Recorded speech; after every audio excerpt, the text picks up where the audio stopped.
See you guys, man. Welcome to the Wednesday show. How y'all doing? Allergies killing me. Allergies killing you. Doing good, doing good. Oh, why is it killing you? I'm crying. Crying. You'll be all right. Is that ginger? Is that ginger? Ginger tea? Coffee. Oh, Coffee in the afternoon? When you're taking the allergy medicine, it makes you drowsy and tired. So to combat it, I take coffee. Okay. all right. Well, got an excellent show ahead for you guys, man. If you coming in, hit that like button. Also, make sure you subscribe to the channel. What's going on? Angela Swift, Champ Talk Reactions, Brownie, what's going on? Scorch, Earth 824. If you are catching this on the replay, hit the like button and also make sure you subscribe to the channel as well. Title for the show tonight: Why Men Feel Replaced and Women Feel Unprotected. Why men feel replaced and women feel unprotected. Came across this video from our brother, very talented Alan from We Need to Talk over there on that platform. I will be posting that link of the original video. So make sure you guys support him over there and watch some of his other content. But I am going to react to his video, which was excellent in my opinion. And I thought it would be for a great dialogue today. So that's what we're going to do. How does that sound? All right, I try to start a little bit so we can let's make sure we mute in between. That way we can reduce all of the feedback. What's going on, Miss Ann? You got it together now? You good? All right, struggle streaming already. What time is it? It's too early. I thought maybe that might come a little bit late in the show, but it came early. So I'm going to go ahead and play this first clip, and then I got some questions for you. We go ahead and react to it. So let me pull it up. Tough crowd today, man. Y'all so dry. You always say that, but then you tell us to mute. Well, you can unmute at your leisure and then just say, right, yeah, I understand, I dig it. Give me some type of feedback. But when y'all complete silence, it gets a little scary sometimes. Amir, you should know that already. All right, here we go. Changes are Black men looking for in Black women? I think about these things from the perspective of Black boys and Black women, and then Black boys and Black girls. And I think the biggest thing that our women fail to do for our Black boys is to make them feel necessary. A big part of masculinity, or a big part of the masculine journey / what fuels us, is feeling necessary. And because of like white supremacy, because of the disposition that created in our women, they've had to be everything for themselves. So the mindset is we don't need anybody, particularly not you. Favorite thing about Black men? Nothing. Black men suck. What you? They're bad. They cheat. They don't care. I'm with the white boys. Favorite thing about Black men? Nothing. Why say that? I don't like Black men. Not very many meet my standards. What's your favorite thing about Black men? Nothing. They're just terrible. Even when you just said that, because I'm thinking about the guest that we just had, she admitted that, her father wasn't a productive father, which I guess justify why she is allowed to say negative things about Black men. It's okay for Black women to say stuff like that. Like, they will critique a lot of Black men sometimes with, oh, you must hate your mother. Like, we get that a lot. You must hate your mother. But they say that to me, I must hate my mom. Yeah, like, Black women accountable. When Black women have these negative thoughts about Black men, nobody says you must hate your father. And it's clearly true. Yeah. That one experience can cause you to have a whole hatred towards men. And for some reason, that's valid. But when a Black man is not allowed to have that same experience with his mom, you're not as equipped to provide or protect us, so we don't need you. But what that says to the boys is that they're not necessary. And I think because of that, they kind of spiral into antisocial and counterproductive behaviors. So yeah, the best thing they can do is make Black boys feel necessary. Start off with a question for the men. When did you first feel needed or not needed as a man? When did you first feel needed or not needed as a man? Go ahead, straight like that. Appreciate that, brother. Good question. The movie that you actually illustrated in the clip, it actually bothered me when I first saw that movie. I think her name was Angela and Marcus, whatever the case was. And she, although she fine as hell, um, her positioning in the relationship was crazy. But to answer your question directly, the first time I felt not needed was probably when I was a little boy. Um, More so coming into my adolescence, I would say like 12, 13.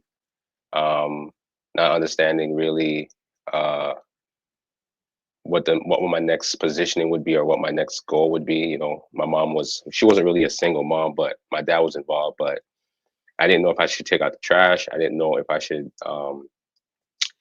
keep my sisters in control. It was kind of difficult to figure out, but I would say probably 12, 13. But having my dad in my life kind of set things straight. But that's probably when I first felt it from a female perspective, not being needed. Okay, so that's not needed. And then did you address when did you first feel needed? I may have missed that one. Oh, when I would say when I got my first girlfriend, I would say, um, probably when I got my first girlfriend, she wanted to go out. Um, I had to cover popcorn, buy the movie tickets, pick her up, take her home. So my first girlfriend kind of made me feel like a man at that point. Um, I had some responsibility in that aspect. All right. What about you, True? When did you first feel needed or not needed as a man? Which one you want me to answer? Both needed or not needed? Yeah, you can answer both. Why not? I would say in my adolescence, I knew what my role was, but feeling needed. Now my family didn't put that kind of pressure on me. They let me grow. You know, told me what I was supposed to do. But I kind of piggyback on what Straight Like That said. It didn't become relevant of knowing what my individual role was as far as being needed until a girl showed up, like on a one-on-one type of situation. So picking her up, planning dates, paying for stuff. They definitely are very good at letting you know that when it comes to that bill, whatever bill it may be, make sure you got it. So, yeah. All right. What about you, Hank? When is the first time you felt needed or not needed as a man? As a man, or just as a Yeah. When did you first feel needed or not needed as a man? shit? I guess as a man, it was probably in college. Um, you know, I guess back in '94, we didn't have a lot of the pathway wasn't well lit like they are now. So it's one of those things you would after the party would either walk the girls to their dorm or the cars. So that's probably when I first felt needed as a man.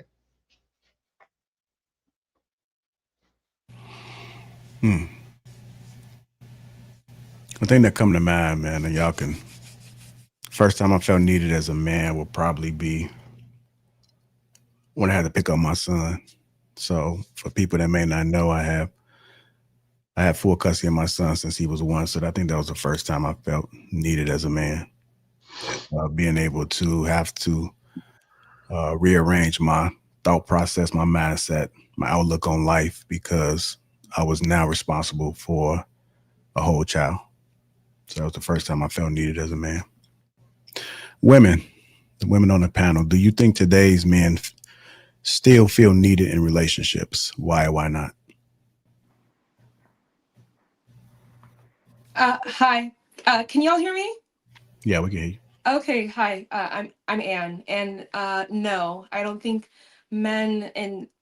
modern men do not feel needed by women in their intimate relationships, in their social relationships.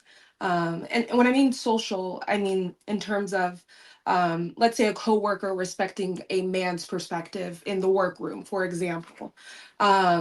No, I do not think that people defer to men. Um, I think on a holistic, if we were to come at the very top of society and look down on what's going on, you would see that men being needed is in a very limited transactional way. In other words, men have to perform either financially or whatever to be pleasing to a woman, to therefore be valuable. But women will remind them they are wanted. Their presence is conditional. So no, I don't think that's I don't think men walk in the world feeling grounded and needed.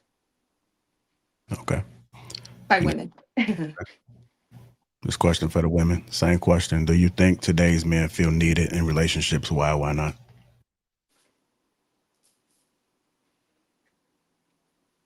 Hey y'all. I think What's going on? Hello. Do men feel needed in romance? Do you think? Okay, I'm sorry. Go ahead. Yes. Okay. So I believe that men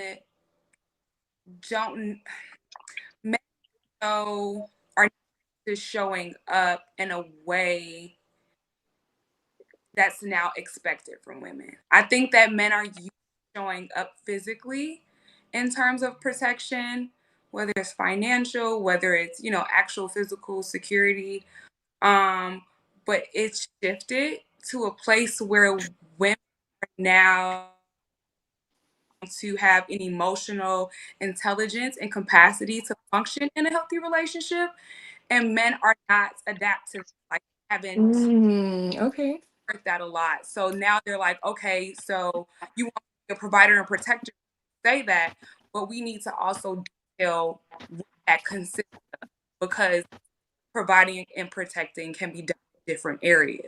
Mm-hmm. So I do feel like a lot of times men don't know the placement now, like they're figuring it out, like how to show up, feel valuable outside of what they can physically do for a woman. Hey, Angela, you are breaking up a little bit, so it could be you might be too far from it, or the bottom of the speaker may be covered. So I'm not sure if you have it on a table or not. So just kind of correct that, and so we can hear you. Quick question. Quick question for Angela. Oh, sorry. Go ahead, brother. No, I was saying shout out to Angela for way to avoid that question like a politician. Shout out to you. That's what I'm saying. Like she gave her response was like, I'm listening to what she's saying, and she basically started off by trying to say that a woman needs to let a man know how to be a man. I think men know what it is to be a man. That's what I got from it. That's what I got. Okay, I'm listening. That's what I got from it. And where? Like, I'm listening. No. Can I clarify? Go ahead. I'll let you clarify. I'll let you clarify first before I give my position, because that's just how it came off. Position. God damn. Just so you want me to give you my position? You want me to give it to you first? Yeah, she said get a position, but just so you know, she has a delay, so she might have to go back out and come back in, so that we in real time. You're saying she didn't even address. Well, no. She answered the question, or she gave her perspective, and what I got from it, from a man's perspective, is she's basically saying a woman. This is what, like I said, this is what I got from it. A woman needs to tell a man what he needs to do to feel like he is a man, and I don't understand that. And I had the same experience with my mother growing up. No, she didn't answer that question at all, brother. She didn't, but she tried to position it slickly to say men don't really understand what it is they need to do.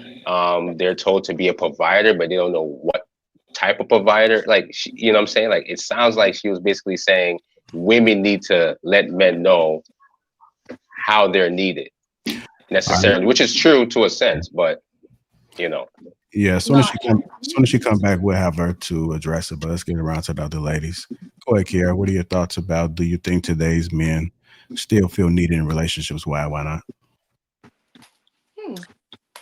From my perspective, I feel like they do still feel needed.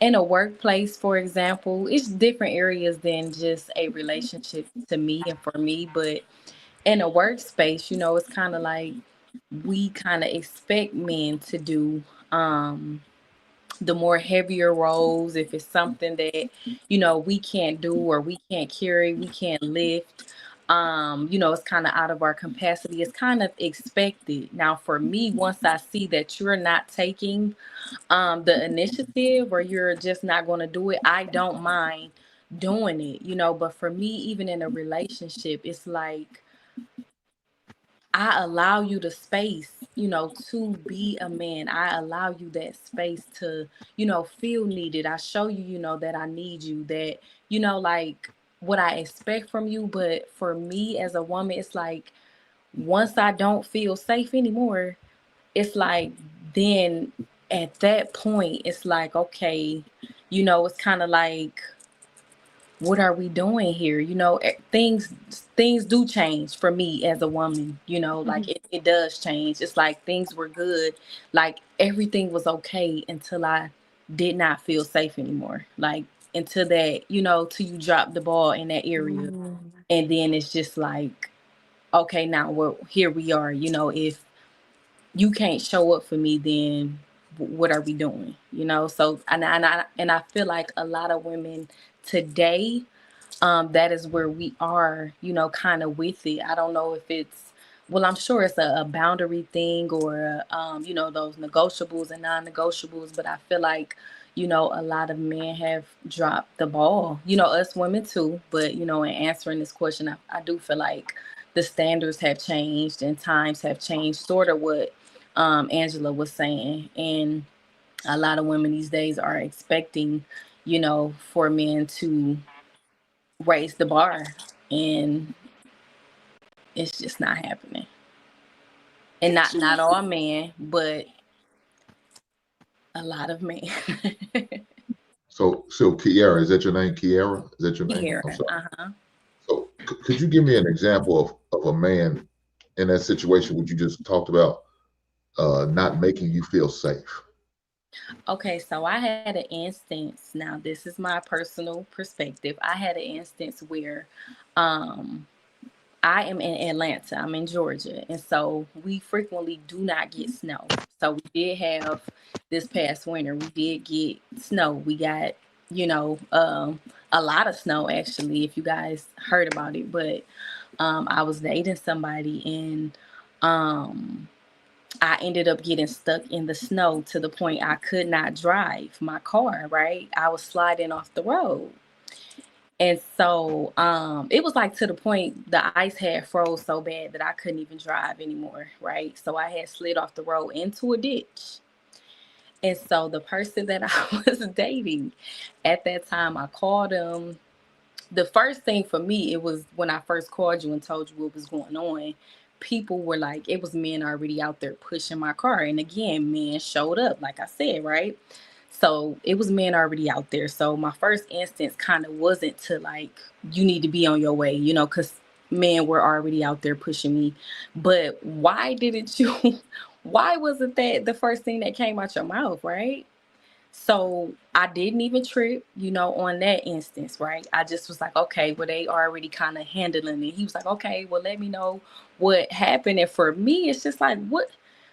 For me, even as a woman, if you were calling me saying I'm on my way, regardless, if I can't push whatever, I'm on my way for you, as my partner. So that was something that did not first come out his mouth, right? So then once they pushed me out the ditch, I got stuck again. Car slipped off the road again, right? So now I'm getting frustrated because I feel like you should already have been on your way, sir.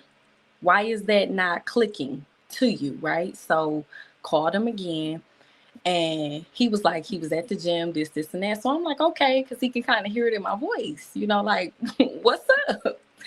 So he ended up was like, okay, like, so what they saying? Like, you don't think, what are they saying? These men ain't even here no more. I'm in another ditch, right? So then he finally, so I'm like, to the point where I'm like, no, you need to come on. Like, you need to leave the gym. You need to be on your way. So he ended up coming, right? Had a big truck for F-150, 4-wheel drive. And the people were saying, like, if he's coming out here, he needs to have a 4-wheel drive. He has that, right? So he gets there, manages to get me out of the ditch. But when he got there, I had already told him, look, just take me home. And on top of that, my daughter, I have a toddler, 4-year-old, she was in the back. So I said, just take us home.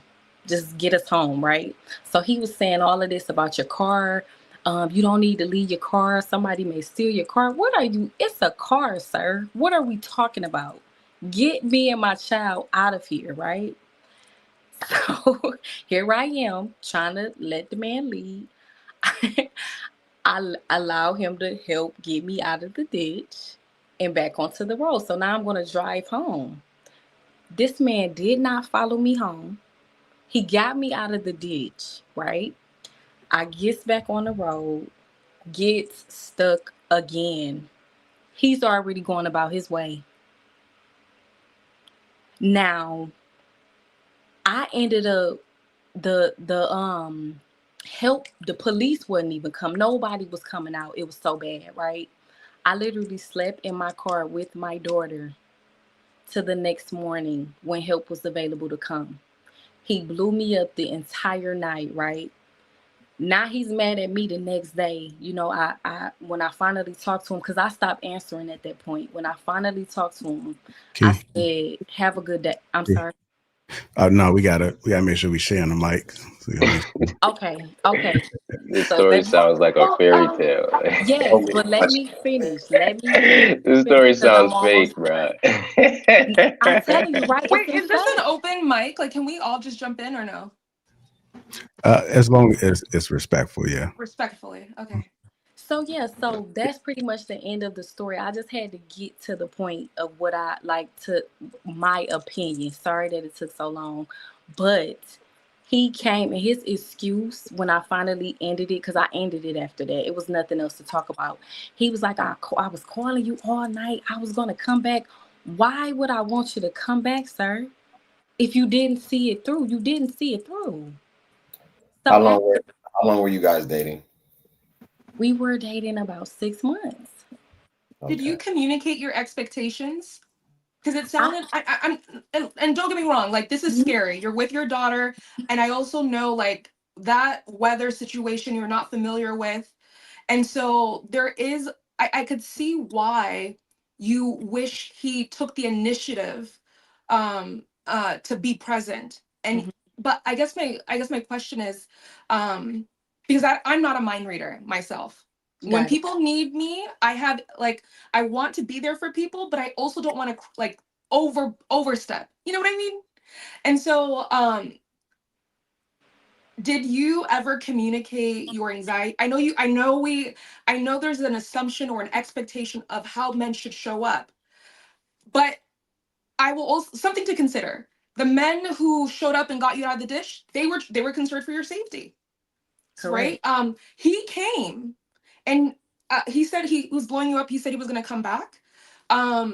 If you didn't want him to leave, why didn't you let him know? I did. I said, sir, take me home. And that's another thing. Speak through. There was okay, so how do I say this? Men, after hearing the story, okay, I don't want to be offensive. I'm saying this truly respectfully, but I guess my question for you is, because he didn't immediately take you home, do you think that was you trusting his leadership? He was worried about your car. Like, what if your ex was trying to create a plan that you weren't aware of, but because you just wanted to leave, he just gave up and listened to what you wanted, I guess. Does that make sense? I didn't want to leave. I didn't want to be there by myself. My whole thing about the entire situation was you left me and my child, not just me, but my child in the snow. For me, there was nothing else to talk about. My safety, everything felt safe for me up until that point. I respected you. I had so much respect up until that point. And for you to flip it back on me was like, I came. It's not my fault you got stuck again. That's what he said. But for me as a man, I don't know how do you, I don't understand. I know you say you're not a mind reader, but safety, what is that to talk about? So he had, so the first time when he came out to you, this was the second time you had gone in a ditch. The first time you were just letting him know what was going on. I was on the phone with him. He was hearing them get me out the ditch. But at that point, he was under the assumption that you were good because you had told him that. Correct, because I had made it back on the road. But for me, I'm sorry. No, go ahead. Yeah, but for me, I would have already been on my way. Like, I would have already been on my way for my partner. Period. Okay, cool. I respect that too.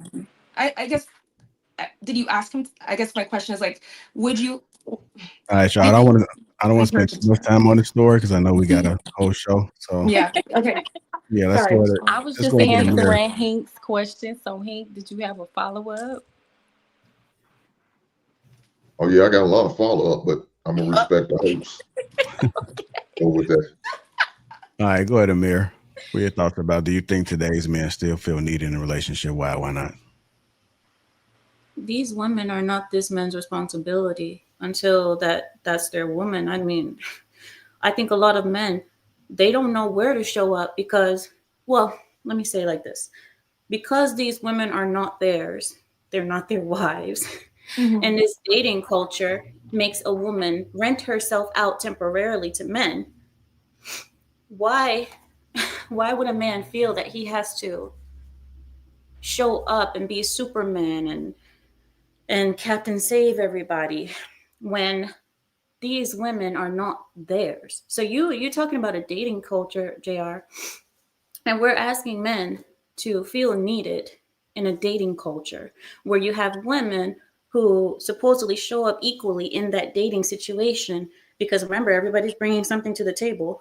The proverbial table is always there. So, I mean, what is a man supposed to do? Like, how, I mean, me not being a man, I can't speak for all men, but if I'm a man, I'm going to be the best person that I can to everybody, to men and women. But for these women that are not mine, you're not my wife, you're not anything that I need to be really waking up and getting out of bed for. I mean, I know some ladies get in these damsel in distress situations, and yes, you're on the side of a road or what have you, but to be fair, he's not your husband, that's not his kid, and he don't have to show up for nothing if he don't want to. Until he's married, he has no reason why he has to show up. Another reason is because if he becomes a stepfather, he has no rights in a situation. So we are expecting men to show up and be heroes, and then for what? For something that could be in the dating situation, women are renting themselves out temporarily. We're leasing. You see women leasing themselves. So I don't understand why we're asking men to feel responsible or to feel like they have to show up for something that's not theirs.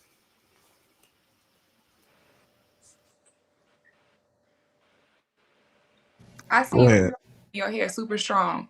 But what I want to say is I want to speak on the character of the person that she's dealing with. You know what I'm saying? I understand your perspective as far as a man not having to do things. But the men that I know that genuinely care about me, if I tell them that I'm in a situation, they want to come help. They're worried for my well-being. So I think that what she's saying is that up until that point, she felt like he was that person until he wasn't. And that's why she felt unsafe. And I understand that your perspective a lot of time is that you don't value the American, you don't understand, or you don't condone the American way of dating, but this is the reality of a lot of people, and we're talking about the character of a person and how they show up. So regardless of whether you consider it leasing or not, a relationship is a give and take situation. So I mean, I just kind of feel like he revealed himself, and you just got to learn from that and move on. But yeah, I just wanted to say that. Who were the people? Quick question though. Was it I didn't want to rebut it because I was going to let it go on, but yeah, now I am, because this politician Angela said what she said. So no, regardless of what Mara said, she's right. Hey, so Kyra, we know how you what feel. you did was dead So, wrong. You set that man up we for know how you failure. feel about women. Let's be honest. You set that man up for failure because you already said it was a snowstorm and y'all never had snowstorm. What type of car do you got, man? I have a Mercedes. Yeah, 300. not built for no. I promise you probably got no snow tires on it. You don't have 4-wheel drive. You got front wheel drive. You don't have rear wheel drive. You set that man up for failure. So He when you had put 4-wheel yourself, drive though. you He do, had and an you still went off. F-150. No, I'm He has sorry. an I'm talking about, F-150. ma'am. I'm talking about you though. You don't I have have 4-wheel 4-wheel drive. drive. I have 4-wheel Your drive before. Mercedes has 4-wheel I drive, found out that night. and you still went off the road twice. Hey, get to the point. No, she went off the road 3 times. How Three did times. she set him up though? I'm talking to 3 times. Kyra. So you went off the road 3 times. Once again, you set that man up for failure. They told you not to be out there driving. They told you that, but yet you wanted to go. Was it emergency? Why That's did not, you need to go out? yeah. And the snow didn't, I was getting off work. The snow literally started at 3:00 and I was still stuck on the road till like 7:00 at night. I didn't make it So your home. employer didn't think to send y'all home I do early. want to kind They of get did back on this. not. Okay. Hey, I kind of do want to get Let it back on go. this topic, y'all. I know we keep going back to the story, but we still got to get through this. Go ahead, Tarika. I don't have no comment. I'm listening right now. No, I'm talking about, do you think today's men still feel needed in relationships? Why or why not? Oh, it depends. It depends. I feel like it depends because if you explain to the guy that you're seeing your expectations or what you require in the relationship, I think he can feel needed in that in the area that you need him in. But most women, they just want to be with the guy just because he can do this or he can just provide financially or just sexually or it's just yes. All And right. if I can ask Amira, when you say, so like, what is your take on dating in general? Like, why are we dating if it's, you get what I'm saying? Or if you see it as like a rent thing, you date to marry, right? Or how do you, I don't. What I is don't. your I don't want to veer. I I'm don't want sorry. to veer too far off of JR's topic. JR, I don't know if you want to go into that because that might take us somewhere else. But if you're up for it, Well, if you can just answer her question and then just make sure nobody else come in, then we'll move on. okay. Kiara, I don't believe in dating. I don't believe in a modern dating culture because it has gotten us more single families, more single mothers, more babies out of wedlock, more problems, more men in child support courts, more stepfathers that don't have rights over children and they're raising them. It's gotten us into worse situation overall. You don't need to date to get married. I know a lot of people think they have to, but there are other ways around that. What are some of those ways though? Is it courting? How do you meet a person and just marry them? You use your family. A woman is supposed to use her family structure in the form of the men around her, the men that care about her, to vet said men. But a woman out on her own, giving herself to men and hoping that it turns into a marriage has not worked. So you're saying it's a long. Okay, yeah, because I don't understand what you're saying, but okay. It would be a whole topic. Okay, got it. Okay. I will get that on the back end. This is for the whole panel. Is feeling needed more important than being loved? I know how Amira feel about being loved, but is feeling needed more important than being loved? No, I don't think so. I think when I think feeling I think love is a necessary thing for all human beings, regardless. And if part of you feeling loved is being needed, for sure. But if a woman only wants you around when she needs you, but she has no love for you, no desire to see you grow, no desire to pour into you, no, it's not better for her to need you versus love you. Being loved, being honored, be appreciated, being respected comes first. And then, yeah, that's my take. I agree. When I feel like love makes you want to do for people like when it's genuine love, it's just flowing, it's kind. It makes you want to do. You make them feel wanted, feel needed. It makes you want to do those things. So I do agree with you, Ann. All right, any of the gentlemen want to add to that? Is feeling needed more important than being loved?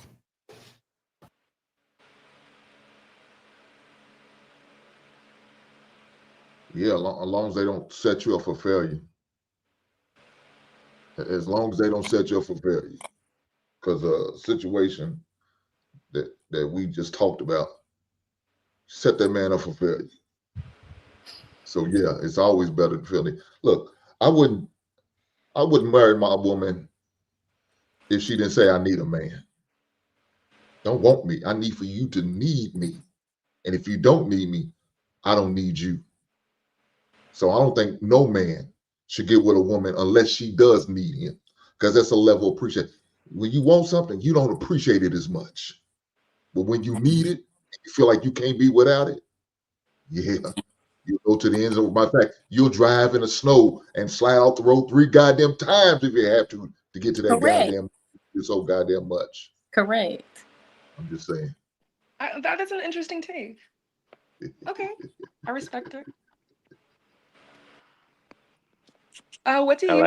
I like that brother. I like that brother. He with it. All right. To the dark side, dog. I'm gonna go ahead and play this part 2. Before I do, I think we might have had. This is Vizzy on there. This story is crazy. 499. This is Viz on the panel. That's what he super chatted. What's going on, Viz? I'm going to run this second clip. Here we go. Piggybacking off that, what makes Black men hesitant to fully unify in peace with Black women? One thing that I hear a lot coming from Black women is, this idea that whenever a Black man is shot or, beaten by police or whatever the case may be, that Black women are the ones at the front lines. Black women are the ones fighting for our cause. Black women are the ones championing our interests, which is a beautiful thing. I think what Black women miss sometimes is the fact that although those things are good things, the concepts are also emasculating. You hear people say Black women are the backbone of the Black community. Black women are the leaders of the Black community.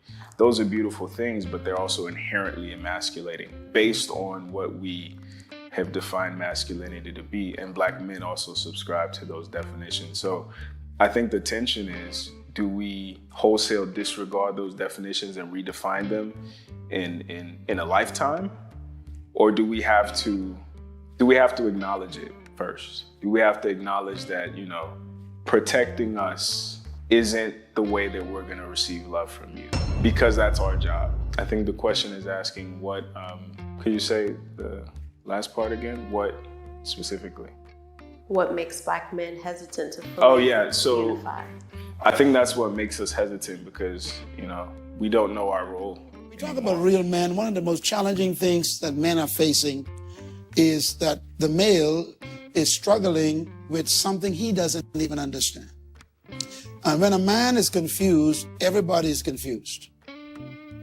So I want to talk about why males suffer identity crisis. It has to do with not understanding their gift. Every human came to earth with a gift, and they must discover that gift and refine that gift for them to be fulfilled. When a male especially is struggling with who he was born to be, what his gift is, it affects the woman. We don't know our role. A lot of times Black women are out educating Black men, or educated compared to Black men, out earning compared to Black men in a lot of cases, out, performing as far as home ownership, corporate employment, the whole nine. So we're hesitant because we don't feel like men. And we especially don't feel like we can be men for you. So there's a lot of work we need to do first. All right, let's go ahead and get into it, man. I know they talked about Black men in an identity crisis, man. What do you guys thoughts about that? What I just played? Anybody can add anything to it?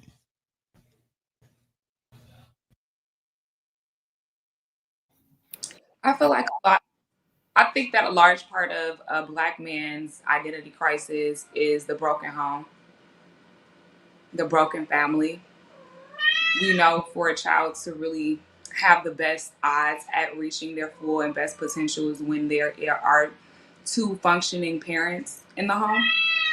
So because a lot of fathers are absent or you don't have that, you have these broken homes, that's the result of it, is they really don't understand their identity because they don't have examples. And if the father's not in a home, there's not many other positive examples for him to be able to reference. So yes, the mother is doing all she can and maybe she can't show up in certain areas, but also, you can hold her accountable and say, oh, well, you could have chosen better or whatever. But at the end of the day, the father, both parents need to be there in order for that child to fully come into their identity. Yeah, I partially agree with what Angela said. That I like what she said, but what she said is just like one maybe asterisk of the totality of the problem. And we know that as smart people on this panel, a lot of these things are in conjunction.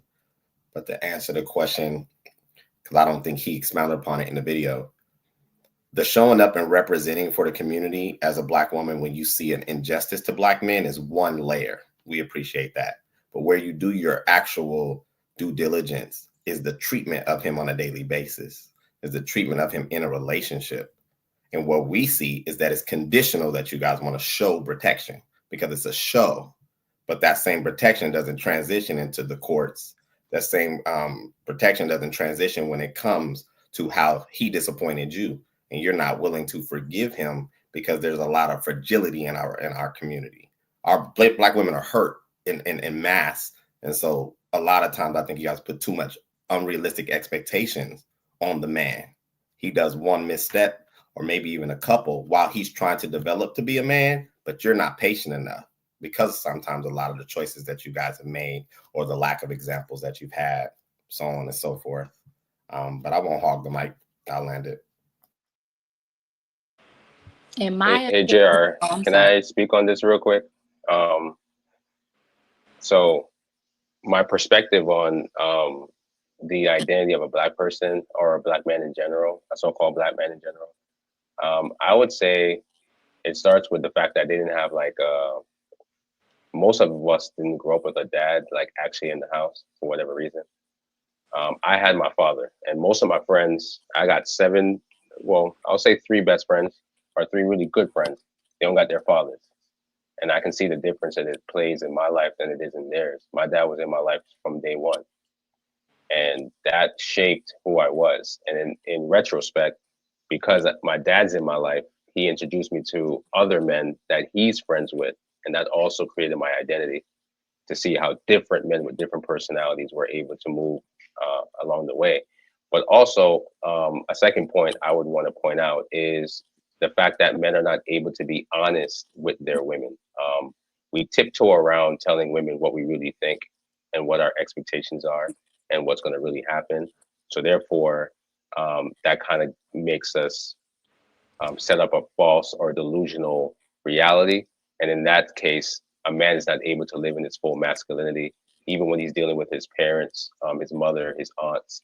So we kind of protect a woman's feelings in the larger scale. So because of the dishonesty or the fact that we can't just be honest with a woman or even with certain men, that also plays a part in why we don't really know what our role is.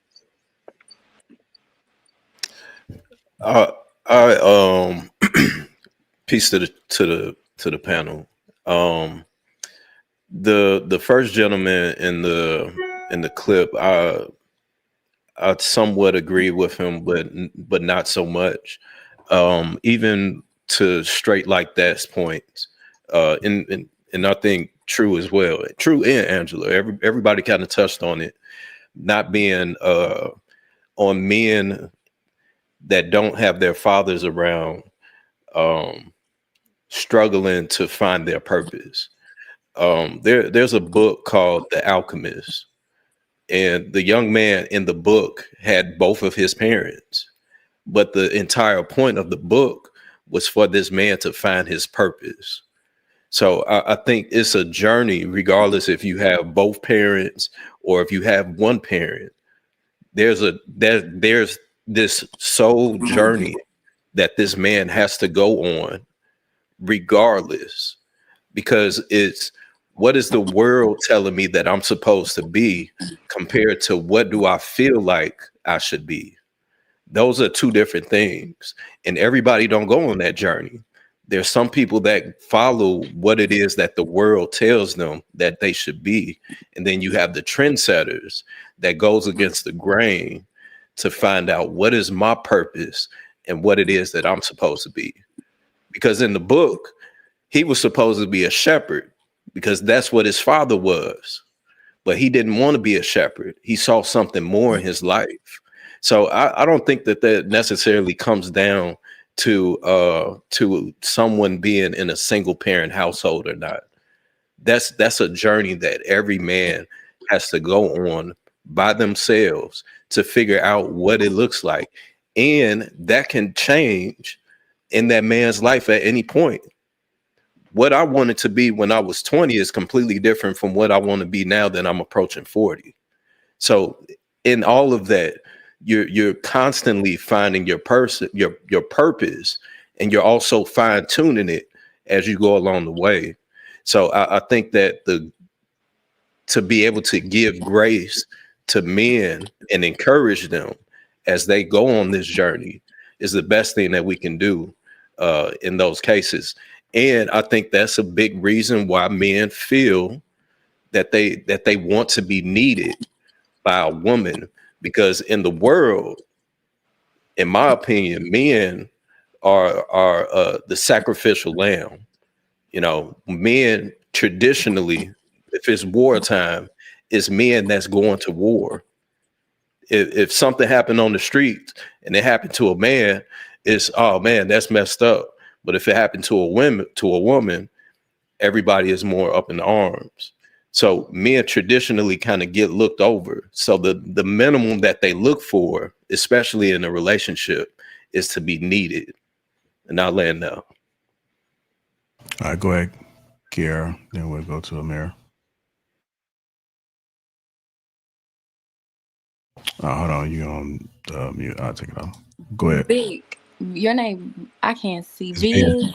Yeah. Yeah, so I agree so much with what you said. My perspective, I just feel with the identity crisis, you know, that he spoke about. And man, I just feel like only God, only the Most High can give us our meaning, our purpose. And a lot of men don't know. They don't have a foundation in Christ, right? And he's the only one who can give us that journey that you speak about, you know? And I personally don't believe either that I see people come from two family households. And you know what I'm saying? Off the chain. It's, what did you decide? Did you choose to go on a journey with Christ? Did you, and not the higher power, not the speaking the trees, did you truly, he who is in Christ is a new creation, is a new thing. What do you decide to do? You know, and I feel like not just with men, but with anybody, once you know your identity, your purpose in life that God has called you to be, right? That chooses, that decides and dictates the choices that you make and what areas you decide to grow in, what fine tuning you decide to do. It does not matter the hand that you was dealt.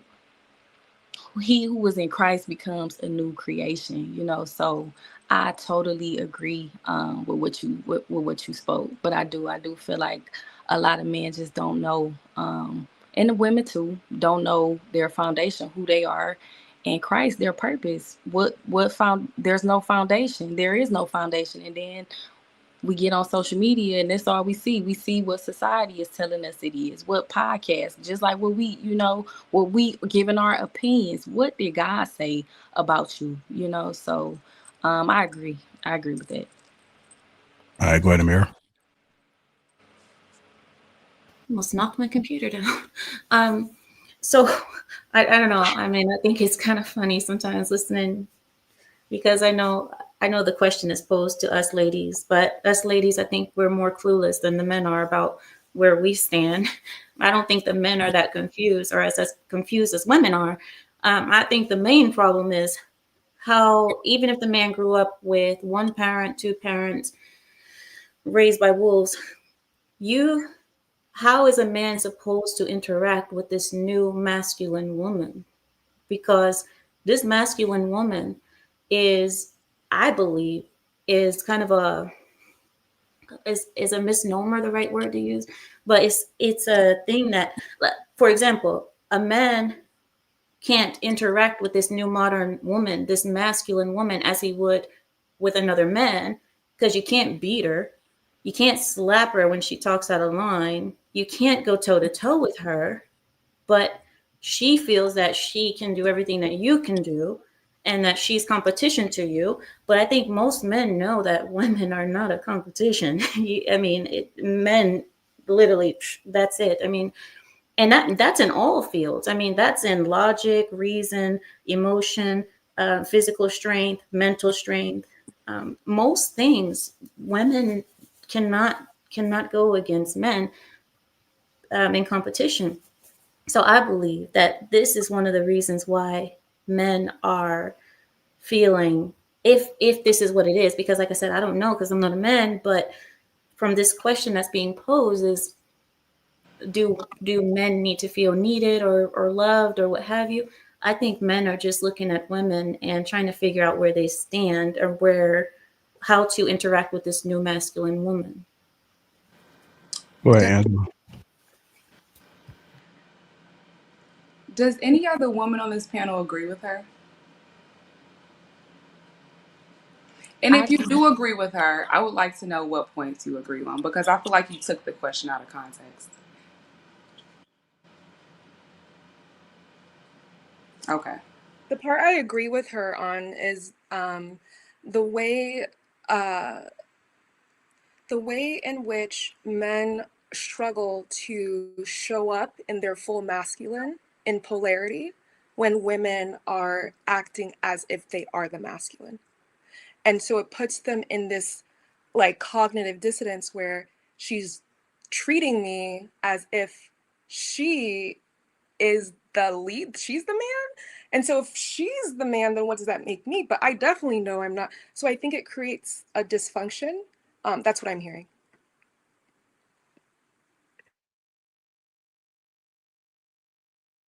Do you agree? Because we did talk about this earlier today, right? Like She didn't answer the question, so she probably don't understand. He's so mad at you still. Are you talking to me, Hank? Are you talking about me? Okay.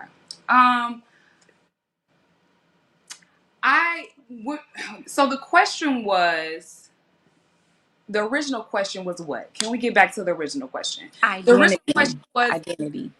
Identity. A man's identity, any person's identity, is going to involve having accountability to a higher source. I feel like I do agree with Kiara. I do agree with her. Your purpose comes from God. I do feel like the family dynamic, how you were raised, influences how you perceive life, influences how you perceive yourself, right? Because those are the first references for identity. As far as looking to a woman to validate your identity, I think that a lot of times men I think that a lot of like political stuff influences how Black men see themselves, because I do think that you have to separate the Black experience from an Asian man's experience, a Caucasian man's experience, an Arabian. It's a completely different interaction and experience when it comes to Black relationships, how Black men are treated. So I do want to put that into perspective. But I feel like why are you, I mean, you want your person to validate you, but the person shouldn't, the woman is not there to, if the father and the mother is not there to help you, you're gonna struggle with those things. So I don't think it has anything to do with the battle of a masculine man and a masculine woman. Yes, you do come across that, but we have to take into account why Black women are showing up as masculine, and men need to have a little bit more grace and understanding so that we can work with each other and meet each other in the middle with the struggles that we only experience with each other. Okay. I think you just go ahead. Y'all heard this? Y'all heard what she's saying? Could you men have to have grace for the women, right? But we just experienced somebody didn't get no goddamn grace. What was the grace at for my man? What I'm saying is, from my experience, I'm not talking to you, ma'am. Ma'am, I'm not talking to you. I'm just Black responding. men grace all the time in many different areas. I'm giving you grace because I'm letting you talk over me. Well, I had a question. So I'm trying to figure this out. They talk about giving them grace, but ladies, are y'all willing to give that man grace? So there's two questions on the table. If that's the case, then some grace should have been extended to my man in a snowstorm. What no grace? Soon as she felt like it wasn't happening, there was no grace. She cut it off. And so where was the grace at? Where was the grace at there? I extended grace to him. I did.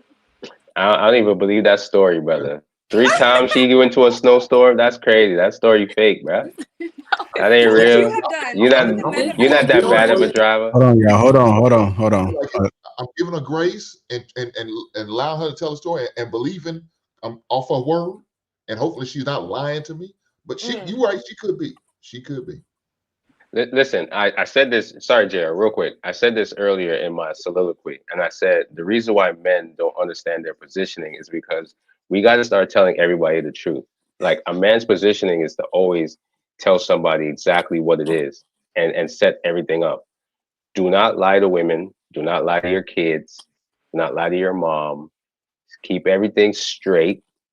Tell them exactly what it is. And I think that's the position of a man.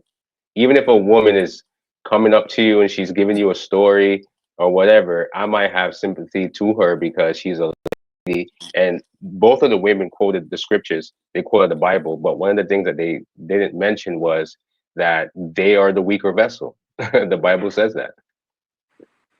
So if you're the weaker vessel, and as a man, I come into your life, not saying that I have all the answers, and I submit to Christ, Christ is telling me to lead you and to tell you to sit down.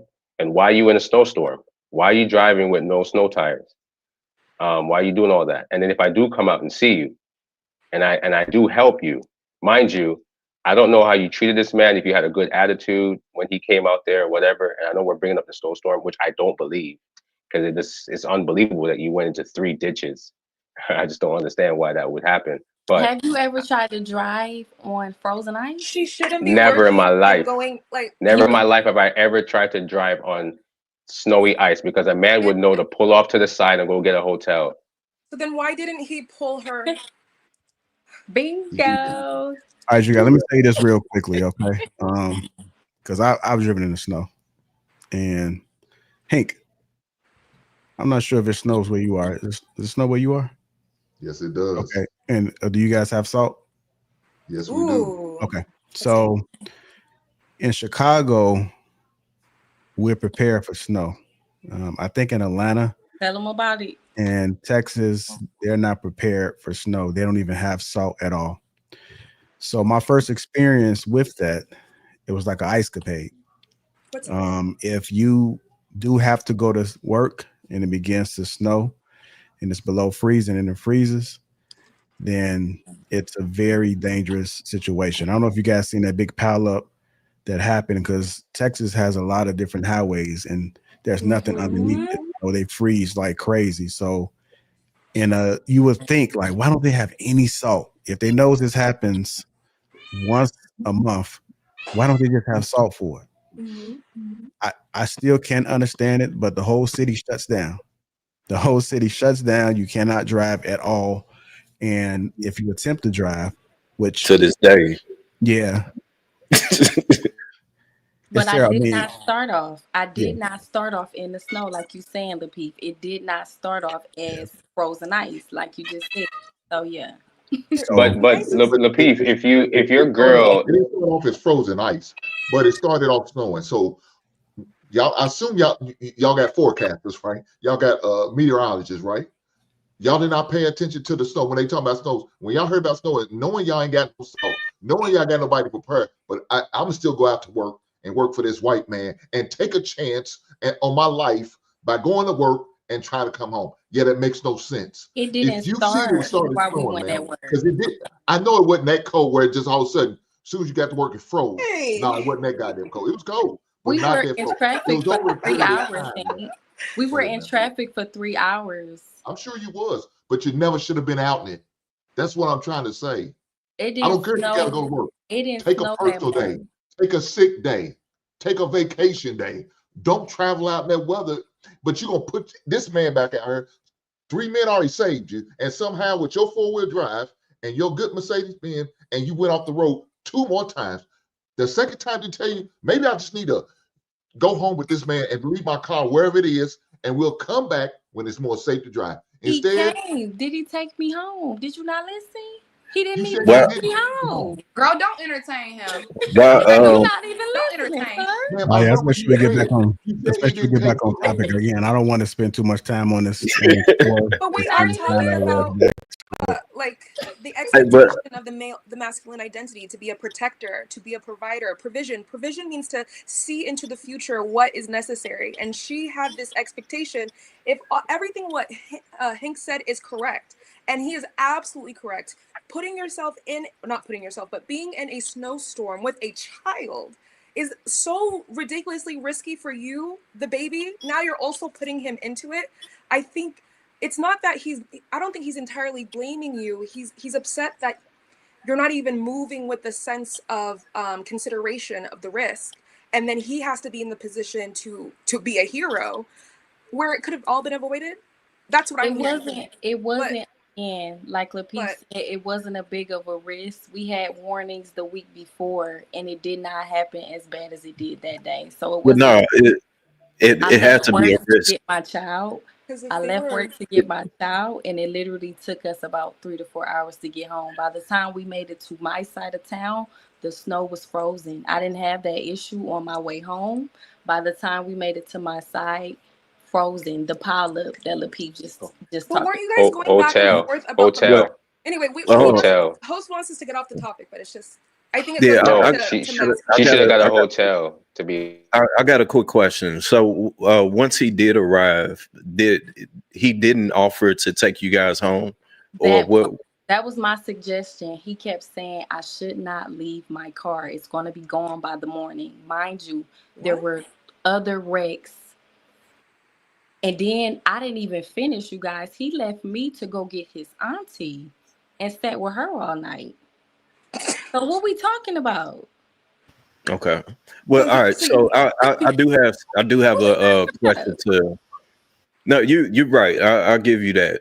I think the whole situation could have been avoided, but just to move on, Angela, I do have a question to the statement that you made. So you had acknowledged that black men have a different experience than other men, and then you stated how essentially it's a poorer experience that black men have compared to other men. So with knowing that, how is it that that man feeling that he wants to be needed in a situation where you just acknowledge that the black man has a poorer experience in the world and relationships, but for him to want to be needed is a problem? I don't understand that. My claim is not that the man should not or does not feel or doesn't feel needed in a relationship. That's not my claim.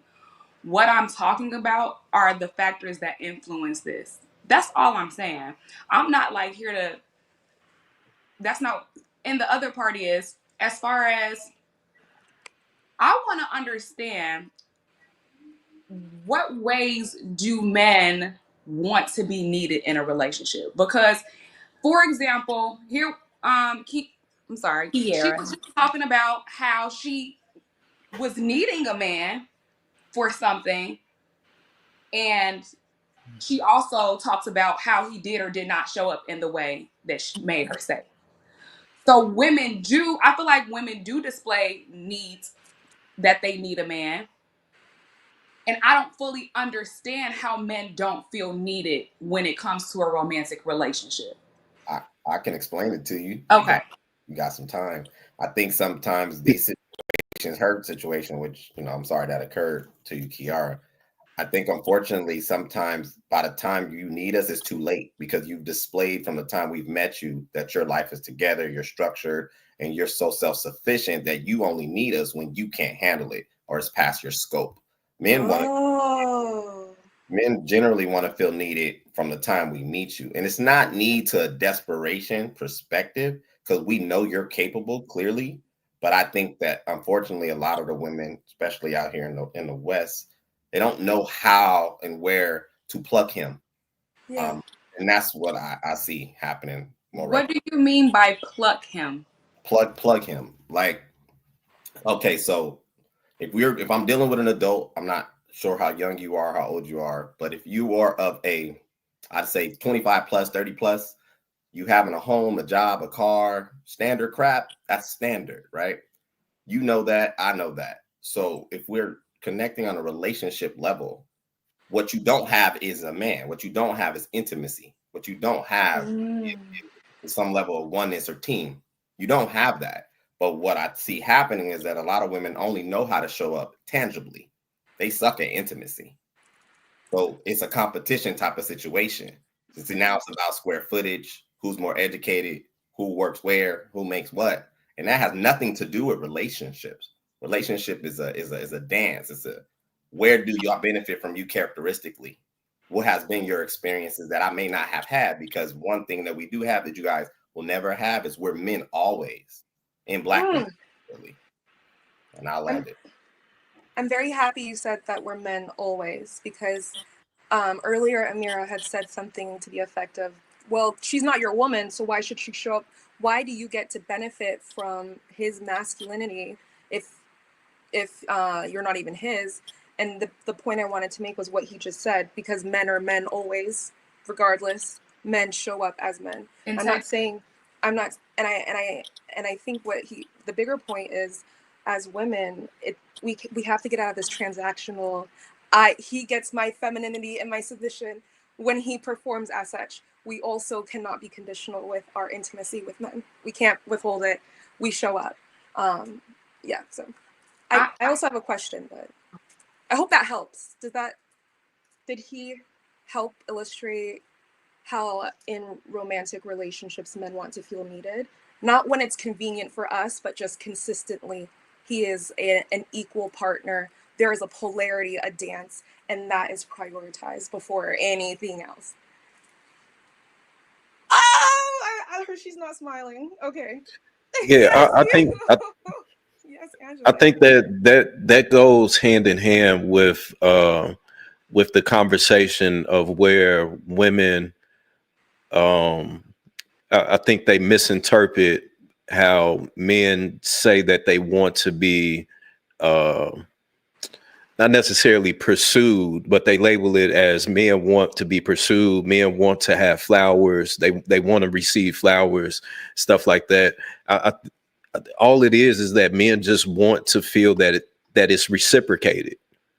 They just want to feel that, okay, I know that this woman is here for me and not because of what it is that I have or what it is that I can bring. Is this woman genuinely wants to be here for me. So I think when men say that they want to feel needed or whatever the case may be, and women say, oh, so you want flowers and you want this and you, hell yeah, I do. You know what I'm saying? Because realistically, the only time that men do get flowers is on their deathbed, and we can't smell it then. So why is it that us asking for our flowers now, to receive flowers now, that's looked at as being sassy, that's looked at as being soft and feminized, all this other stuff, instead of it just being reciprocated. If you truly care about this man, then give that man the flowers. Make him feel that you're pursuing him, that you're chasing him as well, that you appreciate him. That's all that is. But I think the narrative of social media and in my opinion, there being bitter women out here, that is put out and then it's shared across the masses. And now we have more men that feel isolated and that they're not needed. And now you have more men to complain about. I like to speak because a point was brought up about men showing up as masculine all the time because you don't have conditional masculinity, just like men don't want conditional femininity.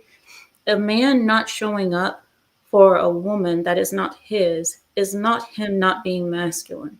Because if you heard her story, Kiara said he went and showed up for his aunt, a woman that is of his family. Instead, it didn't mean that he's not being masculine because he didn't show up for a woman who is not his and a child that is not his. He doesn't have to do that. That doesn't make him less masculine to demand that his masculinity or his strength be geared towards you when you're not his. When you were talking about your kid and wanting that your child to be safe and so on, why, my question, if the father is not near, if he was near, why didn't he come for the kid? Why didn't you let him know that you and the baby were in danger? This is your kid. You need to come for us. Are you asking me that question? Yeah. For Kiara, I think that question for Kiara. Yes. And Yeah. so that actually ended up being the case, but he actually drives and was out of town. That was actually the last resort, but he drives and trucks and was out of town at the time. But like I said, it did not happen. The pileup did not happen until I was probably about 5 minutes away from my house in a car. Walking, of course, could not happen.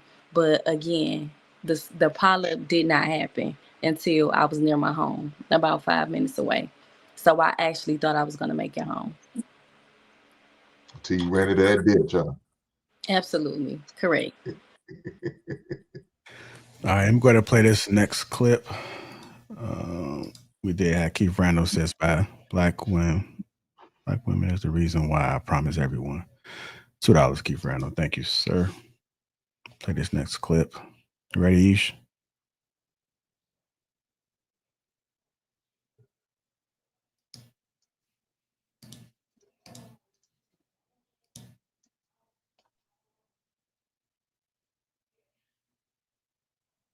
I might need to do an update on this computer. This motherfucker running slow. Here we go. I feel like there are other races of men that black women see those traits in before the black man. Which traits? The traits that you just described. The good ones? Mm-hmm. Oh, yeah. Good traits. White men. And that's why you'll see a lot of times, like, what I find funny sometimes is most of the time with a black woman, you have to prove certain aspects of your masculinity, right? So you in some communities, you have to prove that you're gangster. You have to prove that you with the shits, you bought that life, whatever the case may be. Because that's automatically in question. Versus the black men who talk to white women, just off of the strength of you being a black man, she already thinks you're gangster. So you don't have to prove that. Right? So she's automatically soft for you. She's automatically submissive, better to deal with or easier to deal with. And that's why some black men turn to white women.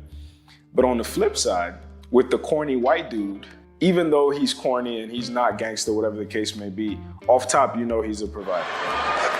Oh, this white boy got a black girl. Okay, motherfucker, that's what I'm talking about. Matter of fact, stand up, nigga, stand up. No, look, the black woman said, yes, motherfucker, yes, yes. This nigga pays car notes and everything. Yeah. Off top, you know that, he's at the top of the food chain from a socioeconomic standpoint. So that's when your submission comes out. Because it's really interesting. I see it sometimes. Like somebody like Eve, for example. Eve married a white man. Or somebody like Serena Williams married a white man. I'm curious to know how just their voice is talking to their former black men versus talking to their current white men. Like, does their voice automatically soften when they're talking to the white man? Or is it just as rough as it was when they were talking to the black man? I'm curious about that. All right, before everybody else go, Amir, do men in your culture feel the same pressure to lead and provide? Yes. Every. In fact, maybe more. I don't know. I mean, I can't speak for the other men, but yes. I mean, but in our cases, it's established from young, and they always looking at their fathers do it. At the age of like 9 or 13, the boys get separated from the women most of the time because the men start taking them more. Where did JR go? Okay. Well. Yeah, just keep it going, Amir. Oh, okay. So that's usually what happens is that the boys end up separating. But I don't know how it is for other men. How you guys feel about that? I kind of feel. I just want to say this. My phone is about to die. From listening to this clip about the man, I'm just gonna be honest. Look at God. Like he has some self-esteem issues, and he's looking into a woman to validate something that he should already have validated with himself, because his reasons for why he feels the way he feels about the black man being with the white woman or the black woman being with the white man, I think are things that he's comparing himself to. Like, that's just my perspective. So I finally agree with you. I finally agree with you, Angela. So you don't think that a black woman is going to speak to a white man differently that she's dating? Absolutely not. I have friends that date white men and are married to white men, and they speak to them in the same tone. So I don't know what he is talking about, because I truly believe that some men, they just like aggressive women. Like, you've seen a couple where like the woman is aggressive and the man is some men, I don't know why, but they don't mind it. And I've never seen a couple where black women are aggressive. Is that what you're saying? I didn't say black women are aggressive. I said that I don't see them changing their behavior. Like, they don't they're not softer for the man. They keep it. If they're an aggressive woman, they're going to continue to be an aggressive woman. If they're a soft person, they're going to be a soft person. I don't think that the man that you date, I've never seen it happen. I don't think that the white man that they date changes that. Like, oh, I'm going to be softer because I date a white man. If you a soft black lady already and that's your temperament, that's going to continue to be your temperament from what I've witnessed in my life. And it's not based off being black or white. It's based off providing an environment secure. Hey, please don't be disrespectful while I'm talking. Please don't be disrespectful while I'm talking, because every time you have a chance to speak, a whole bunch of BS come out. So please put yourself on mute.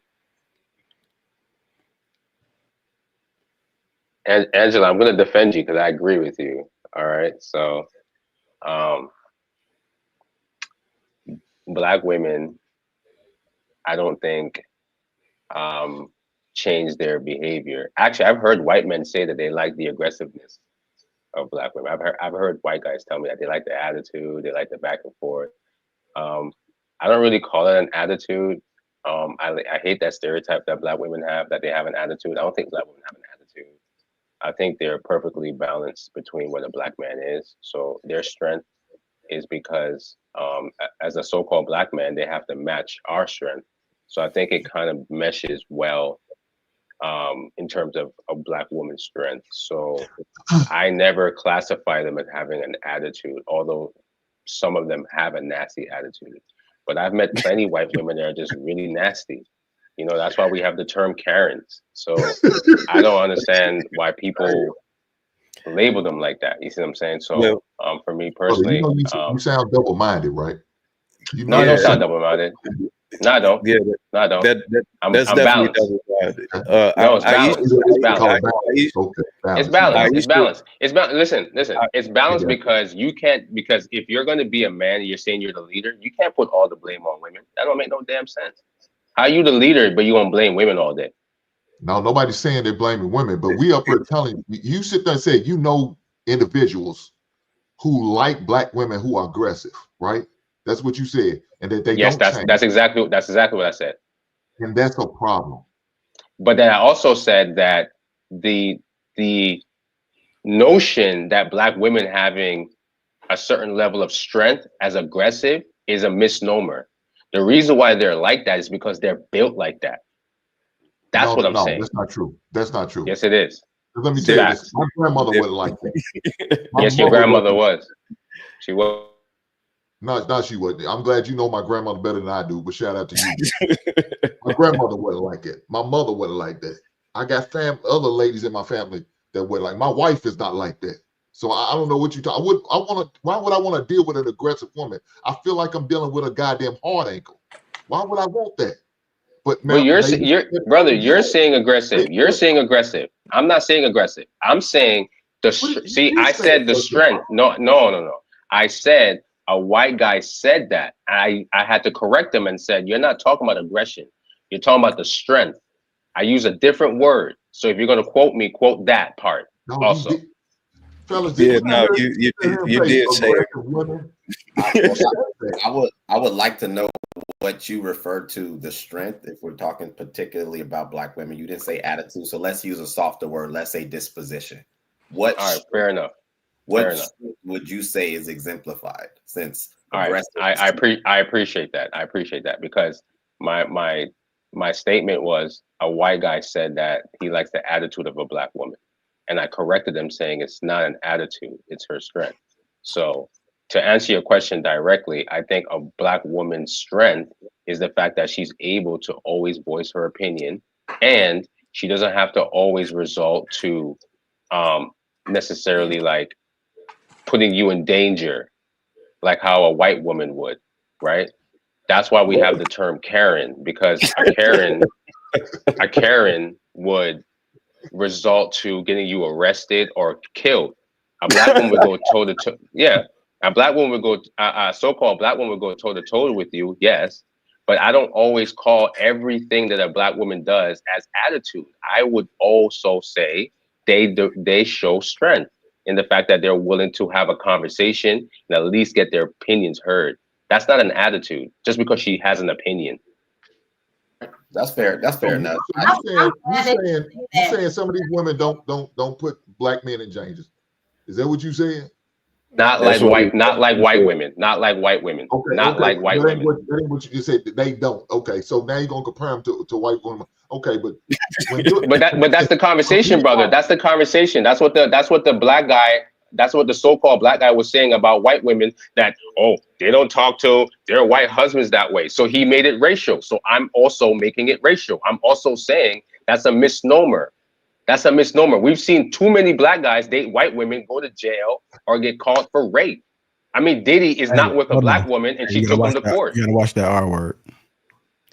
Yeah, and to make it seem like black men don't experience that with black sisters. He's in prison right now for 10 years because of some sisters. They set him up. One's riding with the lie. Put a rap song out about the lie. All the way. And really to let him stay in prison for them next 8 years. Come on, man. Don't do that. So you sit there and call and you saying they're knowing how to speak out. And you saying, oh, that's not being aggressive. That's just being passionate and speaking their mind. No, dog, that's being nasty. That's showing bad behavior, bad to me, disrespect. That's what that's showing. But you don't believe that. You think that's just them getting their rocks off. No, dog, it's not them getting their goddamn rocks off. You got some nasty ass heifers out here. Some of these heifers ain't no goddamn good, and they don't care about your black ass. So what you doing right now? You caping for them, but they'll set your black ass up and watch you fall and move on to the next man. So let's talk about this dating thing. because that's what you talking about. My buddy Key was talking about dating. Do y'all realize when you're dating, you can have about 4 or 5 other people you dating at the same time? Now I know you said y'all been seeing each other for 6 months, right? But you may have 2 or 3 other guys, like the DoorDash guy, or the guy who just go hang out on Netflix and chill, or that dude gonna come over and run up in your ass every other week to lay that pipe on your ass. He might have 3 other dudes besides the dude that came to supposedly saved her from the snowstorm and get the guy the car stuff. So how do we know that? But we don't. But the one she called, he did come. Why didn't you call him 3 other ones? Well, baby daddy was on the road. He couldn't come through. Knew about the snowstorm 2 weeks prior. But hey, I'm gonna go out to the job and work. Why not take the day off? No, I don't want to think. But she set a man up for failure because now he's got to risk himself to come out there and get this young lady who he's only dating. Because that's all he is, dating. Like I said, she dating him. She could have about 2 or 3 other dudes. I'm not saying you do, Key. I don't know. But it's a possibility because she's not committed to just one man. Now, if he sit there and say, you my woman, I would have a feel. Why are these other dudes helping you? Why didn't you call me as soon as it happens? These other dudes didn't have to help you. I would have been there. You know I got this truck, and I'm going to drag you out, and we're going to get up out of here. But I'm going to get off of that. Go ahead. Go ahead, brother. I know you're ready to say Yeah, even with you using the term that they want to or they will go toe to toe with you, that right there is combative on its own. Like just for you to even think that it was okay to use that terminology and reference that they're not aggressive or combative, and then say that they're willing to go toe to toe with you, that on its own is just baffling, to be honest. Well, have you considered that matching energy, not being afraid to say what's wrong when it needs to be said, is not necessarily aggression, but it's a form of power and being assertive. Great grandmother, she still got her way without having to be loud. Sometimes all it took was a look. That is a form of assertiveness. That is a form of do not cross this boundary. And there are a lot of women who cannot do that. And that actually impedes their men in many ways. They don't have an understanding. So I think I don't think it's an aggression. I think it's a quiet assertiveness. That's not going toe to toe though. Going toe to toe. And you have to consider that when saying that, you're speaking to men. That may be something different amongst women. And I think this is another issue that men and women have in general, is that women only think that men are supposed to understand and talk and women talk. When it's like, no, men speak and men talk, and they can understand women talk and talk to women in that form. But when you say that she's going toe to toe with a man, going toe to toe is us boxing. Well, yeah. This is us in a combative position if we're toe to toe. So if a woman is going to be a woman and use her feminine essence and coming across and handling a conflict, that's not by going toe to toe with him. That's by understanding her presence and who she is. Because I go toe to toe with men. I don't go toe to toe with women. So in no way, shape, and form, at no point in time, should that even be a conversation or even a consideration or a show of strength.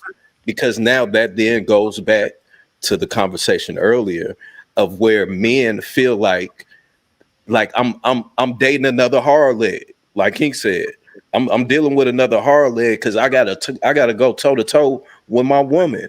That makes no sense. Let me use another word real quick because my man, hold on. DJ, are you there? Because Jay, I want to let DJ go. Yeah, I just wanted to respond to something straight like that said earlier. And personally, I've been in the industry for a very long time, since I was a kid, in California, and I'm now in Atlanta, Georgia. And I say industry as in, I'm a real big corporate DJ, but I'm a big, huge songwriter. And I've seen a lot of Black women want to say something and they don't, to protect their image. So the white women just are more prone to running their mouth immediately for money. But the Black women is equal. They just protect their pride and their image. So it's not a black or white thing. Right on, sister. Right on. So, Aisha. Aisha, that's my name too. Oh, hey, girl. Hey, boo. Right So, on. what I would like to say is I think that this aggression that you guys seem to think that I'm speaking of is just really Black women culture, how we speak, how we say our words. Like it has been turned into this, how just because we have a sister girl attitude, or because I work in corporate America, I've done it for years, and like she said, a lot of times I don't say a word, right? Because I fear that image. One of my best friends, she's literally getting a PhD, right, in an Ivy League school, and she wrote me a message today and said she has literally cried and had to bite her tongue in so many instances because of the way that the white women are, the way they treat us, the level of disrespect. You know what I mean? So these women that you guys speak of, I feel like I always say that, like, it's a flawed. Like, y'all take one image, it's kind of like Hollywood, and it somehow becomes the representative for all Black women. We're not walking around here cussing y'all out, but I'm going to speak my piece. I'm going to say what needs to be said. I'm not going to allow anyone to disrespect me, walk over me, mistreat me. I'm going to stand on that. White women do too. Y'all just ignore that. I've worked with these women. They've undermined me. They've done all kinds of things to me in my face. No problem. But y'all somehow revert to them and are submissive to a white woman versus the woman that gave birth to you. It's highly confusing. It's giving weird. And he was like, oh, my grandmother didn't act this way. Da, da, da. I don't know what way you're speaking of, but Black women, we aren't a monolith. We come in different shades. If you don't like Black women that are strong, loud, independent, boisterous, ghetto, just don't associate yourself with them. You don't have to talk down on them or try to change them because, believe it or not, they're part of our culture. You know what I'm saying? It just is what it is, right? That's why you see them on your TV screens. That's why you have your sexy reds and all of this stuff, because it is genuinely a part of who you are. And as I grow, I learn to love people for who they are and for not who I think they should be. I'm not finna talk down on any person. And I just feel like night after night, you guys get on this panel and y'all talk so down on women. Even Hank, he was like, well, two women set him up or whatever happened. He put himself in that position. That's the way I'm gonna look at it. He a man and he made the wrong choice by choosing her. Like y'all tell us, why you choose wrong? He chose wrong. Let's leave it at that. Well, if I can add to what Aisha said, because I appreciate what you said. The one thing I think that sometimes, unfortunately, does not get highlighted is that men are speaking because we deal with women as men. And so sometimes the perception is like what you said, Aisha, you work with these women, but you work with these women as a woman. You're not facilitating your life and engaging with women as a man. And it is a very different experience. At the same time, I agree that all of these archetypes of personalities exist within the culture. What has happened, though, and I haven't been alive that long, but I've been alive long enough to see the shift. There used to be a decorum about Black women, a classiness about Black women, overwhelmingly, actually, to the point to where they set the standard for it. Now it's in adverse. What you see now is the boisterousness, the loudness, the I gotta say my piece. No one's ever said you couldn't, but there's a way to do everything. And I think that shifted, and it has not always been that way. And I'll land there. Don't forget ghetto. She said ghetto too. It was what's interesting is Aisha, you just got up here and said that we get on here and talk down on Black women, but just a couple weeks ago when we were discussing the statue, You talk down upon that, and that was a black woman. That wasn't an FBA. That was somebody from London or something. It doesn't matter if it was a FBA, a NDA, a GCA, a GDN. It don't matter what. It don't matter what it was. At the end of the day, a representative. It doesn't matter. Of black women, because they were. It was like making fun of a joke. If you look, It's not making fun of a joke. If you're out of shape, I'm going to tell you you're out of shape. I'm not going to prize you for that. I didn't grow up in that. I gained a couple pounds when I walked through the door. My family gonna be like, God, we don't. No, that's not a good representation. They could have put anybody up, and they chose that, and I didn't like it. It was a fat, ugly statue, and that's just how I felt. That's you talking down and degrading black women, because there's plenty. Black women, I'm talking down on a statue that is a misrepresentation of black women. Please don't it's not a misrepresentation. It's a actual misrepresentation of black women. There's plenty. Came up with it. There was a woman that went and took a video of herself, a couple of them, that look just like it. They shouldn't be fake. I said, on diets. Like, I'm not going to act like that. I'm sorry. All right, you can feel however you want. I'm just expressing how I'm just addressing it. I don't want to see a statue of that. Okay, you done? Are you? All right. No, I'm not. That's why I was trying to talk. Like, do you see this and you say this is okay? You think this is okay? That's just her getting a point across. I do think it's okay because okay, I got you. I do think it's okay because I think the sister is trying to. Hint. Okay, I'm gonna address you in a second because I already know your type. But it's HINK. It's HINK. That's fine. I apologize. You gotta say my name right. Don't say it at all. That's fine. Okay, I'm sorry. All right, I'm sorry. Thank you, sir. But I know your type. But I think sorry, sister, is it Aisha? Aisha, right? That's my cousin's name. I think she's valid to give her opinion. I don't think she's being aggressive. I don't think she's being combative. I think she's having a conversation with the young man. Also, I would also say I was having a conversation if I can't even get out what I was finished. I wasn't even able to finish what I was saying. You've been talking for 2 hours straight. And look, now she's still talking. Yes, I haven't been talking for 2 hours straight. I just that's not being aggressive over here. That's what he said. Yeah, that's not. She's not being. 30 minutes ago.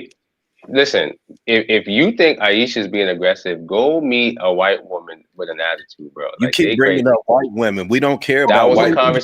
But that was a conversation. That's what the guy was saying right now. No, but the brother brought up the fact that white women,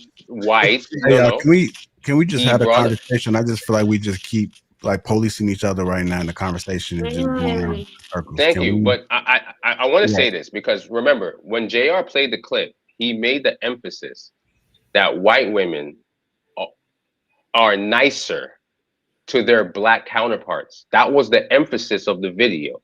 So you keep saying stop bringing up race, but he brought race because he brought up white women. So stop saying, why am I bringing up race? That's the topic, bro. So at the end of the day, what I'm trying to tell you is white women have just as the same amount of nasty attitudes as a Latina, as a Chinese woman, as an Iranian woman. Attitude is not just so-called black women. Like, that's just ridiculous. But I don't think to add something to that too. You guys recall when Serena was dating, she dated plenty of black men. They dogged her out. They didn't commit to her the way he did. And I don't know who was the Heisman Trophy winner who had his white tee girlfriend going viral and guys were showing how she was in the DMs. You guys know who I'm talking about? Travis Hunter. Thank you, Travis. Right. That white woman got way more grace than a black woman would. I think when we perpetuate these stereotypes that white women are like this and black women are like that, actually end up we were actually perpetuating more racism. Not all black women are the same. And I think it's toxic when we get on these panels and make it seem like the way in which one black woman acts is the entire representation for all of us. Because we know there are plenty of white women who, I mean, that's neither here nor there, but I've seen a lot of Black men go after white women who are not the top of the line white women. They are oftentimes a very specific type. If I don't want to be too explicit, but it's the obese, anyway. My point is they do not choose the top of the line, generally speaking, white women or white women. They're just choosing. It's almost as if they're just choosing her because they just don't want to be a Black woman. And I think those are very distinct choices in dating. I'm curious what They pick the group. ones that's respectful and that are nice to them. Maybe that's it. I don't know, but I think DJ JR wants DJ to go ahead and share her opinion. So I before my grandfather passed away, he's from Louisiana. One side of my family is Swedish, from Sweden, and my dad's side is Cuban, but my mother's side is from Louisiana. The Louisiana men went down to California and messed with white women. Now my grandma's beautiful. She's not the bottom of the line white woman. She's a beautiful, wonderful white woman. And I asked my grandfather, what did he love about my grandmother? Because I always wondered. He had 2 previous wives that were, before he was in the Marines, Black women. His last wife was my grandmother, white woman. I don't like the black white talk. I think good people are good people. I don't like it. I'm Cuban, Creole, Swedish, Haitian. I'm everything. I hate it. I can't stand it. I told Lapeef that, I hate it. It's so stupid and minimal minded to me. Personally, I'm about to go because I really don't like it. My name is Aisha Marie Gonzalez. I'm mixed with everything.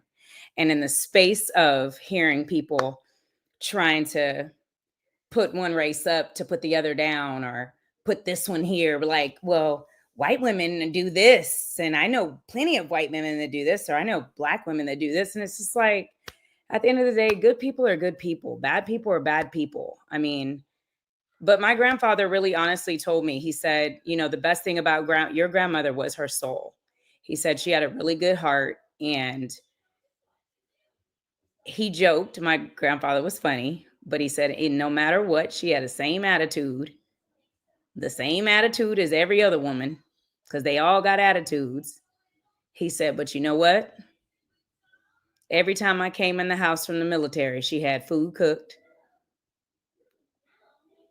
and she give me head. So that was my grandfather. Hey, he said he kept him happy.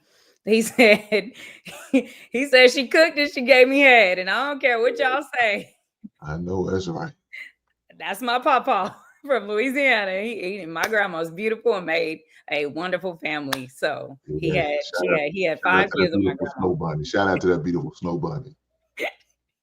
So yeah, I don't know. It's just for me, it's just like when Black women just try to get on men for choosing.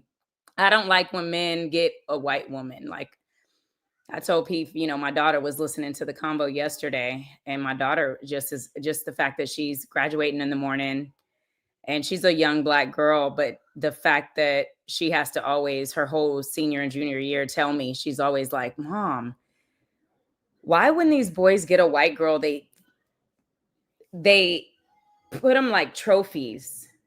Like I have to balance my own daughter's emotions because of the ignorance of people. And it's not color, it's ignorance of people. It's just individuals. It's not a color thing. So, but I have to. Is that what you told her? The daughter that has to cry to me that one of her friends, new boyfriends, her friend's depressed because the new boyfriend got a white girl and he's putting her in like a trophy in front of everyone and making her look stupid and bad, and buys her flowers and does all this good stuff. And I have to deal with that in a high school level, mentally going to college, a young girl. So imagine where women are today as a grown adults, where here we are, 30, 40 years old, still talking about the same stuff.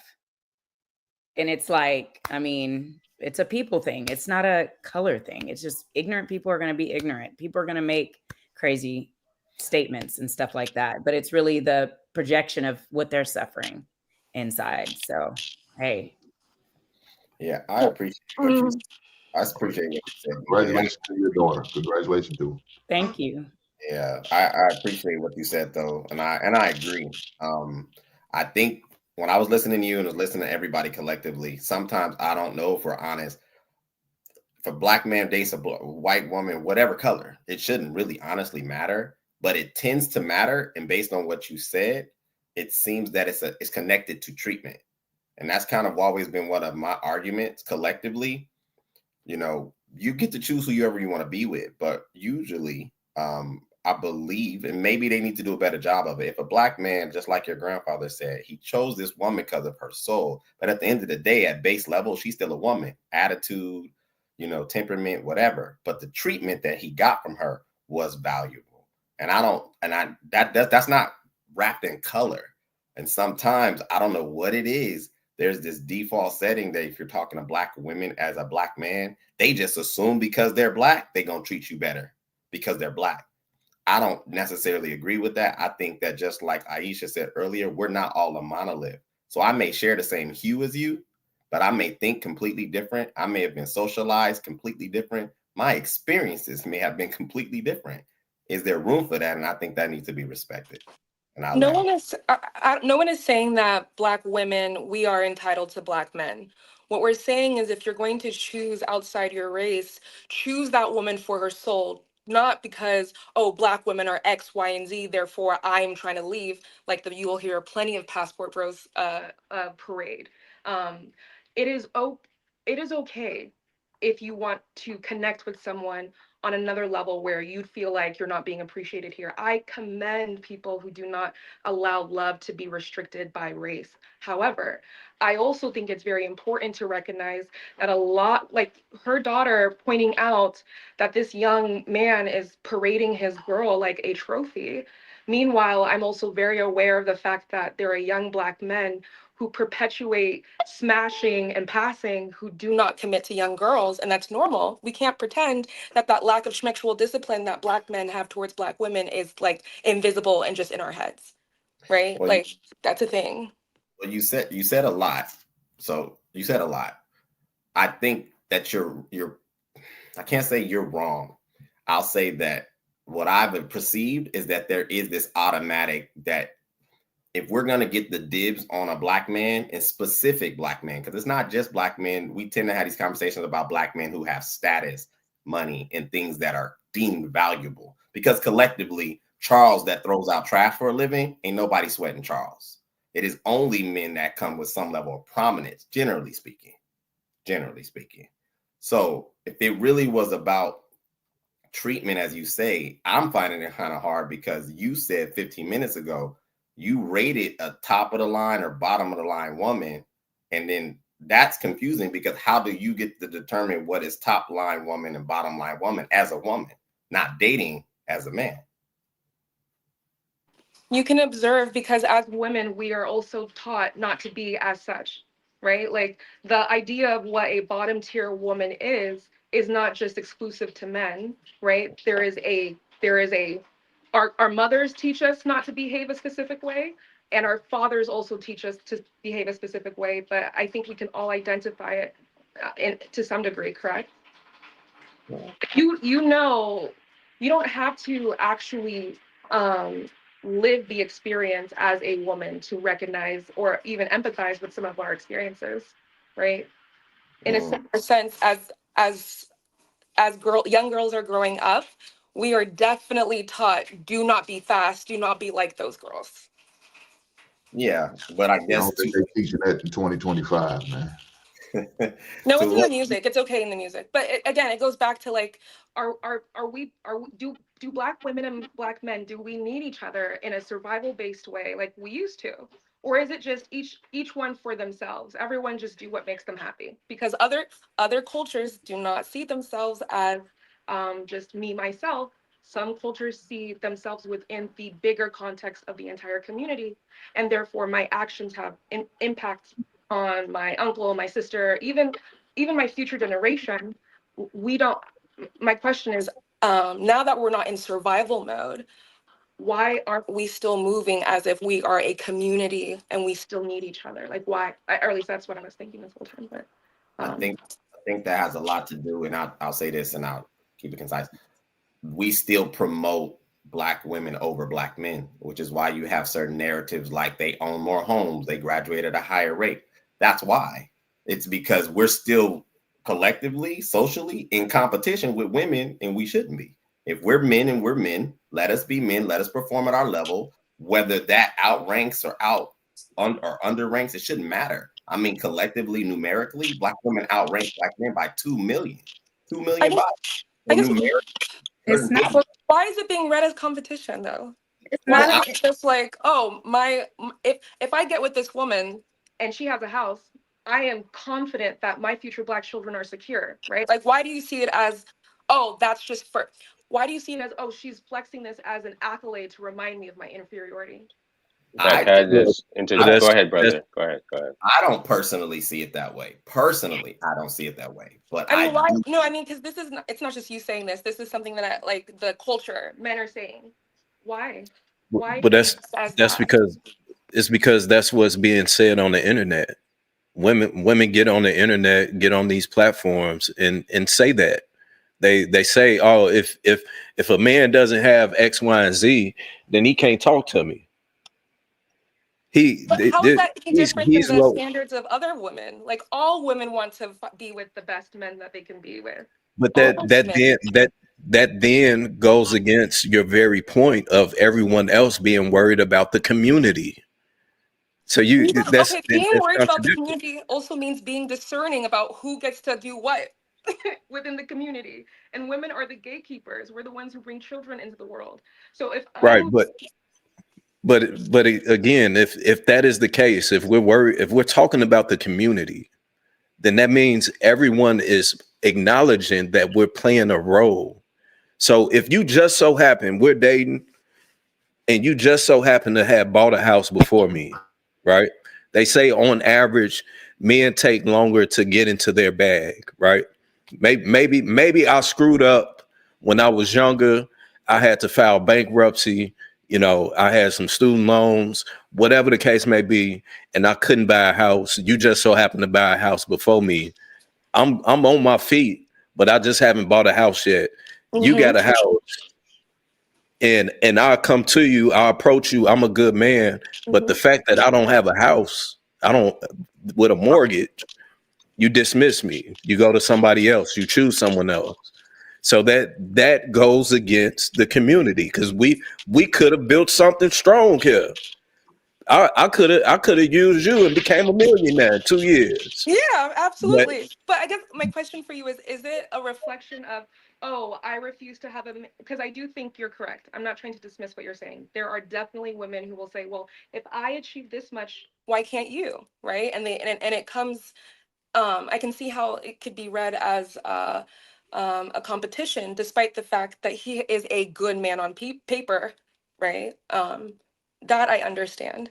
But would you consider that two things can be true at once? Like, she can also, what if it's just he doesn't qualify? Like, what if he's just not attractive? What if there are plenty of good men who are very good people, but a lot of women will feel as if it's, and this goes back into do women have unrealistic expectations of Black men? But a lot of women will feel like it's not enough, right? It's they need to have this kind of intimate connection too. Like, and there are a lot of good men who will go to work, provide, protect you, all of it, and yet because she doesn't feel that, So I guess my question is it her just not?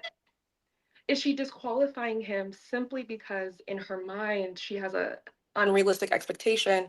And then if that's the case, then wouldn't we say that's applicable to all women? Maybe I don't know. I'm just trying to have a conversation. Well, it sounds like you talking about individuals who are superficial.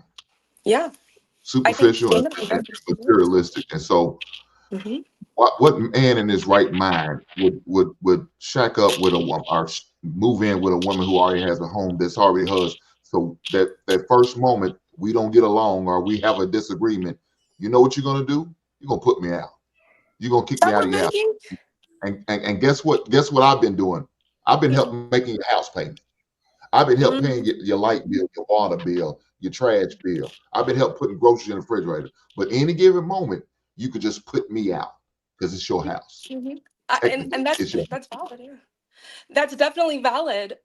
And as a man, that is, I can see why that would be concerning, right? Especially because of all the messages men are given to be self-reliant. I understand. I guess my, how do I say this?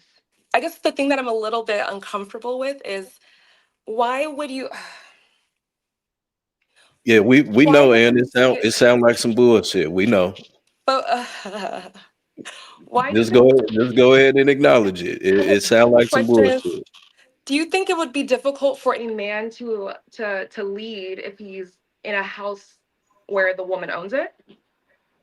Real quick. And It the should be. Ashanti, is it? And Yeah. the Ashanti. Yeah. Real quick. Have you ever had a guy move in with you? No. Why? Because the men I've dated own their own homes. Okay, and those guys that own their own homes, that was one of the requirements you had for them, right? That they had their own thing.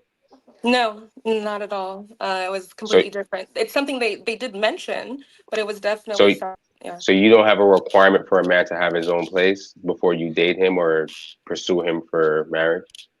I don't want someone who's homeless, to be clear, right? But I am. It is not So a he can live with his necessary. mom. He can live with his mom or something like that. Yeah, That's okay. sure. If he, but Okay. it's only if he has the qualities of. You have to have a certain ambition, I guess the word is, to know that you're Well, not going to stay there. I'm okay. I'm trying to answer your question, and I think some of the guys who are trying to answer it. Do you want an answer, or are you just looking to have a conversation? Because we're trying to answer your question. I actually want to understand from your perspective, and I think that's necessary for the conversation. All right. So do you want a man, if you can build a man, would you want him to already have his own place? Yes, of course. That'd be great. Okay. If you can build a man, he's a great guy, he has a great personality, he believes in Jesus, right? Or whatever. But he wants to move in with you. Would you want that to happen also? Would you also be okay with that dynamic? Him moving in with me. Yes. Sure. Yeah. Sure. Yes. Okay, so just based on the sure and the fact that you said The answer yeah, is yes. you're The answer is yes. those two things, those no. But I just want you to recognize what you just did. You paused, thought about it, and said sure. And then when I asked if he had his own place, you were very giddy and like, yeah, of course. Right? So to answer your question, it is not advisable, as my brethren just said a second ago, to move into a woman's house, because once he does that, he's already lost some of his masculinity. Because that's not his place. But that goes You back to understand? no. Oh, I mean, yes, I do, right? Because No? Okay, cool. well, I understand because yes, he's ultimately putting him in a position of vulnerability where his partner could be and that's his livelihood, like that is his security at risk. That's dangerous. As a man, you are not given the liberty to be casual. Men aren't given the liberty to have safety nets, generally speaking. But I can understand that. So understand other, because I know there are a lot of women who pick men who are very high risk men.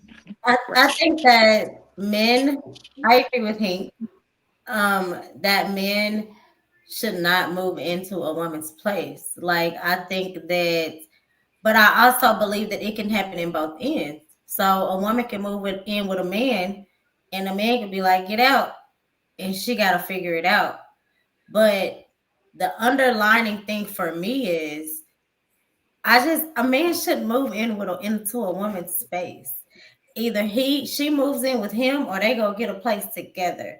I feel like that's the only way, because the woman essentially kind of holds the power, like he said, right? And I feel like that in itself messes up the relationship dynamic, because the man is supposed to be, you know, the provider, the protector, and it's like now he's under her umbrella. The man is supposed to be the covering. I understand this, but to play devil's advocate, that's why it never work. It really don't work when it happens. If you want to Have be that, Aisha, has a man moved in with you before and it didn't work? married for 17 years, we moved together. No, No, you never did it, right? No, I don't know. Yeah, so I just think why I are think we moving in I before like what marriage? Hink. Did I say it right, Hink? Okay. I like what Hink said as a prerequisite, but I think that's definitely a prerequisite. I think that a mature person, it's just, oh my God, I so live off of maturity, man. My ex, when I got married, he moved in with me. I mean, I'm a submissive naturally. So I come from great women that allow a man to lead. I think my dad might have moved in with my mom, but my mom didn't boss I don't have bossy women in my family. Like Hink said, his wife, his foundation of women, they're a certain way. So I think that in that same space where some of you women might be those type of women, I don't think that, and then Aisha, you said you've been in a relationship 17 years or something like that. You're in a relationship, but I'm saying for the women that could be single, I don't think that it's a bad thing for a man to move in. But my thing is, I'm in Atlanta, where I have friends that are desperate for a man, beautiful, but they go and buy their dream house. And I just think it's the dumbest thing ever. And no man's not going to move in your pink Barbie house. And you want a man, you want a baby, and you want a husband, but he's not going to move in there. But if I were to move into his house, wouldn't I expect him to change things to make me comfortable? So why wouldn't it be reciprocated? The thing is, if I'm just dating to have fun and I'm just, I'm allowing men to move in with me without actually being married, then that you already have the answer, right? But if we are actually building legacy and we're building a world in which this is my man and this is my person, the only reason why I hesitated was because I was evaluating, is this someone who I would feel or I would qualify that this is my person? Of course, you can move in. Why wouldn't I cover you? You would do the same. It is not. I didn't think you were hesitant at all. I think he thought that. I don't think you hesitated. No, I did hesitate because I was thinking, but yeah, I think she was hesitant. She was hesitant for a because reason. naturally, she was hesitant. Society deems everything. Society, she said it. She said if she could build her man, she wanted him to have his own. But you're like, then you turn around and you're like, because that's a flex. Most women who get homes, it's because that's not a flex. That's not a flex. Or it was passed down to them. Like that's not a flex. You don't think it's a flex for a black It's not a flex. If a woman moves a man into her crib and she thinks that's a flex, that's not a flex. You lost. That's not what I'm saying. I'm saying it's a flex for a black man to own his own home. Do you know what that yes, says? Yes. That is what I'm saying. That is a flex. Yes. Yeah. All right. Well, so if a man let me owns say his own home, let me say this. That is a flex. Okay. It's a flex to me if a man I meet takes care of his kids. That's a flex. No, I agree. I agree with you. I agree with you. I agree with you. He honors God. I don't even think I agree with you at your mama house. But why? I agree with you. Not a house. That ain't a flex. That could be taken by Uncle Sam. Yeah, you see how they no, but if a man has his own, I want a condo when my next man will get married in a condo.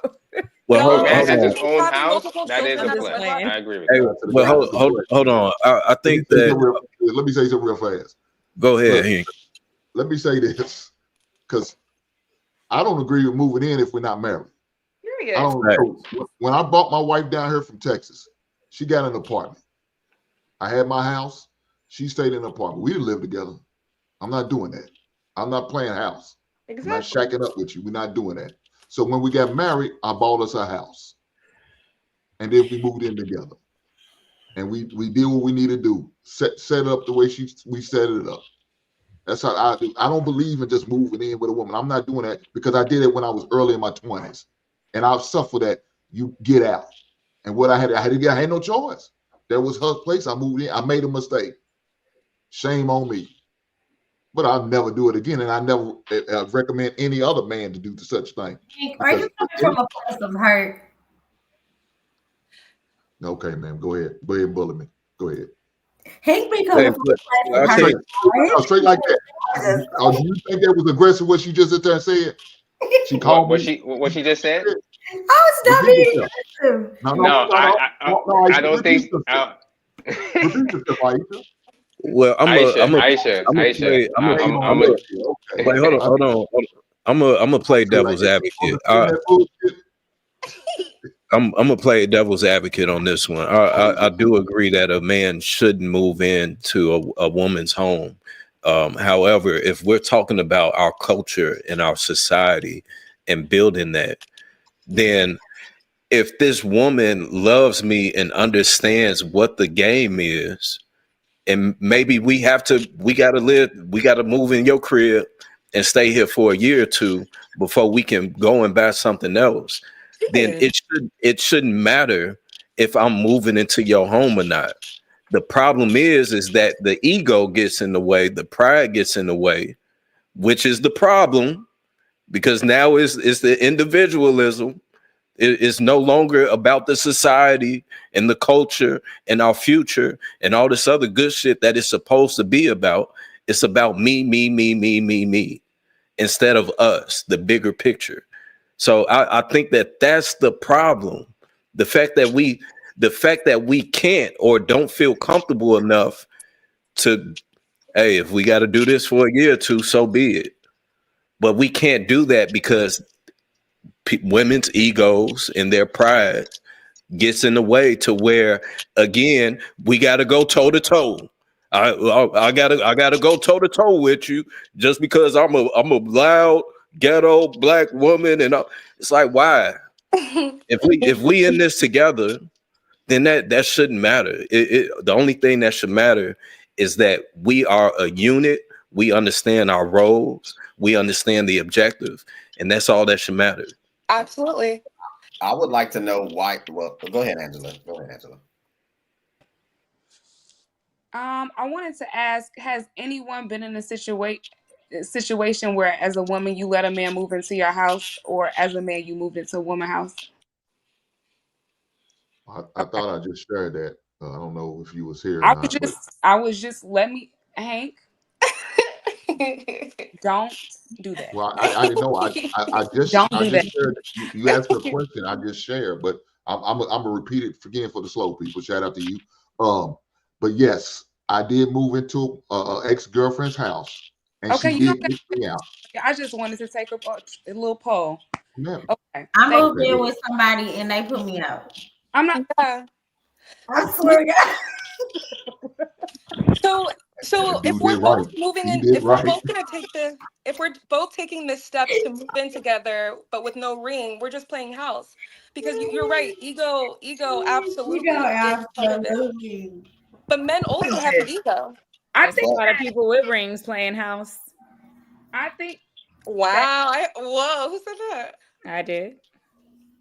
You want to elaborate? Do you know the divorce rate?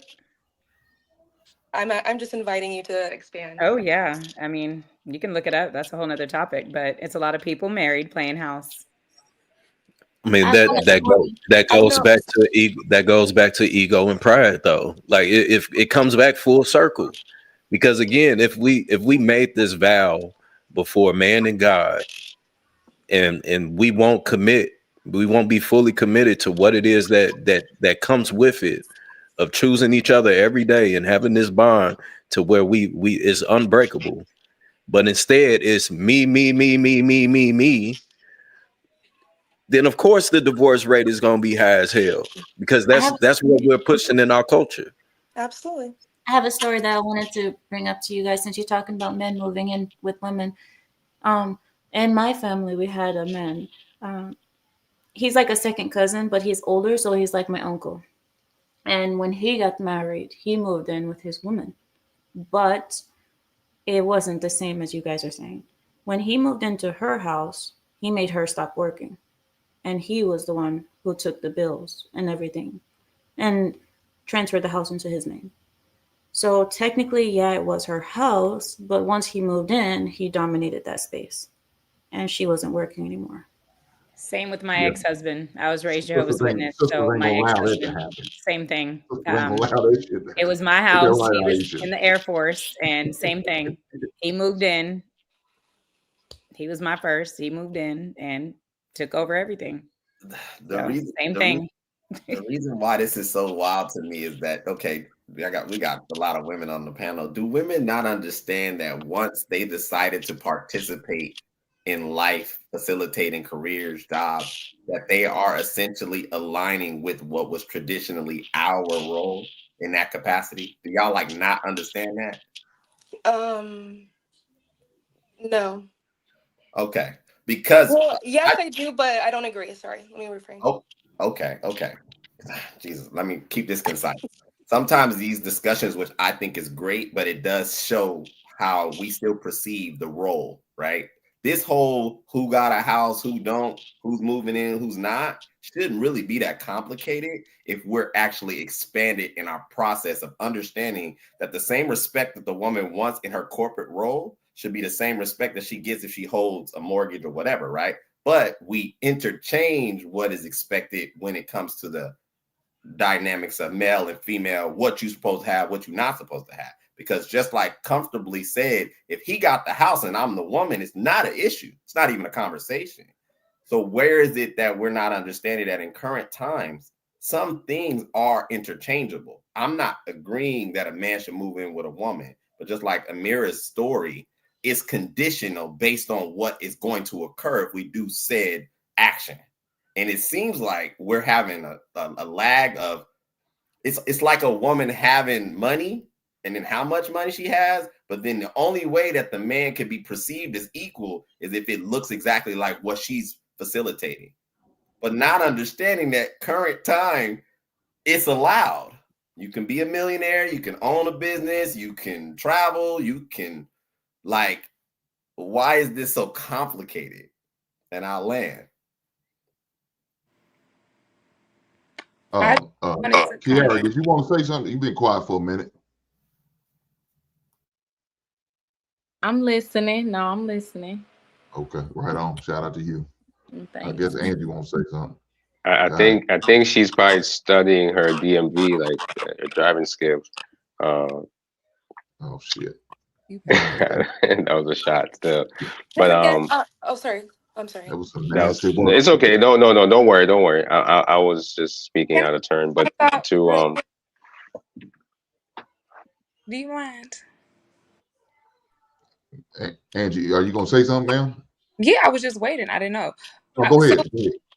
Hank, get on my I'm nerves. trying to help you out. Basically, I agree that you can say that. I just think it depends on if you're dating, if you're in a relationship, if you're married. I think that it's a conditional situation, and it's easy to say no now when you haven't been through the situation versus when you're actually in it, and it involves a lot of different factors and just contingent upon what type of investment you guys have in that relationship.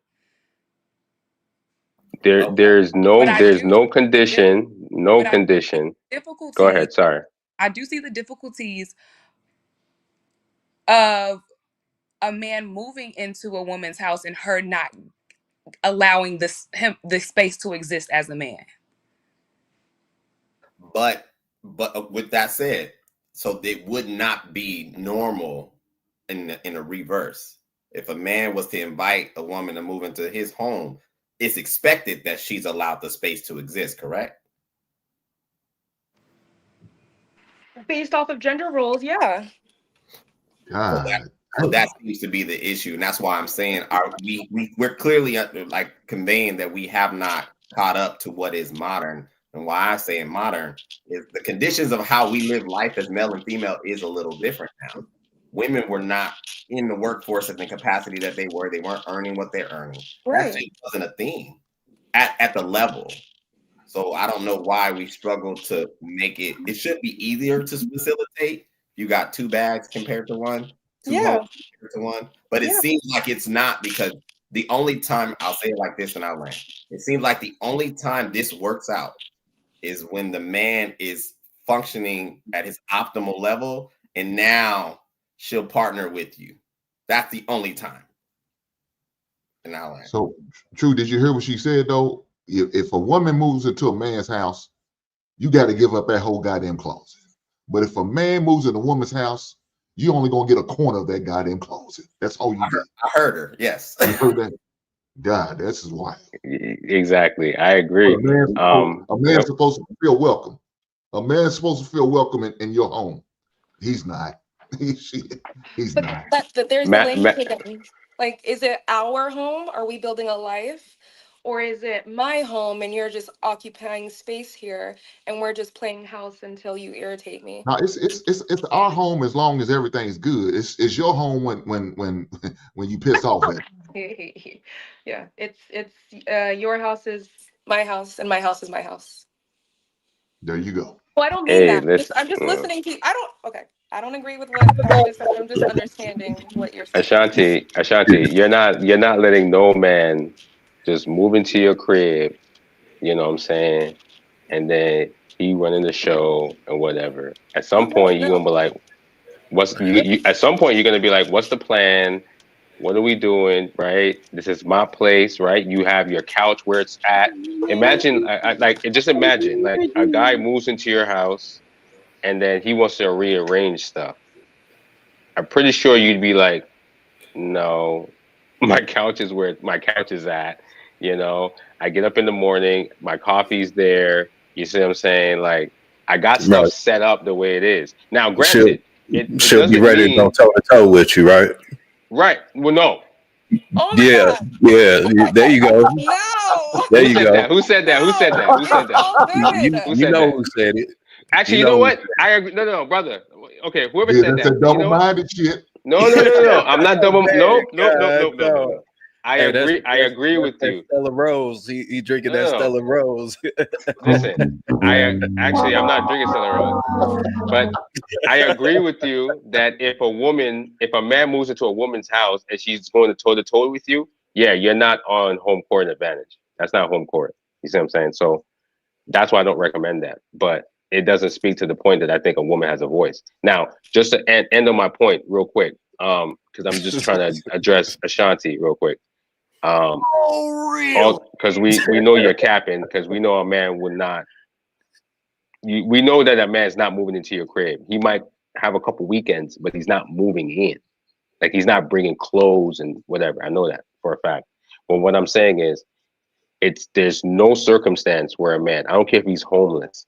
I'd rather a man be homeless, come to your crib, maybe shower, get some food, but he needs to go back to wherever he came from, get his money up, get a house. I'm dead serious, because the minute you move into a woman's house, she's already has a clock in her head. Like, when are you gonna This is leave? ego. What are we doing? What's going on?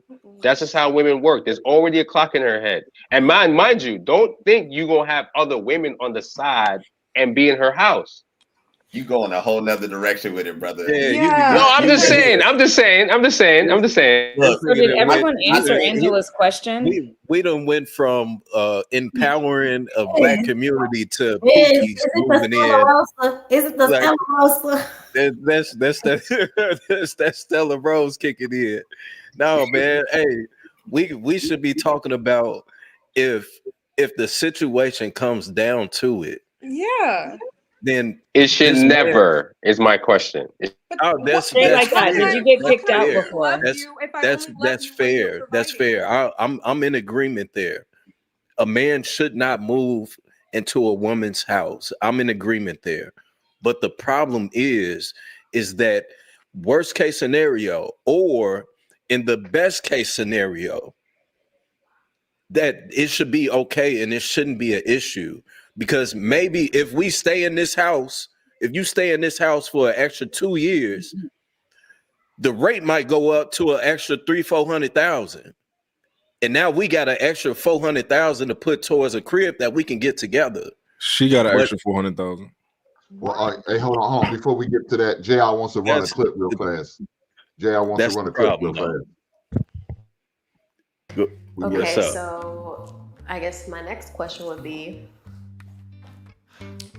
what do you think that Black men can do to change their overall image or vibe towards the Black woman?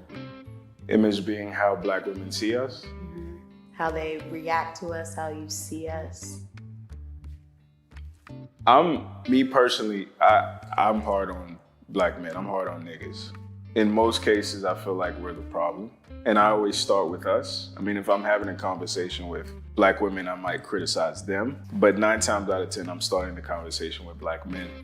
And what we need to do is we need to become more competitive.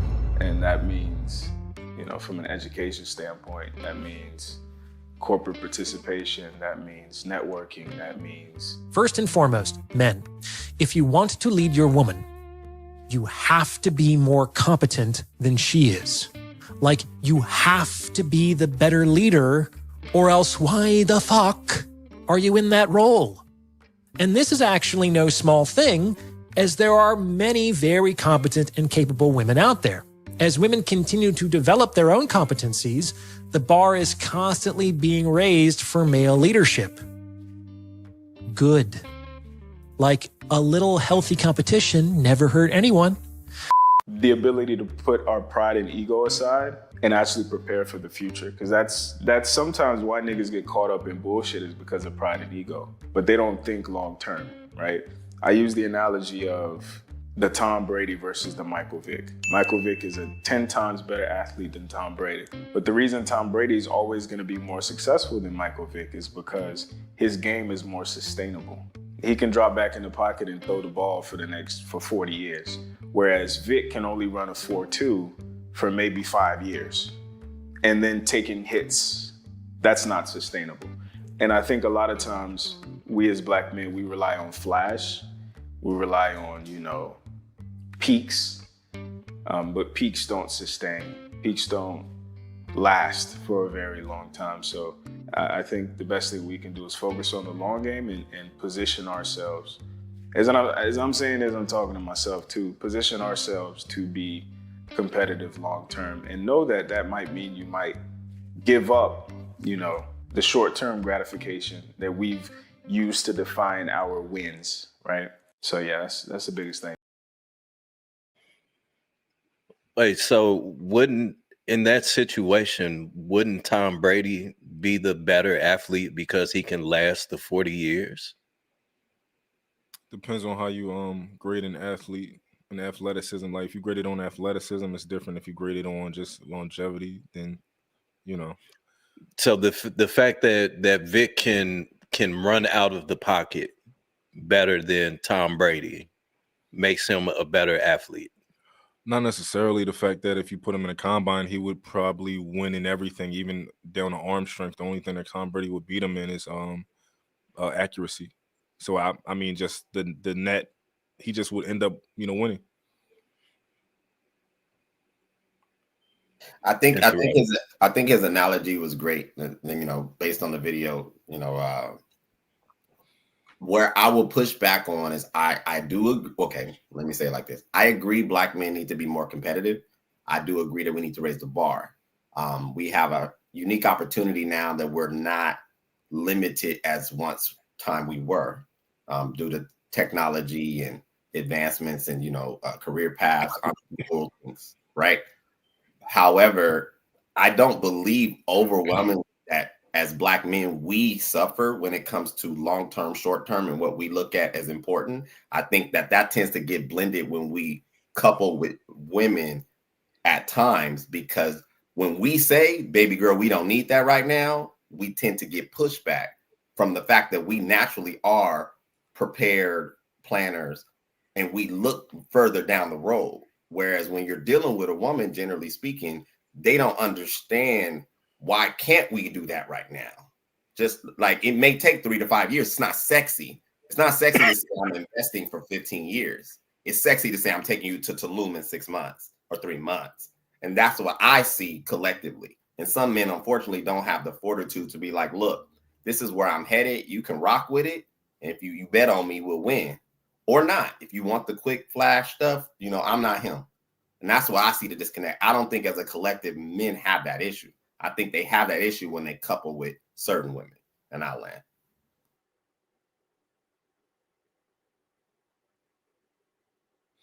I don't. JR, I always wondered if you had a question, did you want to post it? If you had a question for this video, or you just wanted to show the video? this reaction. I got it. So he just want us to pretty much react to this. As far as what he was saying in the video, I always, when I talk to dudes, I always gonna say and talk to them in a different way. As my buddy straight liking that, he would consider that aggressive, but that's how men talk aggressively. So, but if I was speaking to a woman, I'm not gonna argue with no woman and going back. It's a waste of time.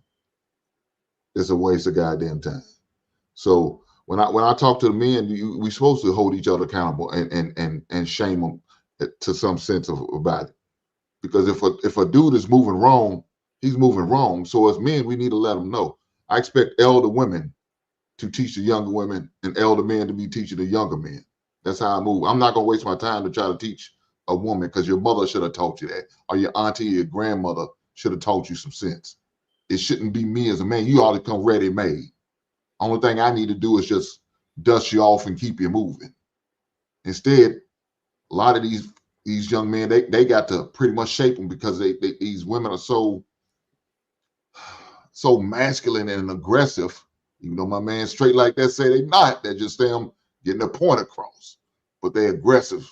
He ain't lying. They ready to knuckle up, go from the shoulders. I ain't never seen such, but it's such way they are now. So our sons will have to deal with these women differently. They damn near gonna have to ready to fight them before they get them to love them. And that's crazy to me.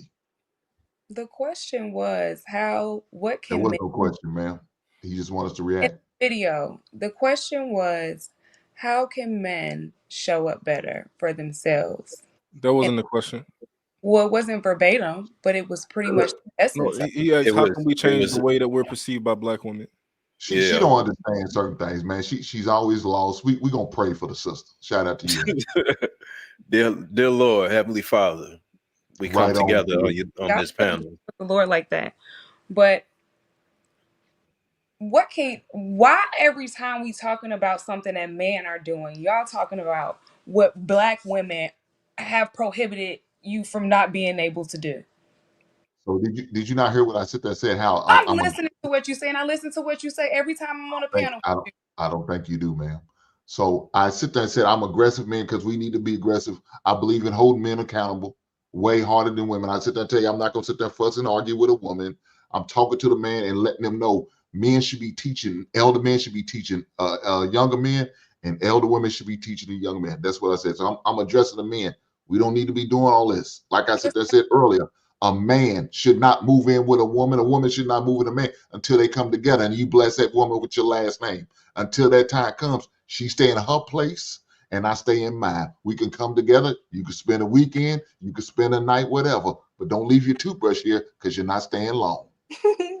The other point was what the doctor mentioned at the end of the video, I think was a very, very good point, as far as him talking about the competence of the man and how things might have shifted and now there's a challenge, in that area. I think that's very important because it encompasses a lot of things that we're talking about outside of our opinions and feelings. I don't think it's a challenge. I get it, and I agree with men working harder, achieving more, and all that type of stuff. But like, it's not no challenge because like, I don't think a lot of men say that they're actually into those type of women. I know for me particularly, I don't really strive for that type of woman. You want a beautiful, cooperative woman who admires you. It don't really take all of that extra stuff to be that woman. The video was touching on men having to be more competent than their female partners and exhibiting that. And if we're talking about why women are in their masculine, it might just be because they do not feel safe enough or they do not trust that the men that are supposed to provide an environment where it's safe for them, because of their competency, they're able to do this. Women don't trust that is a reality for them. Quick question to you, Ashanti. Your father should be doing that until you're married.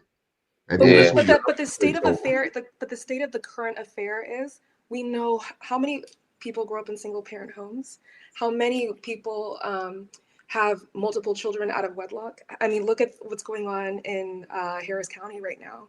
So that doesn't matter. Unless you're a test tube baby, you have a father. Unless he's deceased or he's not, or in Yes, jail or prison somewhere, but he's around. but Get a would hold to would him and allow him to protect you until your husband blesses you with his last name. And then now you got a different umbrella. Well, it's a But lot of have fathers you who don't want to protect their daughters though. Well, this is true. or are ones who are harming their daughters? I mean, If like, they like Angie, I see why. what but did she do? What did she do? She gonna get all this goddamn smoke. She know what she did. That's wild. That's but like. Well, I think you there's like so her. many.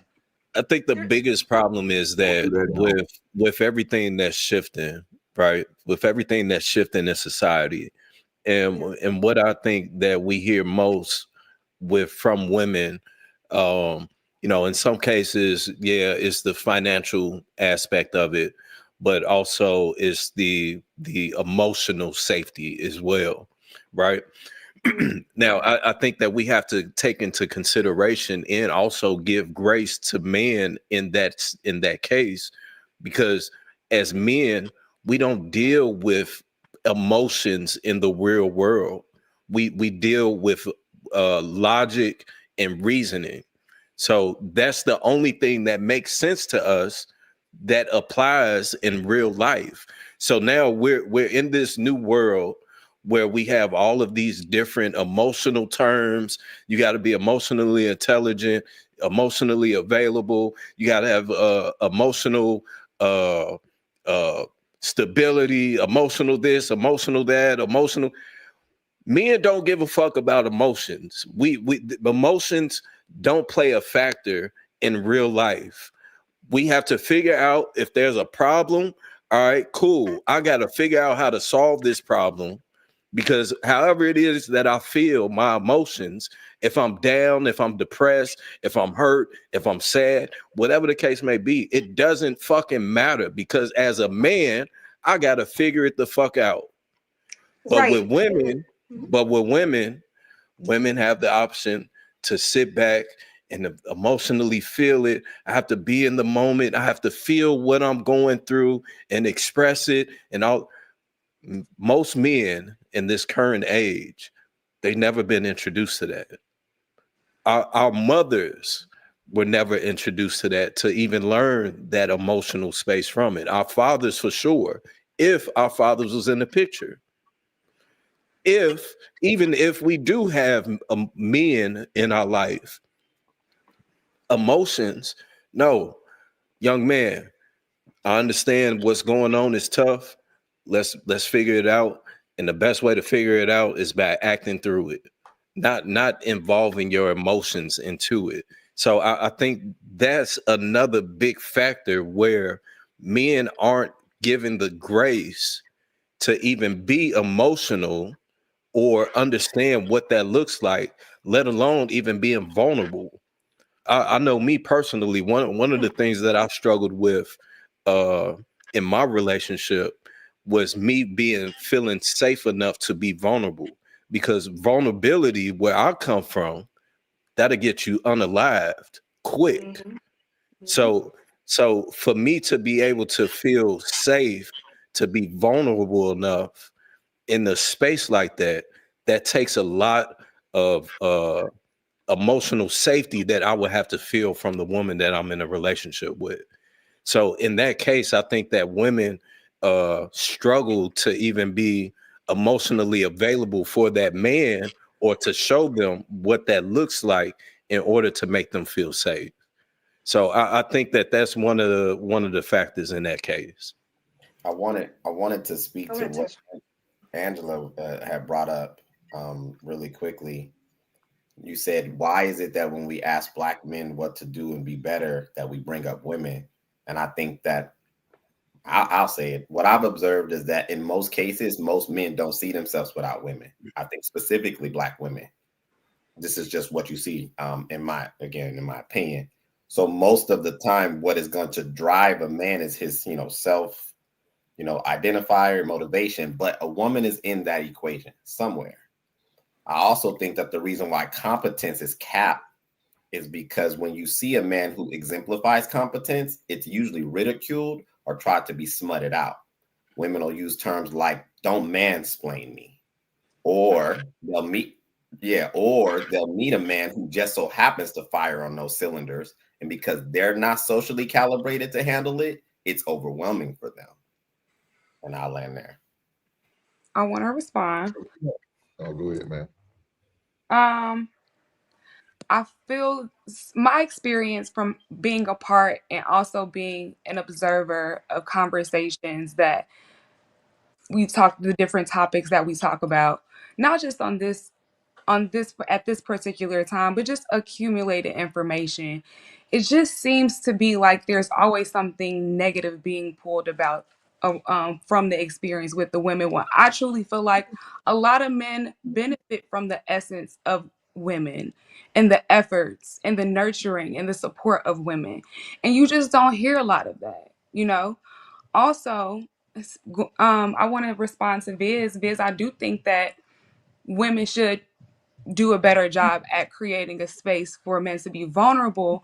But just listening to what you said that, oh, men don't deal with emotions. Emotions don't mean shit to us. It's useless. And it's not. A lot of men and a lot of Black men are suffering from depression and suicide because they don't know how to manage, identify, and regulate their emotions.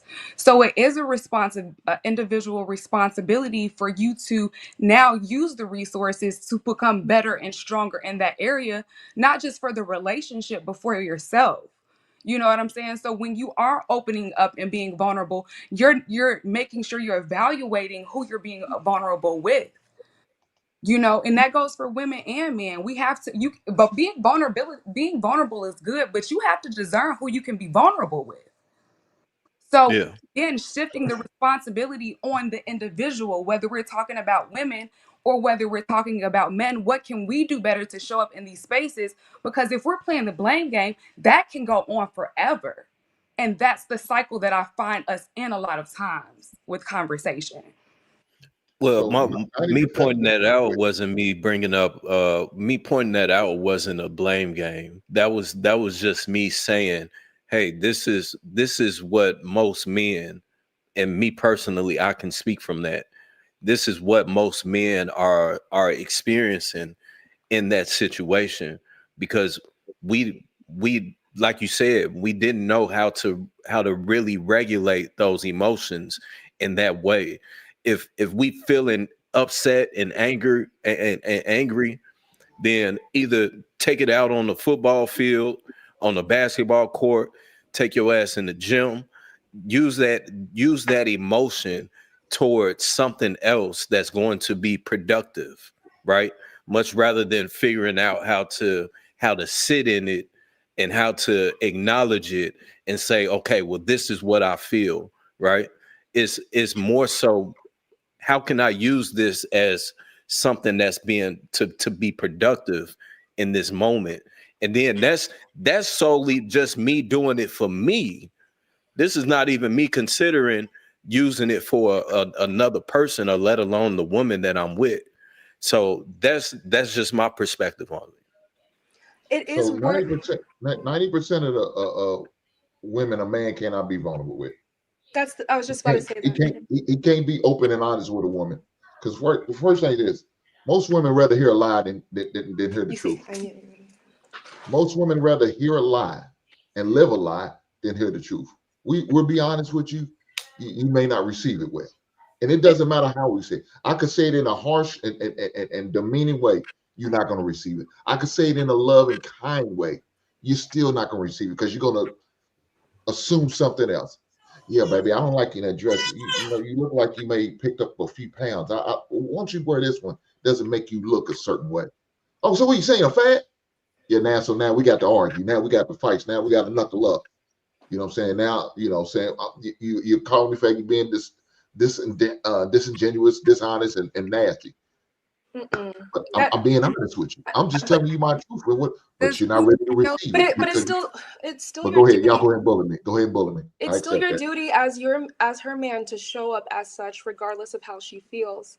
And honestly, part of the reason why women are struggling so much is because men are taking a step back and prioritizing her feelings and experience without acknowledging that, like, maybe you actually do need to hurt your woman's feelings. And if she really is your woman, she wants to hear your perspective. It's part of how women feel connected to you. It is, I'm not saying that that doesn't happen, it's true. But wouldn't you, if you really care and love someone and you want them to be successful, why would you lie to them? Why would you lie to them? And this is why so many people, or especially women, move in delusion. Because y'all are, and y'all are y'all can't taking handle out the truth. It doesn't, or maybe is it time now for men to develop maybe new emotional skill sets on how to communicate truth without also being harmful? We're not y'all. You can tell someone the truth with taste. You don't have to call your woman fat. You could say, baby, I want us to start going to the gym together. So did you see? That's That's not a what I'm lie. saying. You didn't hear what I said. You As an didn't. example. Or Ma'am, you you can didn't just hear own what. her, right? Okay, But go what ahead. I'm saying is, like, part of intimacy is literally being able to be vulnerable. And if you cannot trust the person you're building a life with, then what's the point? So, ma'am, you didn't hear what I said. I didn't say I called her fat. She said, "What are you saying? You calling me fat?" He said, "I said I like you. I don't like you in that dress. You look like you made a gangster." And that's not being nasty or mean. You're being straightforward and honest. But a lot of ladies, but a lot of ladies can't handle that. Again, they will just go straight left with it and assuming I'm calling you fat. What are you trying to call me fat? No, ma'am, that's not what I'm saying. But that's how most ladies are. They'll just take it straight left. If you share something with them or express yourself, again, many times on the show, they were talking about when a woman's on their period, that we got to suffer through what they're going through. Put our shit on the back burner because they don't want to hear it because it's all about them for the 5 to 7 days that they're dealing with their menstrual. That's just how men have to deal with that. I said, well, hold on. Why do I need to put it on back burner just because you're going through something you've been dealing with since you was 11 years old? You ought to know how to handle it by now. Now you're 45. Why you still gotta get an attitude for them 5 to 7 days? It's called empathy. I agree Okay. with Ann. Go ahead, DJ. Let's go to DJ now. Let's get real dope in there. Are we able to switch that question to women? How should women show up? What are ways that we could show up as better women and to support of our Black men? Are we able to switch that question? Yeah, you can switch it up. Yeah. Because I think that a lot of times, I mean, they so focus. I get it, and I get the unity of Black men trying, or because some of those men weren't Black; they were like white guys, whatever. But I just think that women, we set the tone for a lot of how you're treated. So, and honestly, we don't have unity at all. Women don't. That's why women are quick to say, I'm my own self. Nobody's nobody. No one wants to be in a box. Nobody wants to be grouped in with this woman. We don't like each other. So it starts with us. So relationships and all that shit really starts with yourself. And it doesn't start with anything else, validity from no one else outside of yourselves. So in the space of the foundation and the relationship and even connecting to get to marriage, to get to what Hink said, to get to hit apartment down the street, and then you go over here and then y'all get the house when you're married. To even get there, we got to start with women. What could we do better? Where can we show up to men, not with our Birkin bags and our Benzes and our homes and showing what we got in our accolades? And to go back to the question of when I put my finger up earlier and I didn't say anything, it's so many women that in the space, somebody mentioned men being in competition with women. I'm not down for that, but I know what that is and I know what it looks like. And I live in a city where these women are very masculine and beautiful, and their accolades are that's their stamp. They go out looking like money all damn day. Why and is they're that her being single masculine? every day. You said, why are they masculine? But why is that? Why does that read as masculine to you? Because I know them and they're masculine. But okay, so what qualities is 100%. she displaying? But what qualities is she displaying that are masculine? She's displaying. I have it masculinity all. means a lot to me. It means a lot to you. Well, to me, it means dominant personality traits. So very, very, very masculine traits. So my way, my this, my that, my this, my that. No space for a man. If a man cannot fit in your life, you're too masculine. I do think it's masculine to I lead think with the that, things that you attain. I yeah, think that's a masculine thing to do. it Like is. women, you were born perfect. You are like, all you got to do is preserve yourself, and you are perfect. You what a man has always wanted. If you just were born, you listen to your parents, and you stayed who you are, then let nobody touch you. You are the perfect woman, right? Men, we have to go out and achieve. We have to go get things. We have to bring them back to you, right? We say, hey, I did all of this in my life. This is what I've done. I like you. Would you like, I bring you the ring. The ring costs $100,000, whatever it is, right? I'm giving you things. So when you go and acquire things and then you show it to the world, like, look what I've done, that's masculine. I think we need to move past this performance-based evaluation. You cannot determine someone's value based off of simply the accolades or him going out and achieving. Because if we're that model made sense when we lived in a world where my survival was absolutely tied to my husband's. We weren't going to make it if I didn't get married. There was a time in this world where women couldn't even go to school, right? So in that perspective, in that world, it makes sense. But we're in a world now where we know hundreds of people who are terrible, ugly people, masculine or feminine, and they are just terrible people, right? My concern is when you say things like, oh, women, you're born with value, you don't have to change.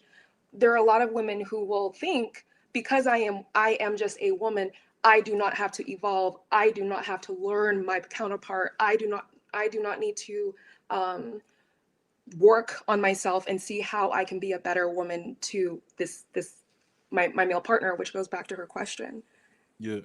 I think with respect, I think you're taking one thing and kind of like moving it over here. We're not saying that acquiring things is all you need to do as a man. Of course, like, women have way more things that they want out of a man. They want you to be 6 foot. They want you to be this. They want you to be that. Like, I'm just saying, that's just one thing. They want you to be emotionally intelligent. They want you to know what they're saying, even when they're saying the opposite. They want you to read these type of things, right? They want way more than for you to just acquire things. We weren't saying that that's all you needed to do, but we were saying that when that is just a masculine thing to do. And we're not saying that as a woman, you don't have to go through life and actually learn how to work with people. You don't have to learn how to be a good partner. You got to learn those things too. But in a basic sense, if you were just born, you're slightly attractive, you listen to your parents, you grew up and you preserved yourself, you didn't go out here and go and have sex with all the men in the world, you are valuable. Yeah, I don't think that. Can I ask the women a question about leadership? Do you women feel like any of you women, I don't know your jobs, I don't know your careers, I don't know where you are in life, but do any of you women, one of your leading traits, is it leadership? Sorry, can you say that one? I heard trace. What is traits? Traits. Yeah. So, what are leadership traits to women? Or? No. I didn't hear the question well, sorry. Do either of you feel like you're a leader, that you possess leadership? Yes. Absolutely. I do. Yeah, I do. Yeah, for sure. Yeah, so masculine traits, I don't know if y'all know, I'm sure you guys do, but I know that you got how you feel about masculine, but it's pretty much strength, courage, assertiveness, independence, and leadership. That is so one in the definition. space. I disagree. Yeah, I know, because you're taking it back to a certain level of where women didn't work, and really and honestly, I can take it back even deeper of why marriage was even a thing. So we can all go all the No, way no, but back if we we're focusing want, on but leadership, right? right. But in the space of what I was saying, when you took masculine out of what I said about the women with their accolades, walking around with their degrees, their sororities, their Gucci purses, their Birkin bags, their Instagrams, their That's cars. not leadership. That's materialism. No, I didn't say that's leadership. Or that's what not I masculine. said, That's not being it's masculine. masculine That's to me. materialism. All that's masculine to me. If Do a you- man doesn't want you, it's masculine. And I'm So- gonna tell you, my brother Do you think just got women married. can? Do you think women can lead? My brother just got married to a very modest, And natural you gotta girl. let her finish. You gotta let her finish. We respect you and allow you to finish. You gotta let her finish too, okay?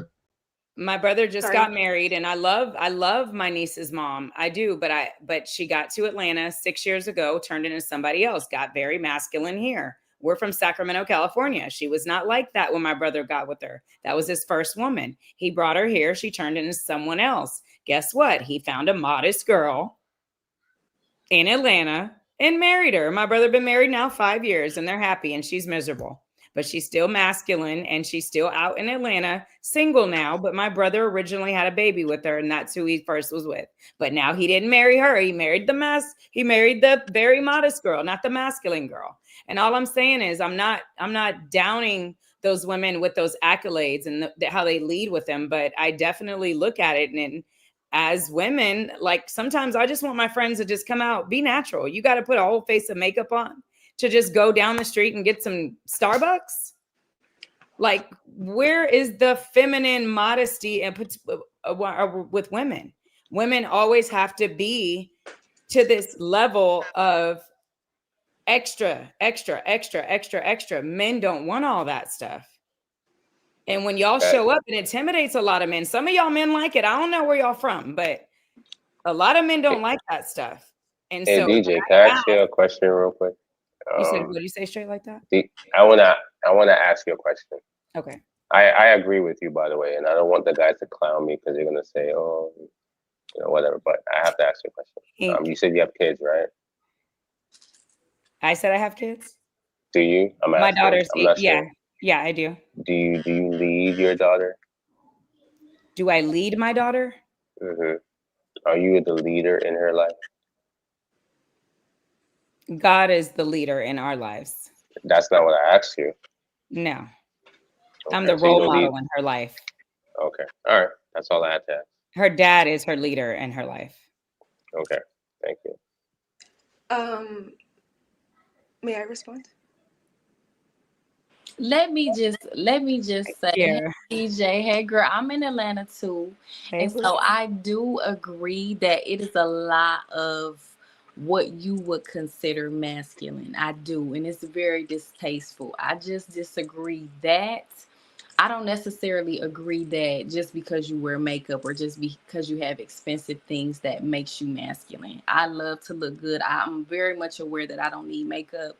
I don't wear it everywhere, but I like to wear it, and I don't think I've ever been considered masculine. I don't even feel masculine. No, after doing, just a lot of healing, I've went through therapy and things throughout my life. Once you know self and love self, right? It's just like it's a different love. And I'm sure that you get from God, that assures you and asserts you in self. So I just don't agree with the part that if you want to look nice or if, some people, some women. Well, I didn't say that as a whole. I added that in as sometimes I want to just you be natural. Sometimes that's what I said. I said sometimes I want to just let's go to Barnes and Noble real quick. Got it. I can't find a friend that don't say my hair's not done or I gotta put my makeup on. I mean, this is Atlanta, so I'm from Cali. Like, it's just strange to me. I've been in Buckhead 15 years, and I'm like, man, these Barbie dolls out here. Yeah. Are your friends single? Are your friends single? They're working out like the men. They're doing everything. They're just and they're go-getters. And hey, so be it. They're out here. But again, I'm just saying, I just want women to just be more, if they want a relationship. That's all I'm saying. You do understand the leadership that a man requires from a woman is different from like the leadership that a woman would have with her children or something like that, or like the leadership that an older brother would have with like an older sister, or like the leadership an auntie would have with her nieces and nephews. Like leadership is not just one thing. Obviously, a man is the leader, but to say that women don't have the leadership quality would say a mother is not a leader, in which she is. I wouldn't want a mother that's not able to take care of my children and lead them in the right way that I direct her. So leadership has levels and stages. The Most High is number one. I don't know if people here are believers, but there's an hierarchy, so everyone has a role. Whenever you look into nature, there's certain animals that dictate leadership, and then some animals have to submit to that, and then it trickles down. So leadership is not just a monolith to masculinity, but masculinity is the number one head of leadership when it comes to a man and a woman. So for her to say that, I asked her, you know, you have a daughter, you don't lead her. Really? You're at home with your daughter and you don't lead her? That don't make no damn sense. Like you're a Leadership mother. is masculine though. Yeah, you're a Like, parent. crazy. Yeah. No, leadership is not masculine. The head of a man is masculine. Right. Leadership is not dictated to a gender. I never said leadership. I So, actually read a definition. hold on. I never So- said only leadership hold was on. masculinity. Leadership. I said several things made masculinity. Women are not. yeah, but supposed- leadership are supposed- not subjective to just a masculine role, because we know that a woman But in has my leadership foundation, over the I don't have children. to say I'm your leader, Nayana. I don't have to tell her that. Women are not. Well, supposed men to be don't have to do the same 100% thing for feminine. women. I don't Men don't want her have to to say think that that to she's men. somebody's boss either. Okay, so men don't have to do the same thing to women. I Hold don't on, have to guys. tell a woman that I'm her boss. She just needs to follow my lead. That's Guys, women don't have to be 100% feminine, and men are not 100% masculine. That we do have a little balance there. So even though leadership is a masculine trait, women are not 1,000% feminine. They are allowed to lead sometimes in certain instances. Yes, and one way, women do not lead in the same exact way as women or as men do. Women will oftentimes listen to everyone or try to serve the needs of the group and see what's best, and everyone, you know, may agree on it. That is also a form of leadership, but it's not in the masculine way. Leadership is just a quality, and it gets expressed differently through the different genders. And I think it's so it's so disrespectful to, like he said, the diversity of masculinity and femininity, to say, well, if you think you are a leader, you are masculine. There are plenty of women back in the 1950s who would drop a handkerchief as a way to lead or signal or hint to a man to come hither. Right? That is a I mean, Harriet Tubman was a leader. That is Harriet Tubman was a leader. Harriet Tubman was considered. I mean, We exactly. So have no leadership idea if is she was masculine or not. Do you know Harriet it's just Tubman? equality.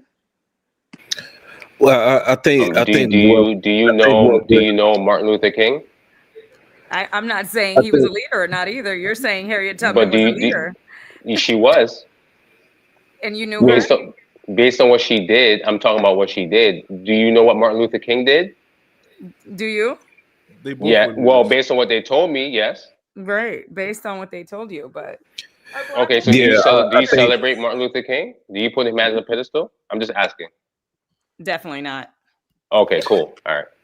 All right. Well, so here's the thing with this. I think that with the whole leadership role thing, right? I understand it. I think what we're taking away in both instances is understanding people being able to work in their pocket of genius.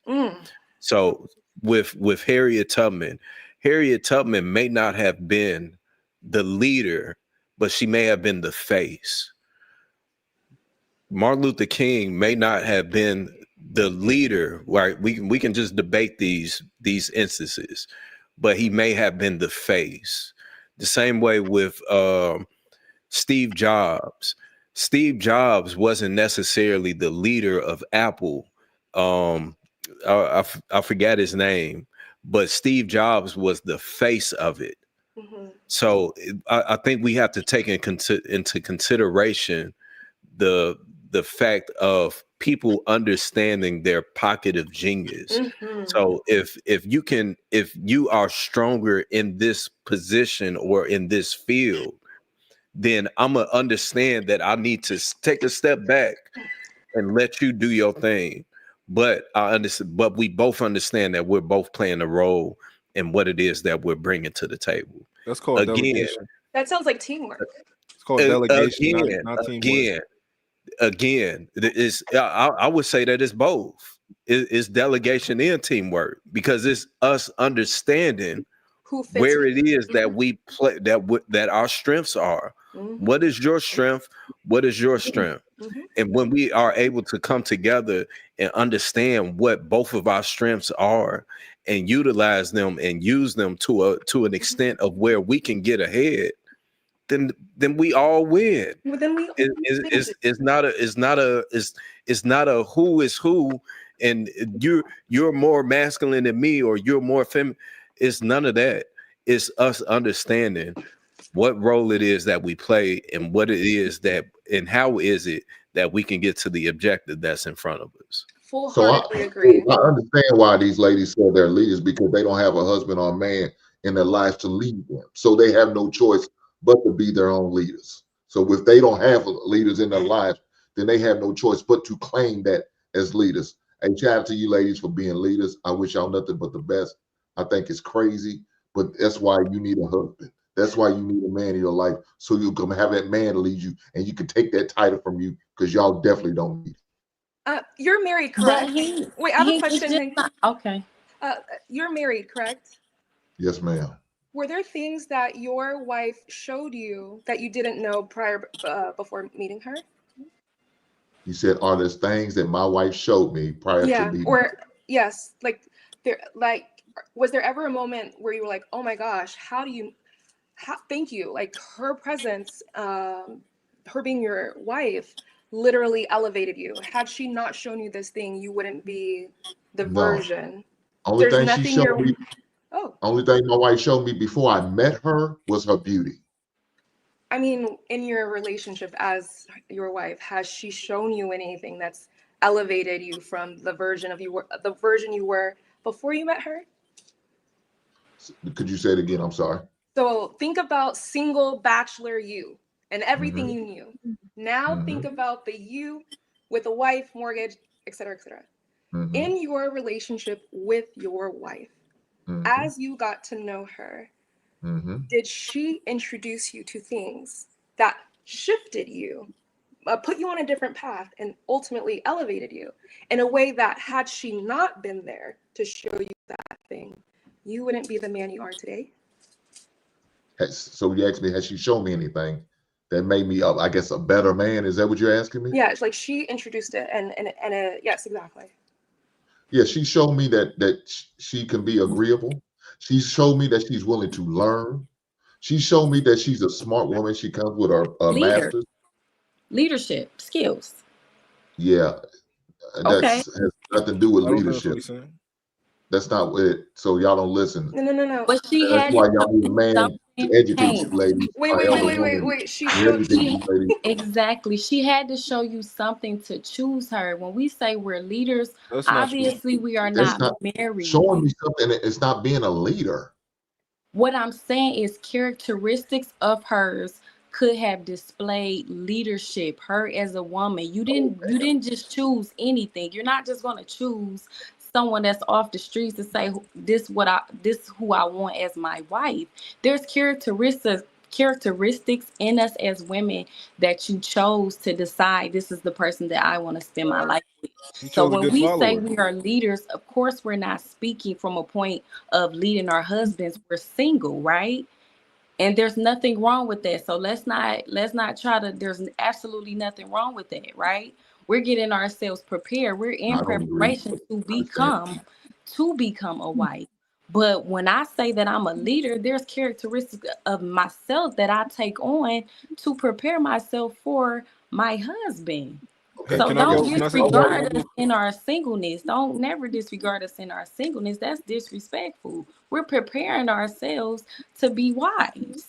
Well, I wouldn't think so, because when you sit there telling a man I'm a leader, I'm not going to. I'm thinking now I got to go toe to toe with you, because you're trying to be in my singlehood.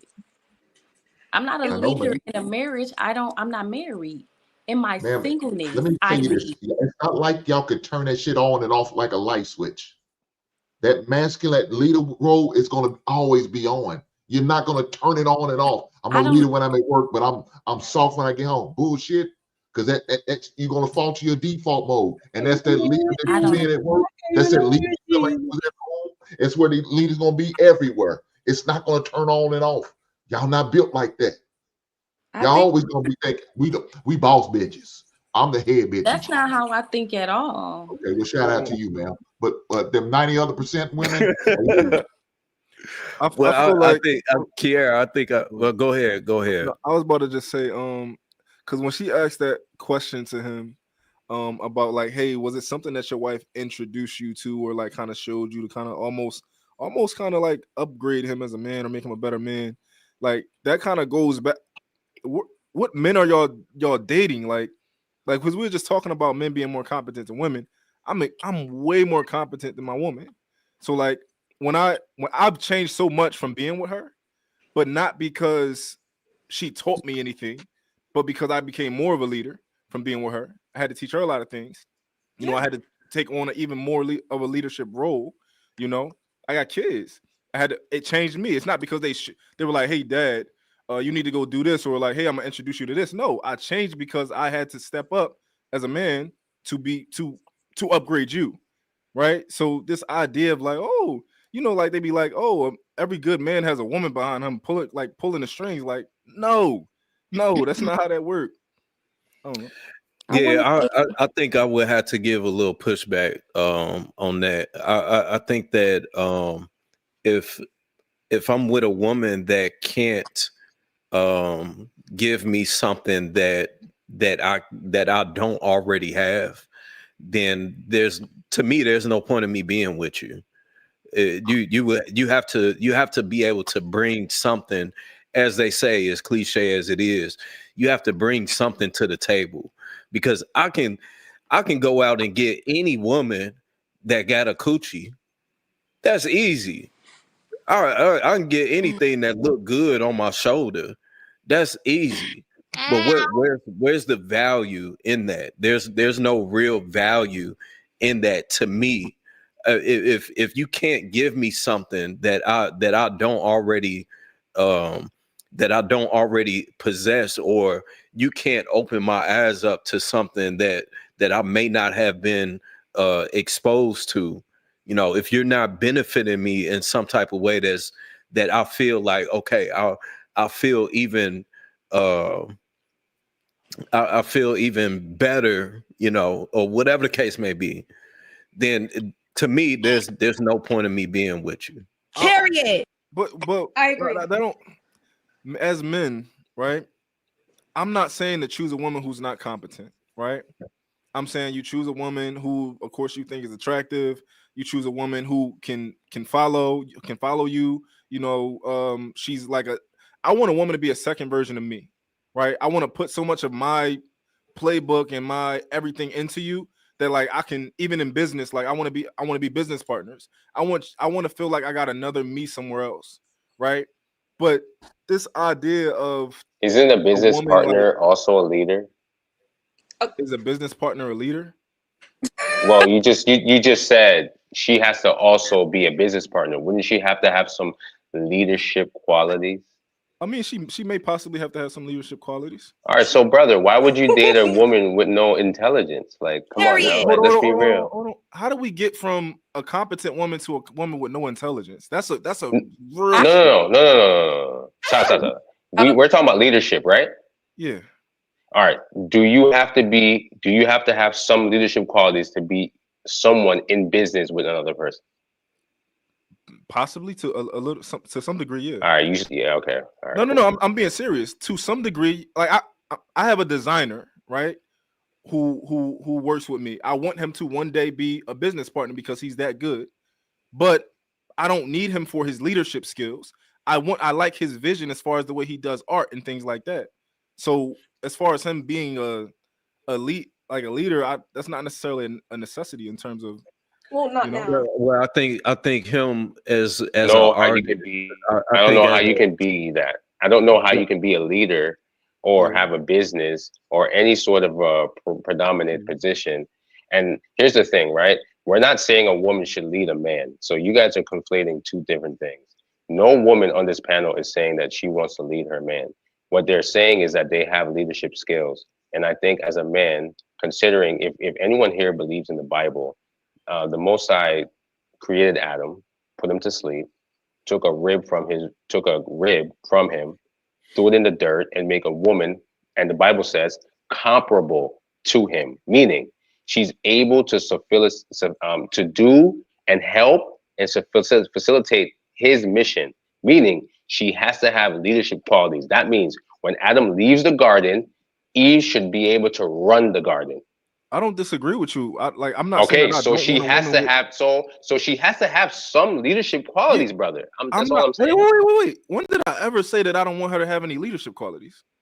I think that's what we were That was the whole argument. That was literally the whole argument. I was talking about a woman having to teach me something or like to level me up.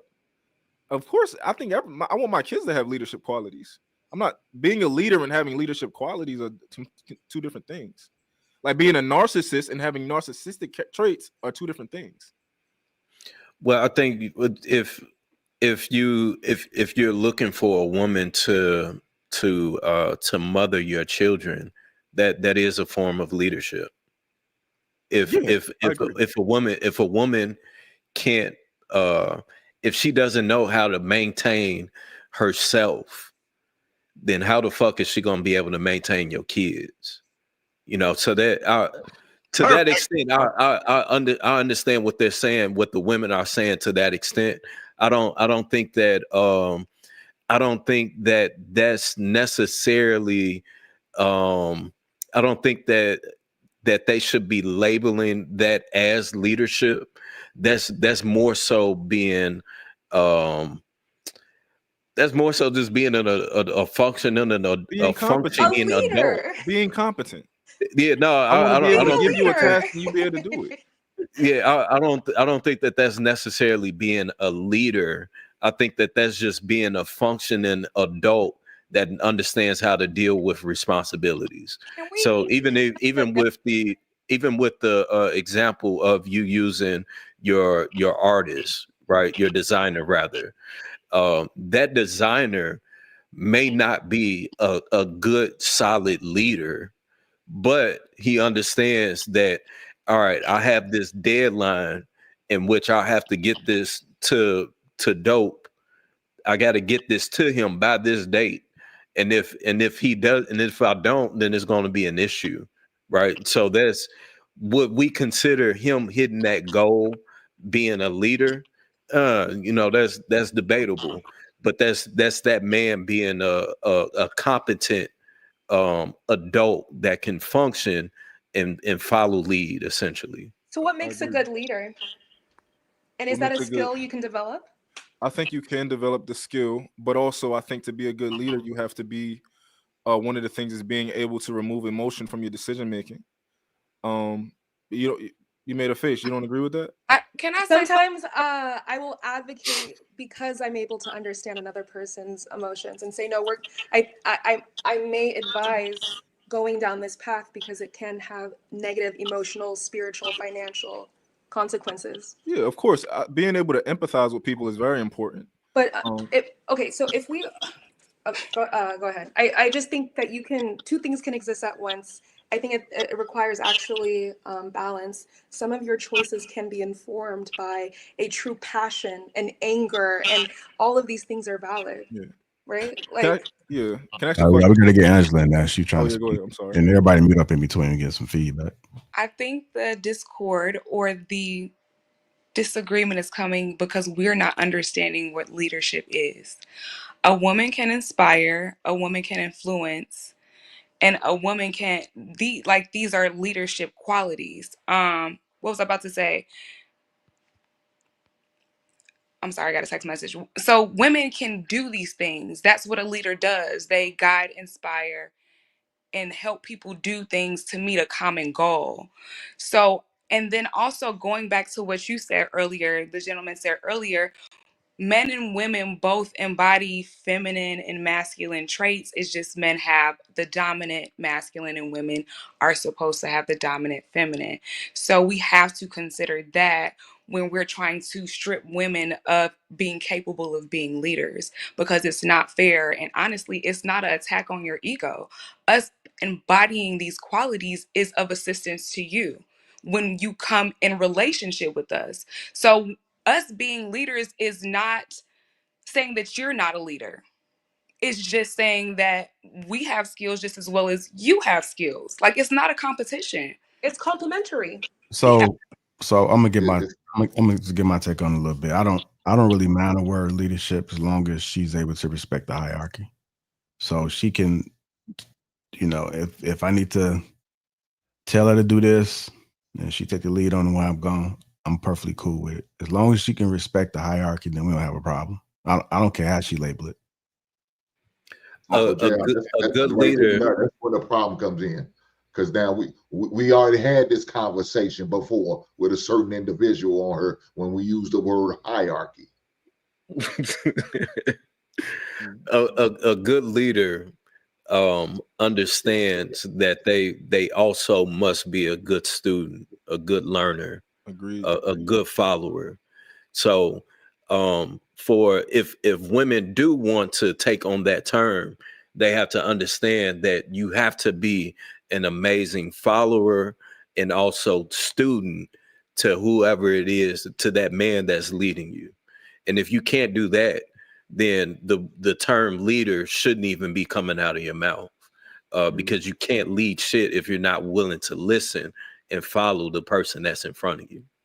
And then I'm gonna say this as well too, because I think we get so hung up on these words, and I see it a lot of times on the internet. And I don't think a lot of people are fit to lead. I don't think people even know what a hierarchy even looks like. I've never had to speak on my dominance, right? I think it's just a certain aura, a certain energy that you just exude. It's just a way about you that you don't have to explain yourself. If you say you don't like something, it is what it is. Either she gonna roll with it or she not. But when you gotta explain yourself, when you gotta bring a fact up of like who you are, I'm the man of this house, she just don't respect you. And if you keep repeatedly having these same issues with women or people, because it don't have to be just with women. I mean, you could be running a business and your employees they probably don't respect you. You could be at work and your coworkers don't respect you. The managers don't respect you. The people at the restaurants don't respect. The waiter and waitress don't respect you.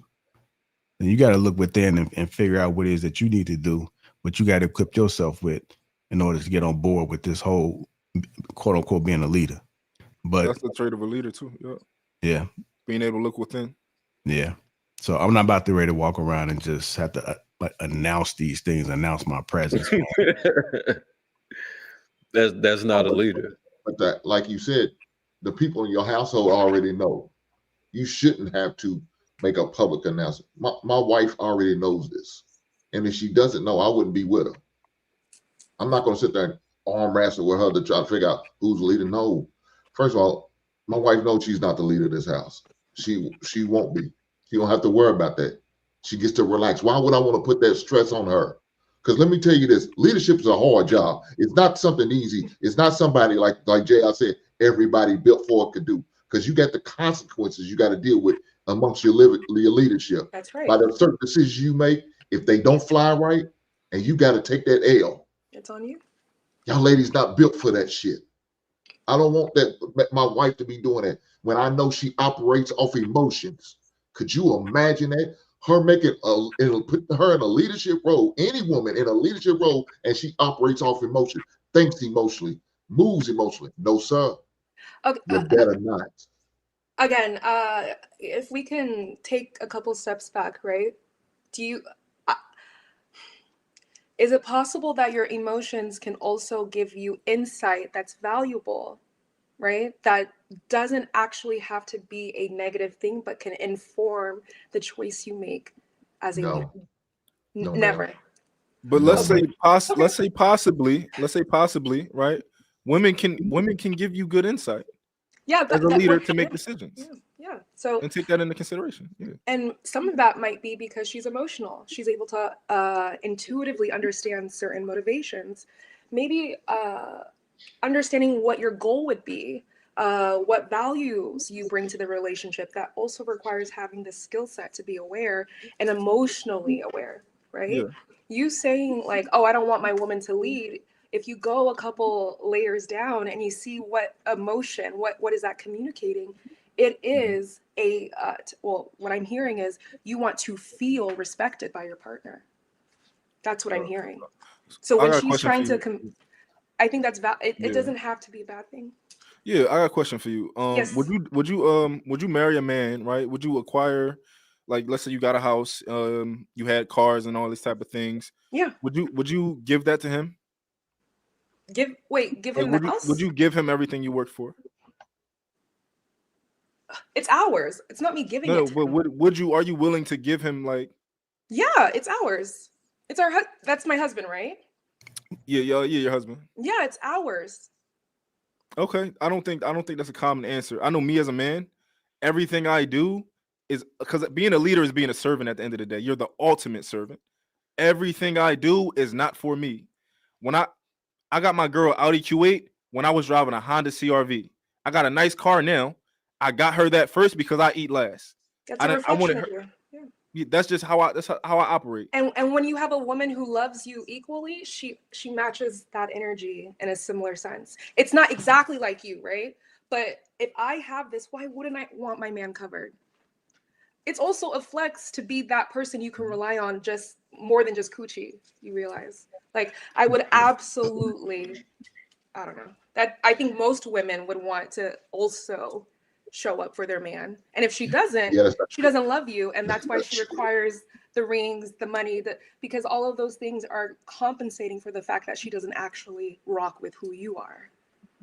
Yeah, I think that we will not say the same answer, give the same answer that you just gave us. 90% you can ask of the these women. Ask the women. No, I'm not going to ask because I already know 90% of these women would not say what you just sit there and say it. I want to be a testament to that. Just for example, the last person I dated, when I met him, he got into a really bad accident, totaled his BMW, was not having a car the majority of the time that we were dating, and I still rocked out with him, lost a 6-figure contract, had to switch his lifestyle around. I was, so women do these things. I don't feel especially like it's always acknowledged or appreciated, but I know women, I've done it, you know what I'm saying? And it's the ride or die trope. You do it in the interim. I don't think that women don't do it. I think that it just comes with the conditions. I think that's the gripe that men have with that. It comes with the conditions. So Transactional. I'm assuming it 100%. I say it all the time, and I get pushback on it. Even though, yes, we're in a relationship, we're together. You love me, I love you. At the end of the day, in most cases, especially for women, I forgot who mentioned. I think Aisha brought up the divorce rate. In most cases, women are divorcing the men because it's no longer the transition. It's no longer transactional. No, they're divorcing because they feel. Oh, sorry. Right. They don't feel whatever it is that they feel, which makes it transactional. That you just solidified at the point. Well, so I think for Angela, and I don't know what happened with your ex, but I could only assume at some point you probably brought up the fact that you know what I'm saying, you were still rocking with him and he didn't have the 6-figure and the BMW or whatever the case may be. I would assume that at some point in an argument that may have came up to where it was used against them. Just in the same case with Kiara, right? Her story that she shared earlier. Even though the man showed up late, it was still, oh, I'm not fucking with this nigga no more. Regardless of the fact that he put his life on the line. He came outside, in this horrible traffic. He drove. Y'all in Atlanta, so you know everything 30, 40 minutes away. So now that 30, 40 minutes then turned into an hour and a half or whatever the case may be. And now he got dismissed because, you know, whatever the situation may have been. So I think that's the gripe in that situation. Viz, I think you're doing a lot of assuming to make your point. I am assuming. That's why I said I'm assuming. That's why I said I'm assuming. I understand it, but it's not valid because you're assuming something that is not a fact. That did not happen. Angela, how long a lot would of you black have done women that are for? willing to make that What mistake. happened? What happened? Anytime we ever got into it, I never threw that in his face. Why y'all not together? What? I mean, y'all, I don't think it's funny because I think you're trying to prove a point and you don't have any validity to it. Well, I'm asking. That's why I'm asking the question. Us not being together had nothing to do with him losing those things. Thank you. It was a character thing. There were certain qualities that I needed to see in order for me to take things further and to make a further investment. And I didn't see those qualities. Mm-hmm. So that's why the relationship ended. But So I think that we also have to draw a line between women having standards, having a level of standards, and women being only chasing a man for his materials. We have to have a division with that. Talk about it. Right. So if she has wait, hold on. Wait. So right, a man that is financially stable. A woman has a right to want a man who can show up for her emotionally, long term, consistently. Like it's nothing. Right, but you just said things, but right. So women are not making their relational decisions based off those things. It involves those things, but it is not completely based off those things. Some women do, but all women don't. And the women on this panel are saying that we do not discern our partners only based on a man's materials. That's fair. I hear everything you just said. Now, let's just dive a little deeper into this. Let's walk with me on this. Okay. So you just said that this man crashed his BMW. He lost a 6-figure contract. Do you not think that this man is going through something mentally to where maybe I can't show up because I'm struggling? I'm fucked up. I know you helping me out right now, but you know what? I'm fucked up right now, and maybe I don't know how to express this to you. Maybe I'm no longer able to show up for you in the way that I can because I don't know how to show up for myself. I just lost everything that meant something to me, that I thought meant something to you. So how is it now that he lost those things? Before, when he had it, he was enough. You was fucking with him. You was rocking with him.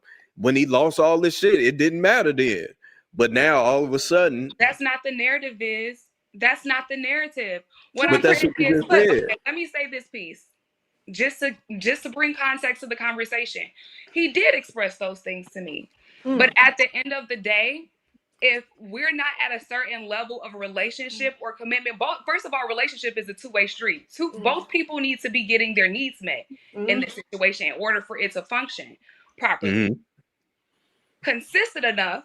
Maybe not 100% of the time, but consistent enough. So, with that being said, if you're telling me that you cannot show up as what I need to the standard that is not only involving the physical, then I have to make a choice that's best for myself because we are not married. We were still dating at this point. I feel like there's a certain level of investment and commitment that goes into continuing to deal with somebody who's going through this type of adversity. So, Viz, before one second. How long after the accident you and him break I up? want to ask her 1 second. Please just give me 1 second. Angela, he lost his position. It is your right as a woman to make a choice. I agree. All right. Let's say he kept his position. Did you love this person? I loved them. I wasn't in love with them. All All right. Anyway, so you thought about it. That's a no. So we're gonna move on. And the last lady did that with the whole no. The last lady did. The last lady. The last Ashanti. Wait. It's my one what second. I'm saying from my story as truth because you can't That's that leadership kicking in. her story. You can't do No. that.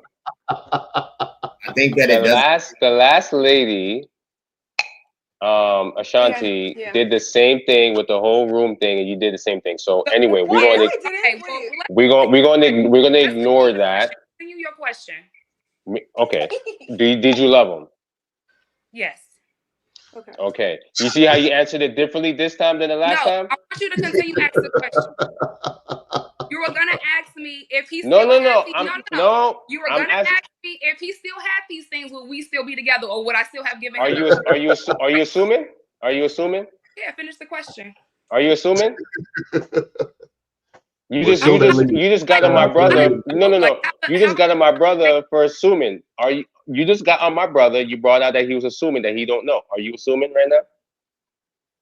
All right, cool. All right, so well, now I'm being childish. Okay, so that's an insult, and I'm just talking to you. So I didn't call you no names. But anyway, moving forward. Is that her expressing herself, or is that her being aggressive? No, her? No, that's not brother. I promise you. That's not her being strong. Well, you hate to admit you was wrong, don't you? You hate to admit you was wrong. No, I said strength. I said strength. Yeah. Hey, let's get Najee. Hey guys, you gotta get my man Najee. Let's get Najee in there. Is that Najee? Is that how you pronounce your name, brother?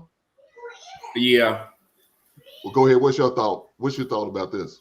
I think the whole dynamic is kind of dysfunctional because the way people are looking at it is more so based on their own personal needs. So it's like, I know how I want the woman that I desire to be, and she has to be this way. And if she don't act or behave this way, then I can make her wrong for it. And then I'm gonna find everybody's going into it from a lacking mindset because they don't understand who they are. And they're trying to create this idea of how they want a person to be based on where they're not showing up for themselves. And then you get to the root of it. It's based on their mom or dad or whatever trauma they experienced as a kid. And now they're governing their partners to be the version of their mom or their dad that they didn't receive as a kid growing up. And now they're like, oh, you're not the woman for me because you're not being the way I want you to be. AKA, you're not being how my mom is. It's all trauma bonding, for real. Wow. 100%. You cooked. I think that's an oversimplification, but I also think that we missed a very valuable exchange between Biz and Angela because Angela made it personal. And I think Biz was speaking on a general. I also think that it was posed as a general. Angela made it personal. No knock to her. But traditionally, I believe women do change up when the conditions of that man change. And that's what I believe Biz was speaking to, that en masse. So we're not saying Angela's like that or Anna's like that or Kiara's like that or even DJ's like that. But us as men continue to tell you guys some of the experience we have with women that are not y'all, that these is what occurs. And what I think was even displayed was that, correct me if I'm wrong, Angela, you said if he's no longer serving me, then I have the right as a woman to now myself if he's no longer serving me. Is that correct? Something along the lines? When you are in a relationship, when you get in relationship with a person, I think the point of being in a relationship with the person is to inspire you to be better. When I say that person did not compliment me, when we were not compatible, where I felt like we could move in a constructive and healthy direction, that's what I mean when I say he wasn't serving me. Okay, that's fair. Thank you for expressing that. Thank you. Angela, were you guys friends first? Hurt, but now that he got hurt, now he can't. That's not a real thing. He got cut his ass loose. Is that what we're saying? She didn't really love him, or she had to guess or figure it out in her head. Angela, were you guys friends first? I'm just curious. Would that not be the equivalent to like how a man get with a wife or a woman and she starts to gain weight and then a dude no longer find her attractive, so you don't want to? We're talking about dating and marriage. Those are two different criteria. That's two whole different things for the most part. I think again, like you guys are saying it's different, but in reality, in 2025, a lot of it's not different. And regardless to whether it's in boyfriend, girlfriend, or in a marriage, it's still the problem with the whole cycle of relationships. And most people married, I recently asked a question, and I asked married people. I said, if you took out the word commitment, would you guys still treat each other the same? 97% of those people said no. Well, I mean, that's the obvious though. You're in a marriage. That's not the obvious. That means that it's transactional. Most relationships are transactional. So what Angela's saying is it was transactional. He's talking about love, but in reality, people don't love. They're in transactional relationships and marriages. I don't think commitment is the transaction. Love is acceptance. I don't think commitment is the transaction. Commitment. I think commitment is relationships. Period. In general, are 100% transactional, in my opinion. Be it if it's your family, friends, or a spouse. Now, as far as with marriage, you're committed to this person. So, regardless if the transaction is not there, you've made a vow before God and man. So it doesn't matter. I think the part that we miss in general, regardless if this is a marriage or not a marriage, regardless if it's your spouse, your brother, a cousin, a coworker, nothing is going to stay the same all the way through. You're going to go through peaks and valleys. That's what happens in life. You go through that by yourself. So the fact that we assume or expect rather for everything to just go on this straight and narrow, I think is unfortunate. Now, Angela, I don't know your situation, but from what I'm hearing, from what I'm gathering, from what it is that you're sharing with us, is that before this man had all of this bad luck, we can quote it as, before that happened, everything was good, because when he went through that, you was okay with being, you was cool with it. You was like, oh, okay, hey, I get it. It was cool. You experienced this. We're going to continue to work with it. we're going to rock out whatever. But not considering the fact that this man has experienced something that was life-changing. I can only assume how bad the car accident was. Was this a fender bender or was the car totaled? So now he may just have trauma. He might have some PTSD from this now. And on top of that, he lost he lost this 6-figure deal, which is a good amount of money, which is life-changing. He's going through all of these instances where he hit this valley. And now this woman that he thought was rocking with him is like, no, man, you're not showing up no more. You're not doing this no more. So now I gotta kick it to you. I gotta kick you to the curb. That's not what I'm saying. That's what it sounds like. It may sound like that. I will give you that. I give that you don't. It's just a small increment of the story. I was saying those parts of the story to add context to what I was trying to say and what we were talking about. But I got with this person because of their character and how they treated me, not because of those things. So the lack thereof was the reason why we're not together is not because of that. I think that most men will say on this panel, if that happened to them, that they just wouldn't have the capacity to date and to show up for a woman that they cared about. You just said that you got with him for his character. Can I ask? Go ahead. Wait. Is that not what you just said? You just said you got with him for his character. His personality and his character. But as you get to know what changed? As you get to know somebody, how he treats me, about them, and things change. Yeah. So you're not. My point is, it sounds like you're not taking into consideration what it was that he was going through during that time, because you said out of your mouth, you just said that you got with him because of his character and personality. That's what drew you to him, And that's what made you accept the fact that he's going through whatever he's going through. So now that he's going through this process of where he no longer has what he has, and maybe he's questioning himself, and now he's struggling with something internally, is matter of fact, your character and personality isn't what I thought it was. That's what it sounds like you're saying right now. You're assuming that. I think the biggest disconnect nobody else hears that. It sounds like I think y'all projecting big time. Like y'all are speaking for the dude as if y'all know what the dude and how he was, and you like y'all are best friends with this guy. Y'all talk to him y'all don't even know. She's telling you her experience, and y'all are like, yeah, but you only did that because all these women, this is what they do. And she's like, no, that's not what I was doing. Well, it's like, yeah, you lying because I know how all these women, it's what they do, and it's like, what? But hold on, I don't think he was projecting. I think that he was just using the evidence brought forward to us to kind of like make a sensible. That's what it sounds like to me. Projection is when he's speaking for another person. He's taking my experience and he's if you're speaking for somebody that's his lens. That's what he's doing. Why don't you give us more detail than that? He's not taking what I'm saying for truth because in his mind, it's already made up about correct or about certain things, and that's just what it is.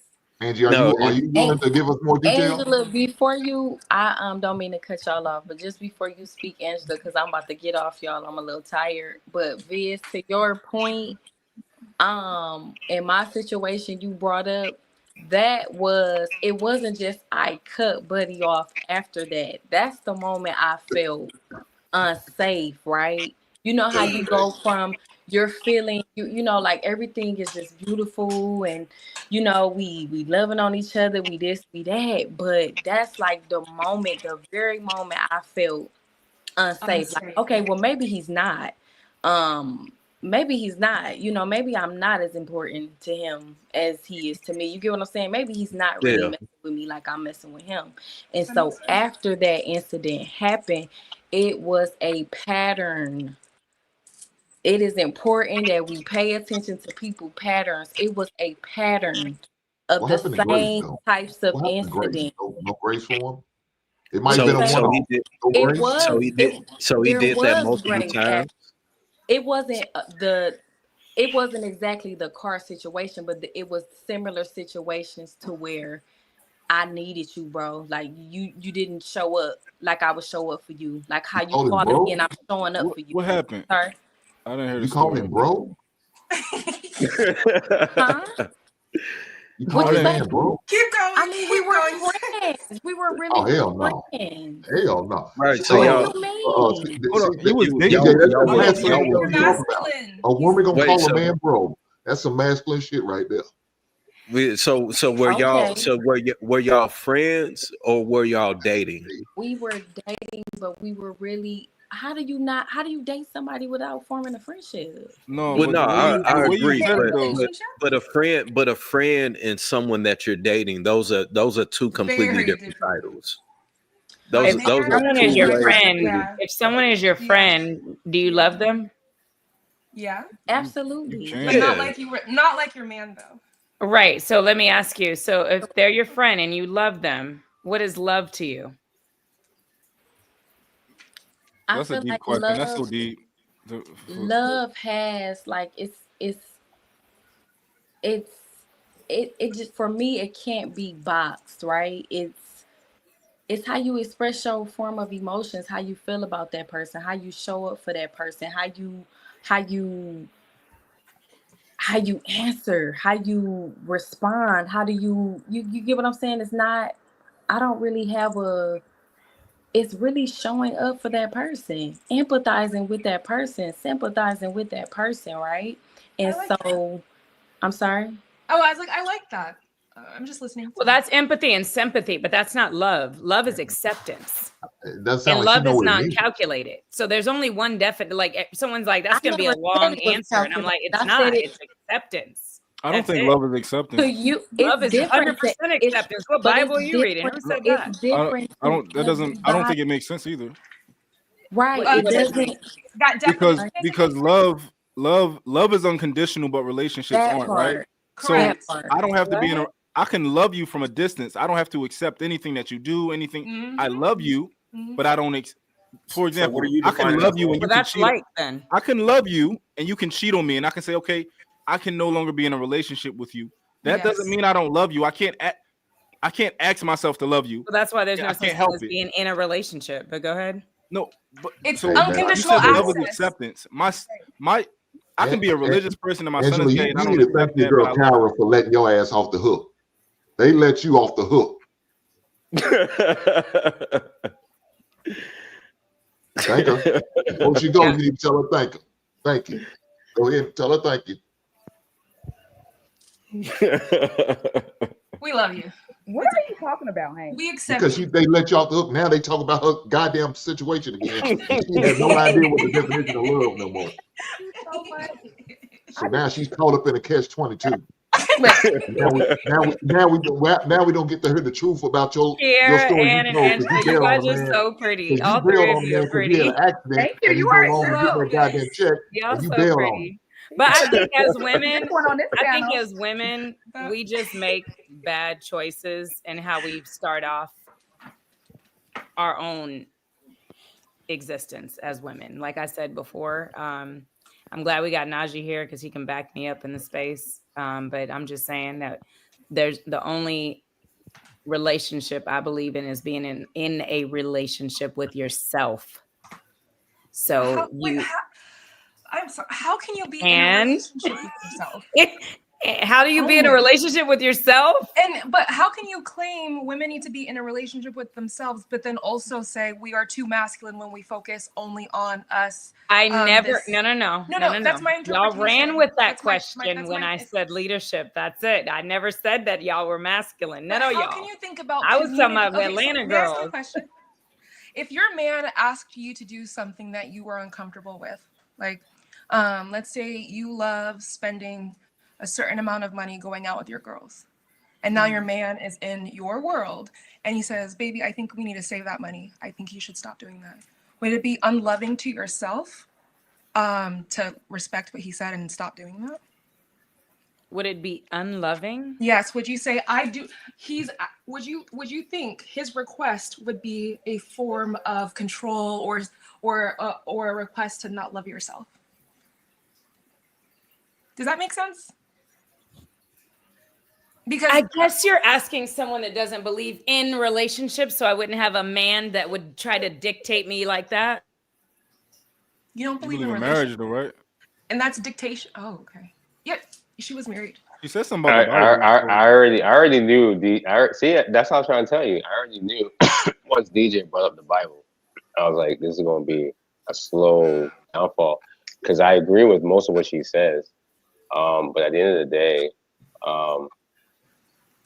I believe ultimately, just to wrap up, because my phone's dying also, and it's not to cape for the women, it's not to also be on the men's side. I think we all play a role. But to add my last point, well, not my last point, but just something I was listening to everybody what was saying, and I'm not really sure who this other guy came in caping for the women. He worse than me because yeah, bro. Yeah, you worse than me, and I'm not bad at all because I believe in what I said. But Najee, you was caping. Where was I at? This is how I know you were capable for. This is how I know you were capable for the women. You didn't even know what we were talking about. You just came and saying, "Well, women are amazing." You know, like you just came, bro. You just came into the conversation. Nasty work. No, he's been watching straight like that. He's been watching. That's some bad shit right there. Don't do that, bro. He was telling the truth. It wasn't anything simpy. It was the truth. When a man sucks up to a woman, he's lying to you. He's not. But he's not sucking up to a woman. Lying. Simp on simp crime, baby. This is wrong. Y'all was speaking on Buddy like y'all knew him. Well, no, it's not even us speaking on. It's not even us speaking on dudes like we know him. Both of y'all going at the same time. So. It's not even us speaking on dude as if we know him. is us being realistic and leaders and understanding that there's three sides to a story. So it's going to be Angela's side. It's going to be that man's side. That's not projecting. That's being realistic. What you did was project. That's not projecting. Without knowing his side is hurt my So here's situation. the thing, right? Is that your homeboy, Ashanti? That's your homeboy? Maybe. Okay. Here's the thing here. With hearing what it is that Angela is sharing with us, the only thing that we can do is be objective and try to understand what is truly going on in this matter. How do you do that? You do that by asking questions. You didn't ask do that. You made an assumption I did ask about a question. No, you didn't. That's what I'm saying. Y'all making us. You made an assumption about why she left. No. That's literally me asking a question. I said, did you consider the fact that he went through X, Y, and Z as to why he wasn't showing up any longer the same way that you thought that he was, because out of her own mouth, she got with him because of his character and his personality. And how he treated her. And how he treated her. The key part. Exactly. She actually said, I got with him based on how he treated me, and that was first. And right. So let's put on our thinking caps here. So again, if this man, don't insult. I'm not insulting. I'm not insulting. I'm just being objective here. Again, don't take this as if I'm insulting you. But don't what I'm saying, and then say don't take it the wrong. Keep going. Don't let him derail you. So what I'm saying again. What I'm saying like a motherfucker, boy. What I'm saying again is simply that if you got with him because of his character, his personality, and how it is that he treated you, and then he goes through this life-changing situation, is it far-fetched for us to say that maybe, just maybe, this man was going through something internally to where now he struggled to not only show up for himself, but also to struggle to show up for you. That's all that I'm saying. I agree with that. Yeah, that's okay. Then, so what's the pushback? So why didn't you give a man no grace? I'm glad we got to this point. Good job. I'm glad this was. Why didn't you give him no grace, Andy? Get that from you. Yeah. So now he ain't got no money. He ain't got no money. That's why he ain't got no money. Y'all are saying that. Broke man can't get no grace.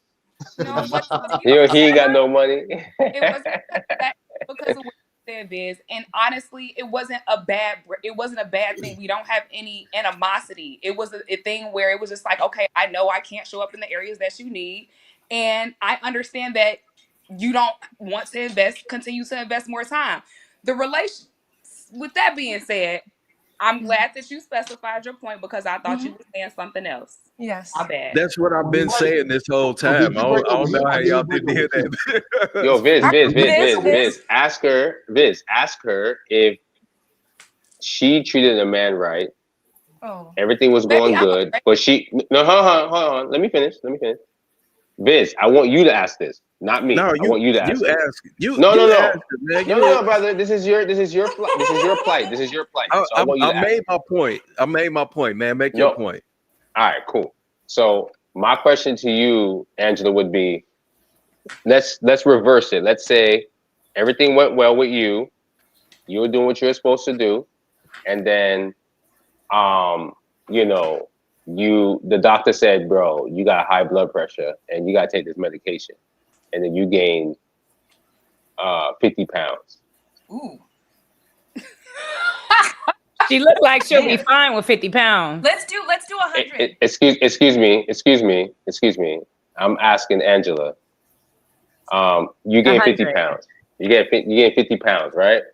100. And this guy's looking at you like, damn, son. Like I know when I got with her, she was like 130, 140. Now she like 165. I don't know.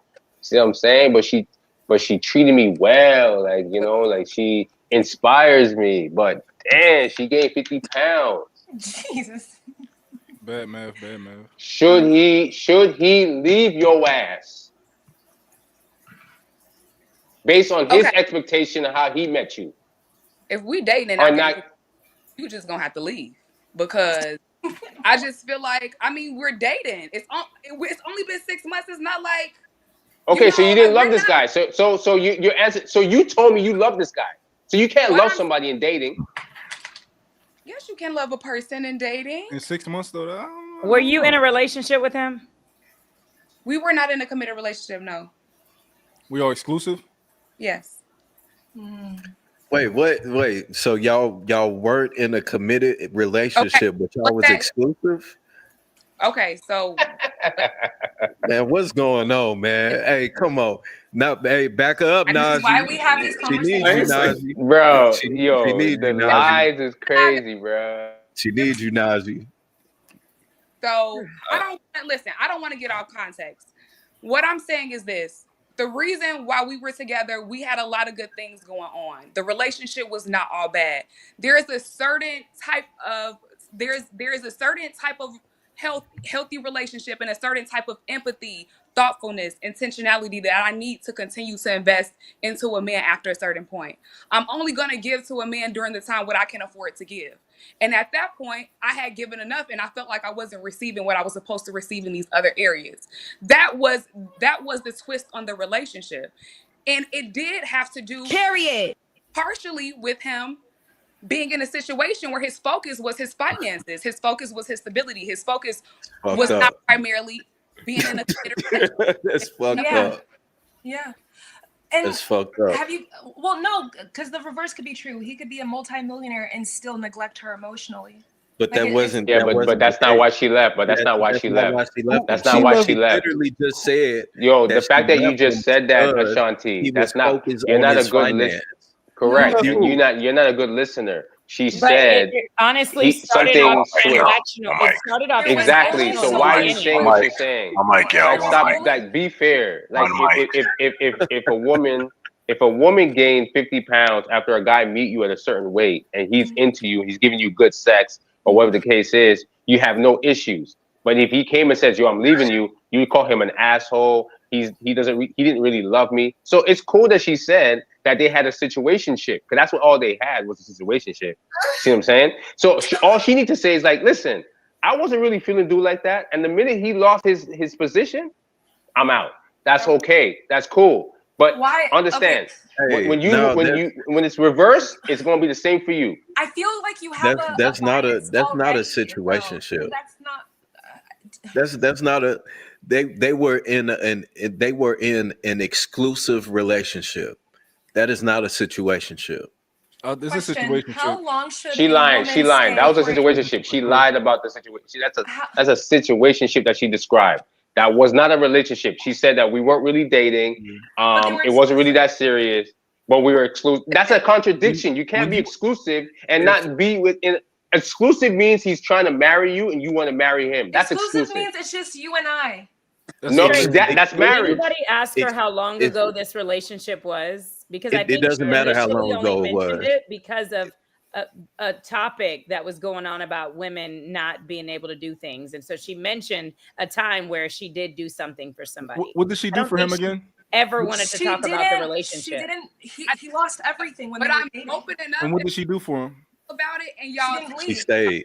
Oh, that's not a thing. I thought you fixed this car. We were talking about how men need to be at a certain material space in order for us to even consider right. Yeah, I don't think she was ever talking about that. I thought you fixed this car. All you did was like. It could have been like 10 years ago. I'm confused. Y'all was together for 6 months. At some point in the 6 months. Exclusively? So to me, I think her phone is cutting out, right? Is the phone cutting out? Or is it just me? No, it was cutting out. Okay. Sorry. So to me, when I hear that we're exclusive, that means that we're talking just about every day. That means that we're having unprotected sex. That means we're kissing in the mouth. We doing everything as if we are in a committed relationship because we're exclusive. Sex connected to connection? Why do y'all relate sex? DJ, don't come on here and not be. Don't come on here and act like that. Come on now. Wait, Harriet. Don't Is she do trolling? that. Don't do that. You Hold on, know goddamn well that I'm waiting. if we are saying that we're in an exclusive relationship, that means that we are only talking to each other. We're kissing each other in the mouth. Okay. And we're having unprotected sex. That's what that means. To my knowledge, exclusive. Yeah, in my teenage years. So go To my ahead. knowledge, exclusive means that we, at this point, we're going to no longer see other people. Yes. That's what exclusive meant to me. But I just want to say that, Yeah. Angela, I didn't know in this situation you Sounds brought like up that y'all was control only dealing with and- each other for 6 months. Yo, What? that don't even Prison. count. Sounds like prison. That don't even count no more. Like, if you dating somebody and at some point within that 6 months he loses his car and his contract, you only stuck it out for a couple months and was like, yeah, I'll still fuck with you. That's She not didn't have like to be there though. I didn't. Like, I swear. I think, like I said, I y'all. What human being would leave? Well, I'm saying, like, if she's transactional based, right? If it's Angela, all about don't even transactions. answer no more. Leave We that. wasn't saying she's a gold digger. No, but- don't try and save her. I just don't try feel and like save that her. was relevant because she wasn't speaking on it. She just spoke on a situation of a scenario that happened in her life. She Not used it as an example of how women. Hey, do hey what Angela, men we do can't with hear men. you. Just so you know. You can't hear me? Well, I think Yeah, I we think can it's hear too you far. now. Looks too What far I'm from you now. Like DJ was saying, I took a piece of my relationship to use it. it as context for what we were talking about. Questions started to be asked. Now assumptions are being made. Now everybody knows everything about what happened in my relationship. So Thank y'all you for being have- vulnerable. No, I'm not. No, But Angela, I'm Ann not did saying that to that. me. I was trying to explain something and I just asked y'all a question. I wasn't even done. I was trying to land my plane and I didn't. I'm Because sorry. immediately I called all y'all masculine. And I'm like, well, I'm not even talking about y'all. But Okay. y'all All became right, DJ, go ahead masculine and land your and plane so I can proved do my your super point. chat. But All right, Because I go was ahead. like, wait, and no, but you became masculine and proved my point. So I didn't have to talk no more. Okay. You can. All right. Let me get to these super chats then. Keith Randall, $2 says black women is the reason why. I promise everyone. I think I read that one already. Thank you, Keith. Money. And DJ, $5. There's nothing powerful about not being able to control your emotions and being so insecure that you walk around with an attitude. Strength equals restraint. The Will, $4.99. Black women don't put black men in danger. Have you heard of Tory Lanez, sir? Mine again, $5. Bro, you are just wrong. SF. Black women, like any other woman, will weaponize anything they can get their hands on from the legal system to a child. Mine again with the $5 says, I love the mess out of my woman, but sometimes she got a damn attitude because she's an emotional like a dang woman. Champ Talk, $4.99 is a retired professional boxer, toe-to-toe is a boxing term for sure. Mine again, $5 says, get out of here. 1 second, he came from a black woman. The next second, y'all not a monolith. Shouty, you didn't birth him. Be consistent. Okay. Snatch, $2. The gaslighting is in full effect. Big Ant, $11, $10. It's funny when Aisha said that black women are not the monolith, but you can constantly on this panel and try to speak for all black women. Pick a lie. But again, $2 says Travis Hunter girlfriend is a Rican. Come on. Mott, again, $5 says, don't tell us you're not the same as other women. Let your actions speak. We can identify women who separate themselves. Mott again, $5 says, and cut it out. You don't get to tell anybody what reason they choose they partner for. That's not your business or your place to say. Tell G, $5. We like soft, submissive, sweet, bubbly, non-combative women. Which race do you believe portrays those characteristics the most and the least? Happy women. Mont, $2 says we are Americans. That's our community. Mont again, $2. Why in the world would a man give a F about your money? Mont again, it's not about security. That's irrelevant. Nay. $2. Any man who moves in with a woman is a fool indeed.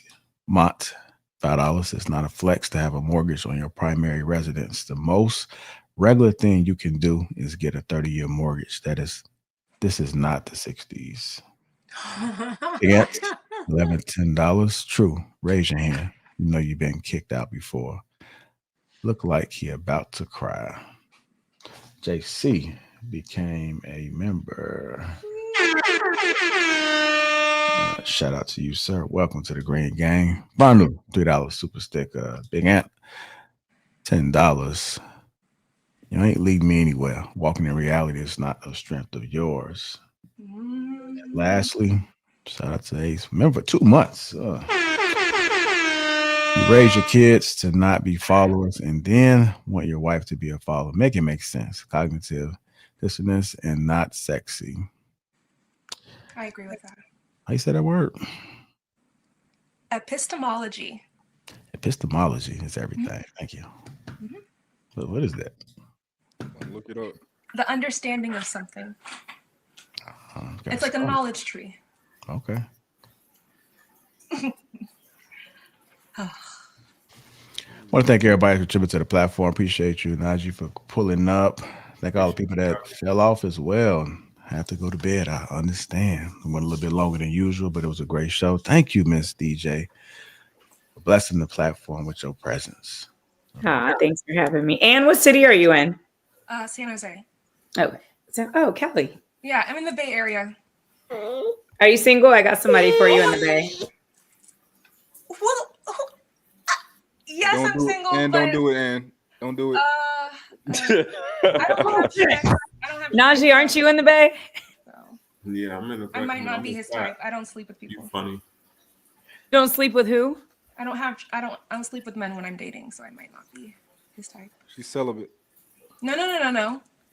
I'm abstaining until I meet the right person. How you know? How don't you know he might be the right person? When you say the right person, you mean a man that you want Did to you marry? just judge him like he's just a hoe? Yeah, you definitely I did. just I judged him. assumed. Yes, I'm sorry. I assumed as a black man he would expect me to give it to him. Hey, and and plot don't. thickens. I'm sorry. Hey, and don't. Hey, don't Lapeef, be- you got a It's not new even a black man show. thing. I think You got a new show. I think it's a modern man thing, to be honest. And Wait, she's talking about me? don't be an Angela and just judge me, man. That's not right, man. Okay. Let me bring it back. Right? When you hear women Don't be say, judging the man. We can barely hear you. would you take a woman seriously if she said, "Hey, I don't want to have sex until I'm married," or would you immediately say, "Oh, she's probably a and like black men"? I feel like there's an expectation in modern dating to be willing to like give it up immediately, and if you don't, well, I'm just gonna trade you in for someone who will. And I think the person who I'm going to love will be patient with me. And it's very well in the Bay Area. It's very hard to find. So I don't really want to be put in positions where like that's the expectation, I guess. We're not gonna act like she lying though. It is an expectation for most people that you busted open at some point. I think that's weird. Because if you don't want to genuinely give it to me, then what the fuck is the problem? You know what I'm saying? Like if I'm communicating with you, if we're talking, we're in a talking stage, and you don't want to genuinely give it to me, and I get upset about that, I think that's more so something that man needs to deal with. You know, your G just not right. You know what I'm saying? It's true. You need to do some work on yourself, True. or Ain't nobody got time for that. you need to find something that's easy and some low hanging fruit. Well, I don't want. But what I don't I'm want to not crack. saying I'm not, She didn't say that she genuinely didn't want to give it to him. She said that she's just being disciplined. That's all. right, and and I agree with you. The right man will. I believe. I would not want to sleep with him. It'll be very difficult for me to be disciplined with him. That's my point. But Right, man. but I don't want men. I don't because men move with this intention like, oh, you need to prove yourself to me, and the very first step is Right, let man. me smash, and then once I smash, prove yourself. And I'm like, But Ann, I asked you earlier. I mentioned earlier that you should be in a relationship with yourself, and you're like, how can you do that? I don't think I'm in a relationship. Wait, okay, so I apologize. How did you? Because the way I interpreted that, it sounded like, Right, man. Get them I jaws. don't need to. He said, let a man get them draws. I don't know. I rather like this independent, I don't need a man type thing, and I don't think that about myself at all. So, like, Shout out to you, Ann. Shout out to you. like you can. Okay, so how do you mean that? You want me, Angie?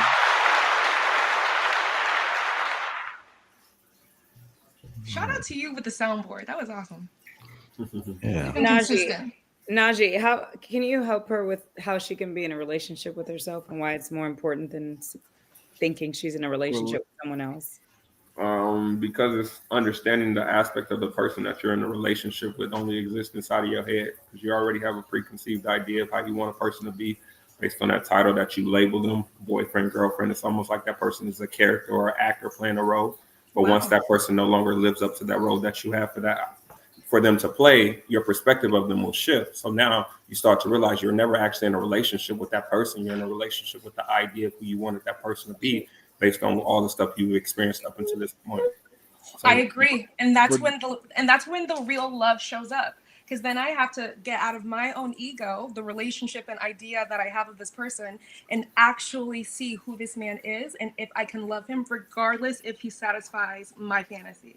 That's when the real love shows up. But what she said, what she meant about being in a relationship with yourself, because once you eliminate that fantasy idea of who that version of the guy that you wanted them to be, and you actually start to connect to him for who he is, you start to realize he's his own person, and you're your own person, and you're able to see them for who y'all are within yourselves versus almost like. I never heard the relationship within yourself being that though. I never heard of that being, that. What I really hear is, oh, you are asking me to change the relationship that I have with myself, therefore you must go. Where I think I am willing to recognize that I can love myself all I want, but until I enter that relationship with that person, I will not even be able to see the spaces and the gaps in who I am. I need to be in relation with him because his expectations and who he really is will actually mirror back to me how I can change and grow. I can. And that requires another person, right? But once you already be in I don't even know what my needs are if I wait. What was that? I think that starts with your dad and your parents, the validity of who you are. But the way my father validates me is not how my man is going to validate me. Yeah, right? I think we're removing the fact of, and I think somebody had mentioned this earlier, but I think we're removing the fact of everything in life is of polarity. It's of balance. So the person I would think, the person that me personally I would choose is going to be different from what I am, because that now creates a duality and where opposites attract. And just like a battery or a magnet, we are both now powered to do something amazing. So I think that in my opinion, to her point, I understand what she's saying.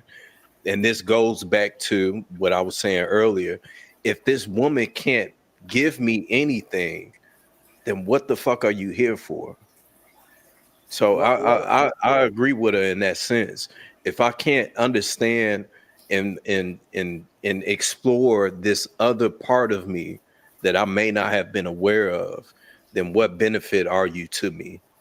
So I think I agree with her to that extent.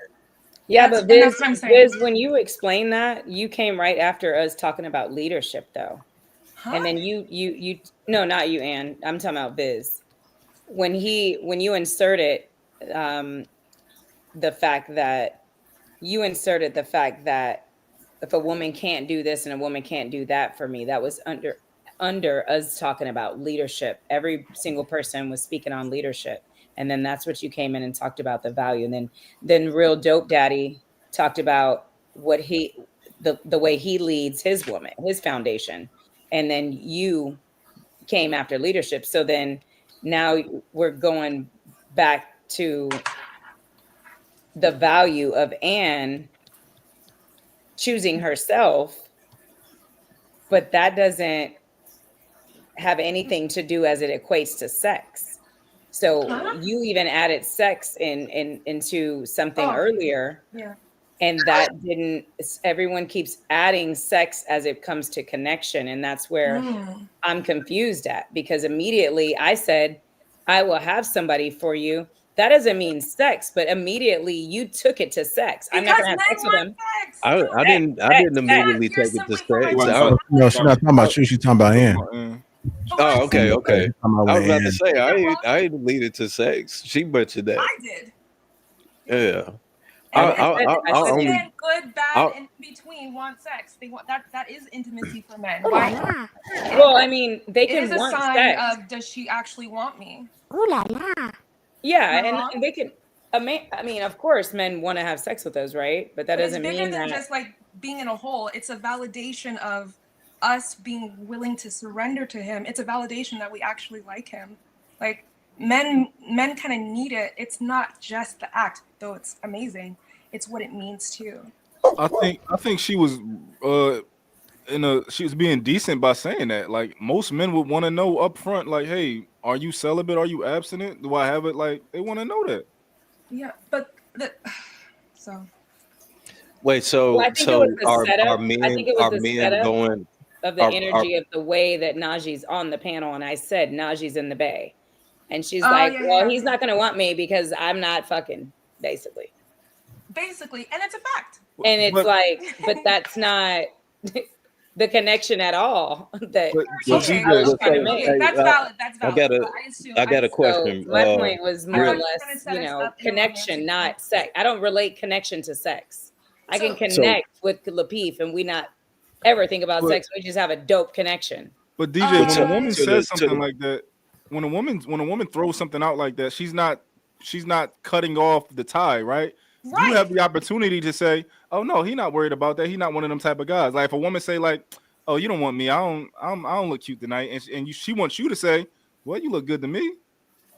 So you had the opportunity to kind of like, say, "No, my friend not like that. He more spiritual, or he religious, or Yeah. you know." No, I wouldn't have Or to he's say looking for anything like something. that. What I Well, want hey, to, yeah, dope. I'm sorry. I wasn't trying to like dismiss the opportunity. I'd love to, but if it's in a romantic sense, I just want you to know I'm already moving with an assumption that yeah, but regardless to Najee, right? I'm not saying Najee. I'm just Shout out saying to in the Najee. space, I want you to get in a relationship with yourself to where you don't even have to feel like I need another like person. I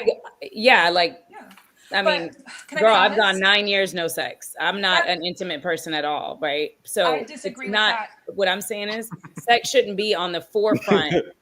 Sex shouldn't be on the forefront of a connection at all. So I want people to just get into separating sex from everything. That's why she said it though, DJ, because she doesn't want it to be at the forefront. She wanted to make sure that man aligns with it.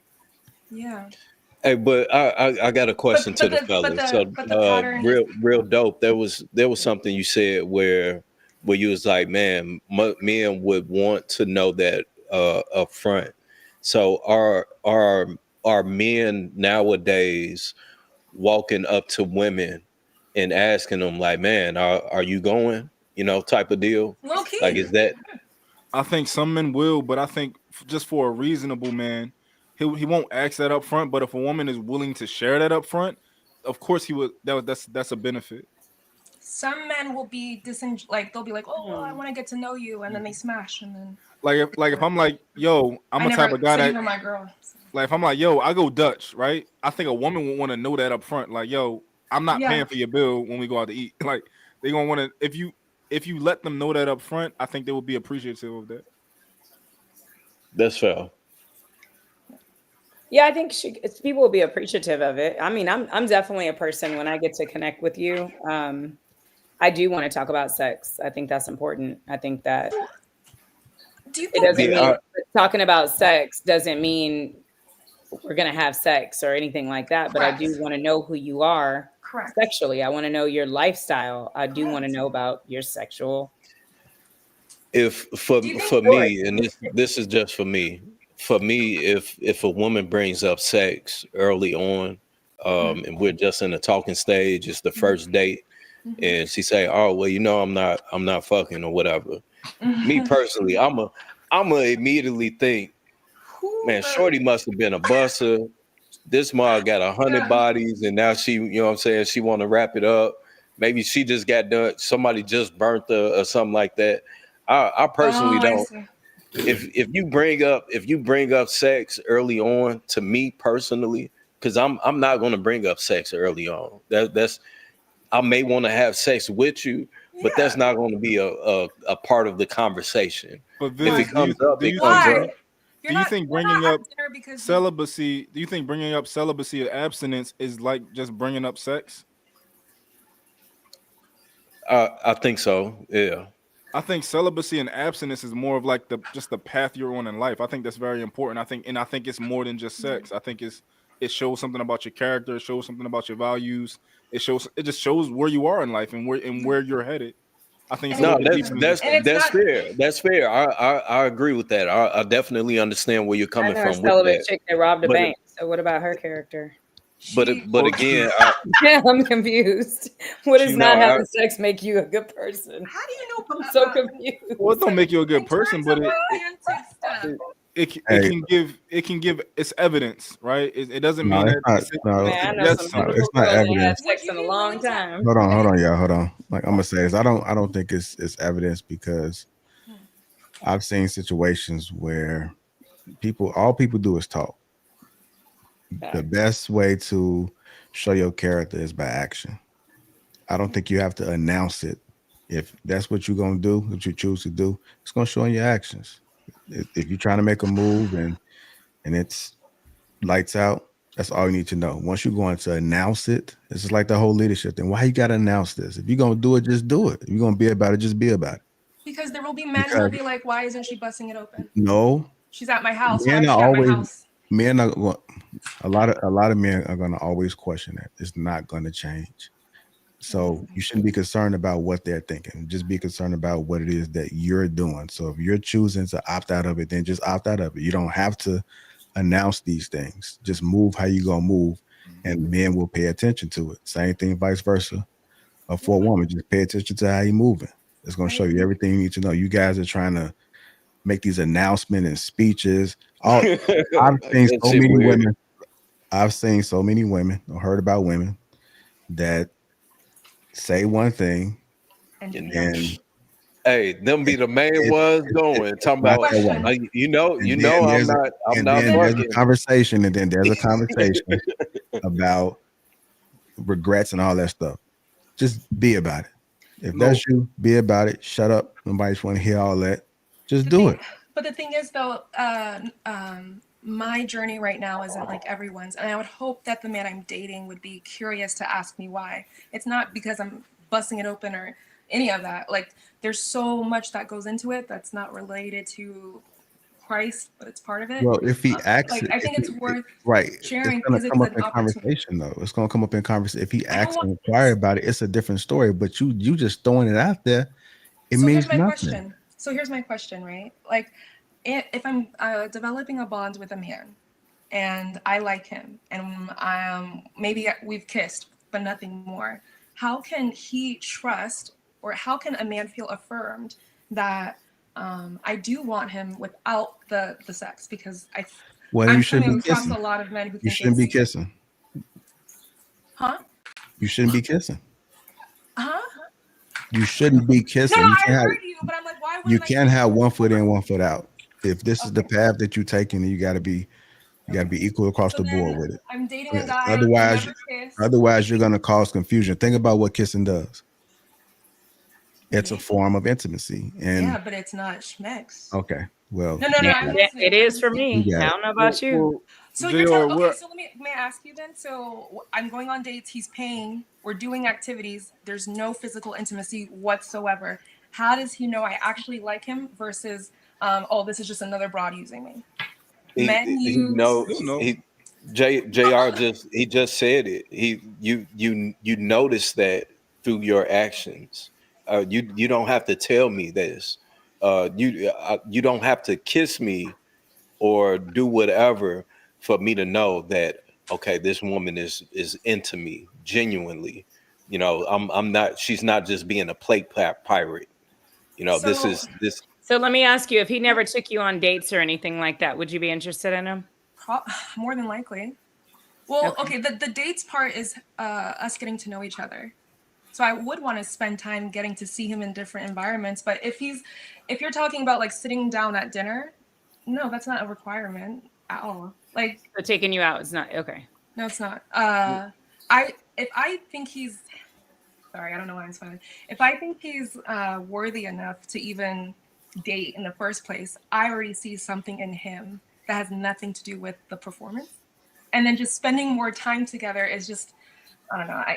I think it's an opportunity to see the person I already like in different lights, and that's cool to me.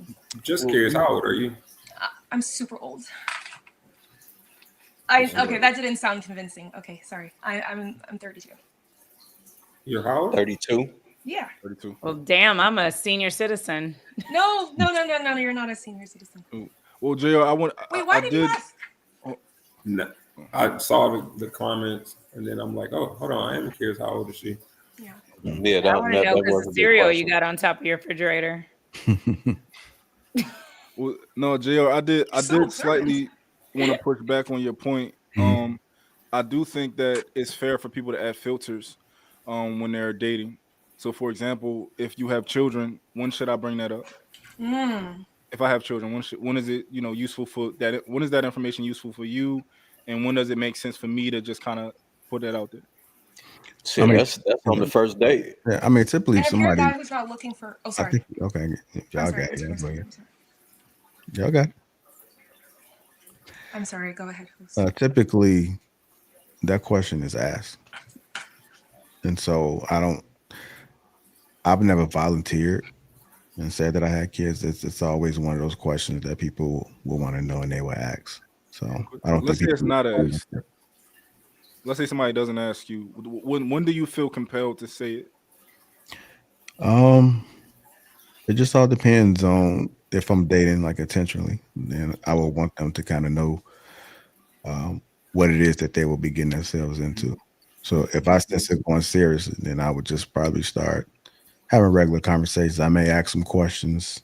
I may say, "Do you have any questions?" But I don't just walking around just announcing these things. I think it's something that kind of comes up like organically with the interest.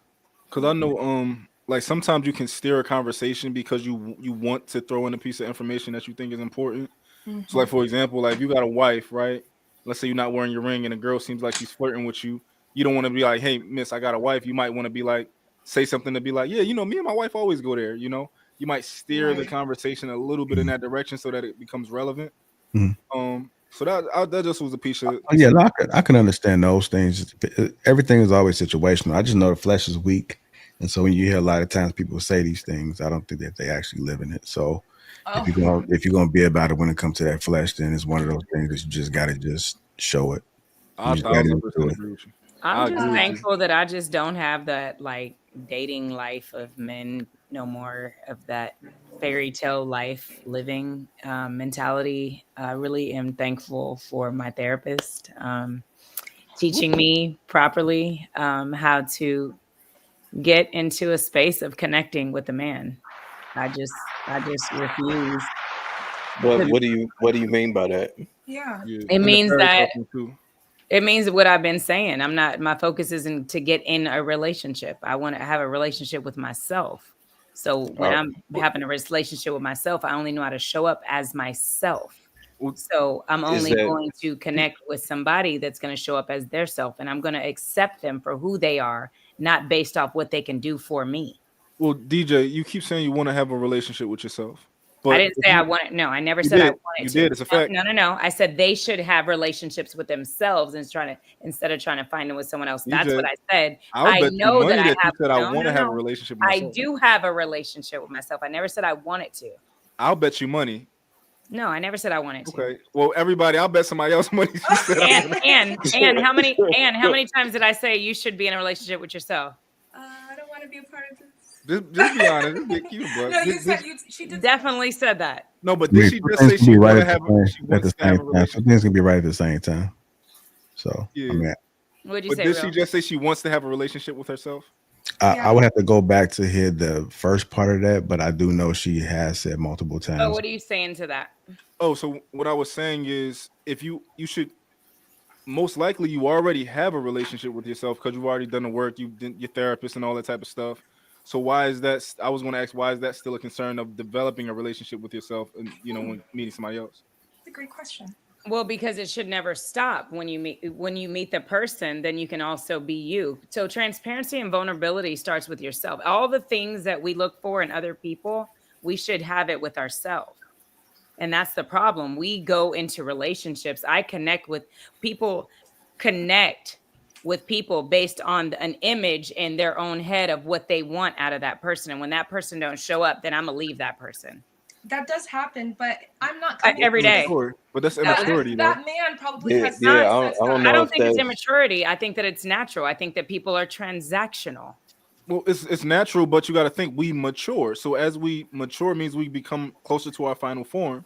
So we gain wisdom and things like this. So you should know at least I know at this point that people will change, and over years and years and years, I will learn more and more about a person.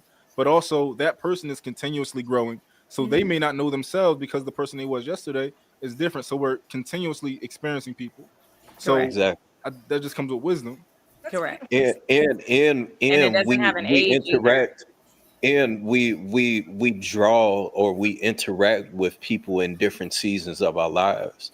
So this person may be here to show me something new in this season of my life that I'm going through. Correct. So I think that I think that we I get what you're saying, but I think that you're also taken away from the experience of life in general, right? You may even come across somebody that you're not interested in sexually or in a committed relationship, but they're there to show you something different, or to help.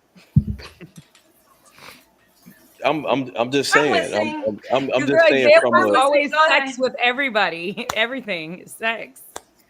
a romantic relationship, if you want to use that word. But no, what I meant by that is even in the sense of let's say when me and JR when we met before, but once we developed a relationship to where he has my number, I have his number, we chop it up on the phone, you know what I'm saying? We go out to kick it. We're able to learn something from each other in the space that we're in. So I think that that's the part, even though, yes, we may both know who we are, but we're still evolving. And due to the fact that we're coming into each other's lives, we may be able to use that to evolve even more to become who we truly are supposed to be. Cooking, and wholeheartedly agree. 100%. We don't get to our final form alone. We're a culmination of experiences that I can barely hear her. Sorry. We don't get to our final form in a vacuum alone. That still didn't relate to what nothing I was saying about me, though. No, but I just want to. You can have the relationship. Acceptance. Yeah, but it's still acceptance. I don't believe in relationships. But what if you meet someone who shows you some things you've accepted about yourself are actually very unacceptable? Like, how do you not believe in relationships? I believe in a relationship. I don't believe in being in a relationship. So what does that mean? You don't believe in being exclusive as far as not having sex with other people or not dating other people? Sex again. She's saying that she doesn't even. Well, I'm saying, what do you mean? Interesting. Yeah, let's do this. What do you mean about? That she's asked. Well, I think the question that everybody is asking you, DJ, is like, what does that transition look like from single to marriage? Essentially, like, what does that look like in between? What do you call it, or how does that operate? What does the transition look like? Yeah. So if you're single, and if you do like somebody, you can see yourself in a relationship. If you're not in a relationship with them, then what does it look like from being single to becoming engaged? Like, being present and being connected to somebody that accepts me. And most people aren't really can even be accepted. Like people. Okay, what does that look like? So for me, a connection. 100% a connection. It just has no obligations and no commitments because I'm living in now. I still wouldn't understand if I was reading a book. But you're leading it to Just marriage listen because to you don't her. know if I even believe in marriage. Like that's the difference. Well, what that's we're all that's the talking reason why I'm asking you the question so that the people that's watching may be able to gain some insight on how you view this whole connection thing. But right. Yeah. you don't mind being, just explain it to us, just elaborate a little bit so that it's understood. Okay, again, first a connection for me means I connect with somebody. Now, again, I know what I like. But again, if I connect with somebody, I'm looking at who the person is, not where they can do for me, but who they are. Okay, let's what role does play. that what Okay, does let's that have role to play. do? Okay, so let's say You you gonna and role I. play? Okay. Yeah, so let's say you and I mean, not actually role playing, but I'm just trying to walk it Yeah. down, using me as an example. You and I, like, how would you know that you're connected with me or that I'm connected with you? Like, what does that look like? It would look like consistency. It would look like building a friendship. I know Okay. exactly what she's talking about too. I know. I think I know what she's talking about. Just building a friendship because it's hard for me to hear women sit here and say, "Oh, I was his friend. I loved him, but when he went broke." I'm just saying. I hear this all the time. Not my girl. Go ahead, Early, Bob, if you want to right? come in. So in the space of there, you hear people in these relationships get right out of a relationship based off something that didn't meet their vision of what this person was supposed to be for them. So my question is: are you saying that? Because are you saying that you don't believe in having possession of another person? Are you one of those? Would you consider yourself to be one of those people? Yes, absolutely. Because I think that's She kind of the definitely road you're is. going down. Yeah, definitely. I don't own you. So, You're not my man. so you don't want to get married again. I don't think I was really married before, but okay, because you said earlier, I don't desire to get married. Because you said earlier, you said that you do like to talk about sex with people that you're building a connection with. Yes, I do. I think you're talking about sexuality, not necessarily. I'm talking about sexuality. Like, are you Sexuality. into one woman? Do you like threesomes? Like, is it Okay. big? I want to But just if you're know. not gonna enter a Yeah, relationship, I want to have see, to these type of things. communicate. So, I mean, Same way I I'm- want to talk about feelings and emotions. I want to talk about sex. so where I'm going with this is, so Not literally only. do you feel but like yes. are you because it feels like you kind of like, not say you're doing it on purpose, but you reserve the card to say like, I can physically do what I want because you don't possess me. So at some point I can go and connect with another person physically, sexually, and that's okay because you don't possess me and you don't love me. If you're saying that you care about that, you don't actually love me. It seems like you kind of like trying to keep that in your back pocket, which I'm not saying that you're doing it in a backhanded way, but is that kind of what you're saying? Not at all. Okay. So you're willing to a man, because to some degree he's going to possess you if you can't go and have sex with other men. If you and this person that you build a connection with, is that a line that y'all can have? Dope. If you got to understand that this is fear. You have to be vulnerable. That's a vulnerable state. It's very delicate. I don't think. Oh, it's fear. You're saying I got fear? That's what it sounds like. I call it fear. I got fear of what? A being relationship? hurt. Yeah, it sounds like fear. It sounds like there's a Of fear being of commitment. reliant on someone else again. Well, just being. Oh, I've never relied on no one, but go ahead. Just being vulnerable. Just being in that vulnerable state where you don't have that control. Got it.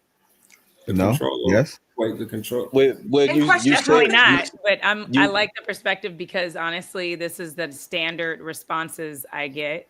And Okay, well then go ahead and elaborate because yeah, it's a standard response. we're seeking understanding. So in order to eliminate that, paint Like the when men picture have so the that same. most of us will be able to understand what it is you're saying. Because it's almost like one of Yeah. those questions of when somebody be like, "Well, what do you bring to the table?" Well, I bring, and it's like, "Well, I'm what the is that Well, saying?" when a man says the same thing, then they put in the comments, "Oh, he just wants to have the ability to fuck who he wants, or he wants to not be locked down by nobody. He wants to have," is the same thing as him saying in my back pocket type thing. So when a Okay, man talk to says her. it, he's free to do what he wants. So it's Okay, the same thing, right? But Najee, help me, please. okay, talk to her. Yeah, So I was. DJ, so you're Yeah, because I'm kind of confused at the fact that very masculine. the whole concept of if a person's not going to have sex with another person, they're going to do that based on them choosing not to do that, not because okay, I'm in this relationship now in my head, so therefore my body's being controlled by this other person. Like if you're not going to have sex with a person, you're not going to have sex with a person whether you're in a relationship or not. So I think that's where it's kind of confusing, because at the end of the day, if you're not going to make that decision based on you not wanting to have sex, you're going to make that decision based on you not wanting to have sex, whether you're in a relationship or not. That's why men can be married and not have sex with their wives for years, because she chooses not to have sex with them. Najee, I disagree Okay, with but you're that. not. Hold on. Like I was under the impression that he was speaking to give us clarity on what we were just discussing. Yeah, that was So a. yeah, we still didn't get clarity as far as when she said, "Help me out." Like, what would? I don't think you helped us out. I think On you the just being went in a back. relationship, which aspect? It's just I confusing. mean, that's what you just said was the obvious, right? It's clear. If she doesn't want to have sex with someone, she's not going to have sex with them. I think the question is the reason why you don't want to commit or be in a relationship with someone or to have sex with them, is that because of No, Viz. We don't want to throw anything out there. We want to If get y'all back. let me We cook want to for a get second, I'll Viz, get to the it's bottom of okay. it. I don't mind Viz because I've been on long enough with Viz to understand the way that he metaphorically speaks. So I'm okay with Viz doing that. I love that he does But it's that. almost like Viz is that's throwing in more. He does, and I more resources for. I It's like more understand it. resources for other people to latch on to, and we still not getting it from Get into you. the meat of Right. it. Well, Y'all let me cook for a that's what I'm second. I'll trying get to to the bottom of this, understand. bro. Can we all? That's what I'm trying to I'll get to the bottom of understand. it. Well, we thought Najee was going to explain it for us. Yeah, but I was. Yeah, I I would can prefer explain it. her to explain it to us. But I Yeah, thought speak maybe for I thought maybe Najee might have had a No, I thought I was. connection that we had, I where was he was able to responding to. explain it. Yeah, I was responding to something else. I didn't know you were talking about that aspect of it. I can ask the right questions now. I can. All right, go ahead, Real. All right, so DJ, are you saying that, like, when you guys build this connection, right? Mhm. Are you saying that is it okay for a man to say that you're his woman, or no? That's not okay. Yes. That's okay. If you have to say it. I mean, I've Okay, been in cool. relationships and he don't walk around saying this is my woman. So to a degree, and you'll accept that you're his If we're at woman. ballet, I got to go get my Yeah. woman. Like, You'll Well, accept that no, you're his he's woman, talking and you about won't. exclusiveness. Yeah, like so not a cape, but and you won't physically ever have sex with anybody else beside him. Huh? If a man says that you're my woman, will you agree to not ever having sex with anybody else but him? Not because he thinks I'm his woman. It's because of the connection we have and because I'm true to him, and I accept him for who he is. And maybe I just want to only have sex with him. No, but not what you wanted. Are you okay with saying to him, right, with the understanding that you'll never have sex with anybody else? I don't believe in commitment. I think we're getting to the bottom of it. I believe in character. I believe in people showing up and being themselves. So if I'm good to you, I'm gonna just be good to you. Why do you need a word to validate being good? So the moment that word is gone, now I'm gonna change. So is commitment a Like word or is it y'all an love action? words. Y'all love marriage. Marriage Wait, makes you do DJ, this. I could buy a house. marriage. I could buy a But house right DJ now. We can. Me and Lapeef, me and JR. I'm gonna call him JR because everybody else is calling him JR. Me and JR could buy a house right now. We could tie our credit together. We can do a whole, but we can have a baby together. Oh my God, we could raise a kid together as friends, as co-parents. We can do all that together. So I'm just confused on the space of why do y'all need these titles and things to make a connection with two people when really it should start with acceptance and safety. Y'all know Does it make sometimes sense? that Wait, I have can a be question. dangerous, Never guys. is. Does It never is. Y'all keep doing it over and over and over. Okay, It let me ask never you this. is. I'm just Okay. confused. Wait, I do have a question. What holds you accountable? God. Girl. is your connection or your the accountability to God, is that not a part of a commitment to him? To God? Yeah. 100%. But you just said you don't believe in commitments. Not on this earth with these fleshly humans.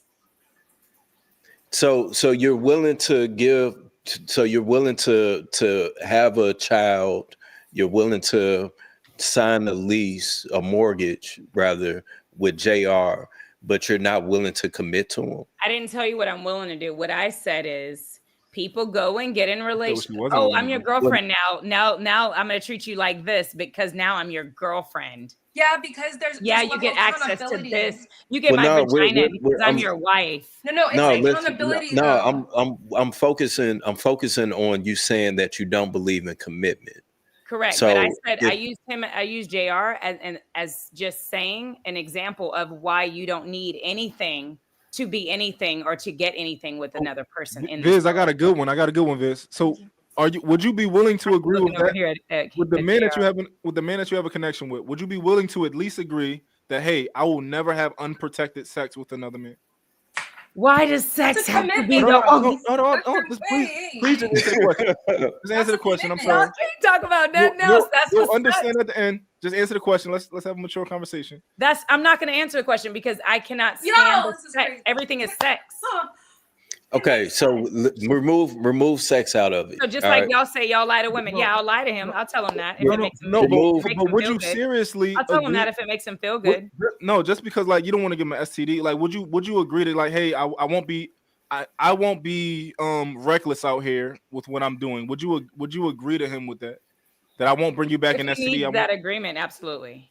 Okay, so it's not the fact. I would honestly hope if we have a connection, we Yeah. definitely What if the have each connection? other. No. I would think we would have each other's charts. I wanted to clarify that it's not the fact that you're not willing to make an agreement with somebody, right? You're willing to make an agreement and hold yourselves accountable to something, but it's sex. No, is I different. never said I'm agree. It's not we're not going in a contract. What I'm saying is if you want to have the conversation and you're interested about me and what I'm doing, I'm willing to be open to you.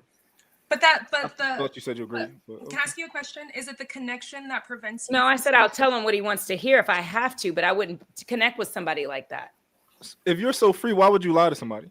If you're so, So that's asking a question. You said you would tell him what he wants to hear. No, I said Yeah, I that's- wouldn't deal that's with not- someone that would just ask me that question. said You're it. making a question out of something.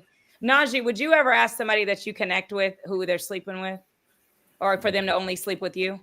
No. I get you guys have an Right, alternative so you're lifestyle. asking these questions. hold I on, hate this wait. gray area because Wait, this hold is on, exactly how- hold on. Y'all gotta stop you're- letting her say she didn't say stuff she just said. Say it though. Yeah, wait. So you're saying that if Najee says, "Hey, and I want to be in a committed relationship with you," that he wouldn't have the expectation that she's not having sex with someone else. I think Najee her therapist, and he ain't telling us. It got to be something because she keep going to him like, man.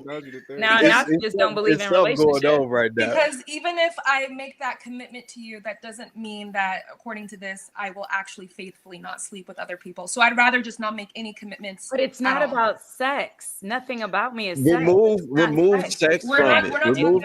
It's All right, relationship and connection. Everybody, let's remove. Everybody, let's remove sex personally- from the So conversation. if y'all want to ask me The personally, conversation. I would not have sex outside of one person. No. The But conversation.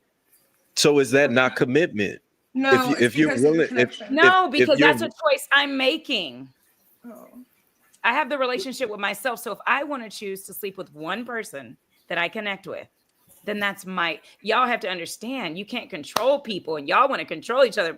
So then if you connect with someone else and tomorrow, would you? then y'all break up soon as someone ain't showing up the way that your mind thinks they're supposed to be. It's not I about have a control. question. It don't make sense. Okay. Yeah, so, it sounds like you've developed, and I'm no therapist. It just sounds like you're afraid of commitment to where, whatever it is that you experience, it sounds like you're afraid of commitment to where there's an expectation that, hey, us two, me, you and Najee, we're in this together. And if I just so happen to see real dope down the street and this nigga looking good and I want to, do something with him, I can be able to do that with him because I'm not committed to you. Back on sex. I'm not. I didn't say sex. Okay. This could be just us what else going do we out. want to do? This could just Go to the be us movies just with 'em? going out on a date. It could be as simple as that. It could be y'all sitting up on the phone for 3-4 hours at night. So what? You know That's what I'm a saying? connection then that's a connection. Right. So There's again, nothing wrong with connecting with people. We all should have connections. right. So I'm so not going you to don't. stop So you. you don't. If I meet JR and JR is connected to somebody that he just is connected to, I'm not going to tell him to cut that person off for me. But you So wouldn't you mind so you sleeping with don't him believe in because- boundaries. But you wouldn't mind sleeping with him because you have a connection. And if you choose Well, to, no, he we chooses can't. to. No, and we can't bring up with sex. We can't bring up sex anymore. Okay, That's so all y'all can bring up though. Okay, so That's not what There's no what I'm trying to competition if bring we have up. to take sex the out. question still stands. So are though. we? Hold So on, y'all. Look, I think Nadia trying to say something. Yeah, I'm curious because everything that y'all are saying is like more so pointing towards being fearful. So it's like without a commitment, then you got the freedom to go have sex, or you can do whatever you want. It sounds like more fear-based from my perspective, because if that commitment wasn't there, then it's like then you have the freedom to do whatever you want, as if people don't in committed relationships don't do that already. That's why it's kind of like the fear to me seems more so from not having a commitment than having a commitment. I think we need to be talking to is it Najee. That's fear what we or need to be talking to. or is it safety?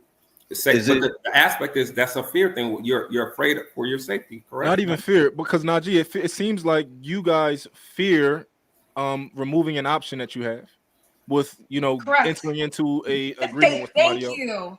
Exactly. But the aspect of an agreement is your ability to keep your word. So if I say I'm committed to you and you say you're committed to me, the commitment isn't to the person. Your commitment is your relationship to your word and your ability to keep your word. So if I don't keep my word, I'm not committed to you. I'm just not keeping my word based on my commitment to myself. Well, it's both. It's both, and also But, it can be. No, it but can listen, be even what? It's both. But if I say I'm not going to do something to you, and I tell you I'm not going to do something, and I go back and I do it, I'm doing that because of you, or is that something that I'm doing based on myself? You're doing it because you wanted to do that, and you violated whatever agreement we had, and of course there should be some sort of repercussion on the other side that I'll have to now do. But that's what I'm saying. It wouldn't be based on you. It would be based on me. That's all I'm saying. So when you succumb to whatever weakness you had, or at the moment, or But right. So is that not you going against the very commitment to yourself in that case? Because if we have the conversation to where, hey, look, I only want you, you only want me, and something else happens outside of that, you give your attention to someone else, you're on the phone with them, you're going out on dates with this other person, is that not you now breaking the commitment to yourself that you made with this other person? Not necessarily, because people lie. What? But you have a relationship. Hold on. Let me lie. It's because people lie. People lie. So a lot of times a guy might be like, yeah, I'm committed to you. I'm not gonna mess with nobody else. I'm only messing with you, and you're the only person I'm dealing with. But deep inside, they know that, okay, I'm gonna mess with this person. I'm gonna call this. Like, people lie all the time. This is why we have contracts and we have things in place. we have things in but place. you have contracts of the government. Let's be real. We have things in place to hold people accountable, right? You don't have all the leverage in these situations. Well, you shouldn't let somebody have all the leverage in these situations and just go in. That's why people do get married. That's why people do have agreements and they sign things and stuff like that for that reason. But Najee, I don't truly think that because this is reminiscent of me. I remember when Nipsey Hussle died and his girlfriend, what's her name? Lauren London. She said that Nipsey always told her that you can't possess people, you can only experience them, right? Exactly. And I was like that nigga, that's smooth. I'm like, But oh, you he got it, huh? You can't. You're possess only people. experiencing. No, Wait. that's crazy. But How- you how and do you- I wait, coming time out. together Wait, in how do you in a possess a contract person? isn't Just- possessing you. It's So- us making a mutual agreement. You of course there takes a certain level of self-discipline, right? But somebody has to be to agree. Like if I get married and I get down on one knee, right? My wife to a degree possesses me. I am hers. I am her husband, right? And of course there's something, I have a part that I play in that, but also we have paperwork, we have other things that'll hold me accountable. Because I'll be accountable if I ever do something wrong. But I'm not afraid of that, right? I'm okay with saying, you know what? I want something from you, which is you, and you're going to need something from me. So we kind of, if that makes sense. But I guess what you guys are saying is like, yo, I don't want anything from you outside of our physical connection and our, other connection. Outside of that, I don't want anything from you, but also don't expect nothing from me. But that Well, people shouldn't. Expectations are crazy to me anyway. What? Well, Do you expect your daughter to expectations behave a without certain a way? communication? Yeah. Why are you those comparing crazy. a daughter to somebody that I would be with as a man? Because we all have expectations It's a when it comes relationship. to relationships. No. And you've already disqualified the But we're only romantic talking one. about grown Okay, up. so We're even not in talking about children. even in a romantic We're relationship. not even don't in talk a- about sex and don't talk about kids. So let's have a conversation. So in a So romantic so you relationship, don't wouldn't you- have an expectation for your parents. Let's say your parents. You don't have an expectation of your parents. We're talking about solely being in a relationship with a man or woman. Okay, so We're your not talking about commitment. parents. We're not talking Okay, about so your kids. commitment issues is solely based on relationships. a romantic relationship with someone of the opposite sex. A connection with somebody. Yo, this is making my stomach upset. How can you have, I bet how it can you is. have a connection with somebody, right? What's If it's contingent upon the other person, right? Because you can feel connected to me. You can feel connected to me, but it's No, I contingent couldn't. upon me. It's What's the contingent upon me difference? also having a connection to you if we have a connection, right? So to a degree, Yeah, it takes two people to me. it takes two people. 100%. So to a degree, it's kind of like the same thing of possessing somebody to a degree. No. But No, how do you, it's that's not. what, like, how do you possess? Because you were talking about how can you possess somebody and the other person has a part to play in possessing somebody. I have to be like, it's like this. Can you own a car? Can you possess a car? Yeah, with People aren't cars, cars. we're not talking about Oh cars. my God. What's going to stop me from taking that car and stealing it? No, we're Pause. talking about human beings, not. But there's items. consequences, We're talking legal about human conscious beings who can make their own decisions. And How there's do a you social how do you contract. possess a person? Somebody can take your car. No, I said, how do you possess a human being? How do you possess another grown human being? Hey, You I got a possess, question. you I got a possess question a for you. human being by committing to them in marriage.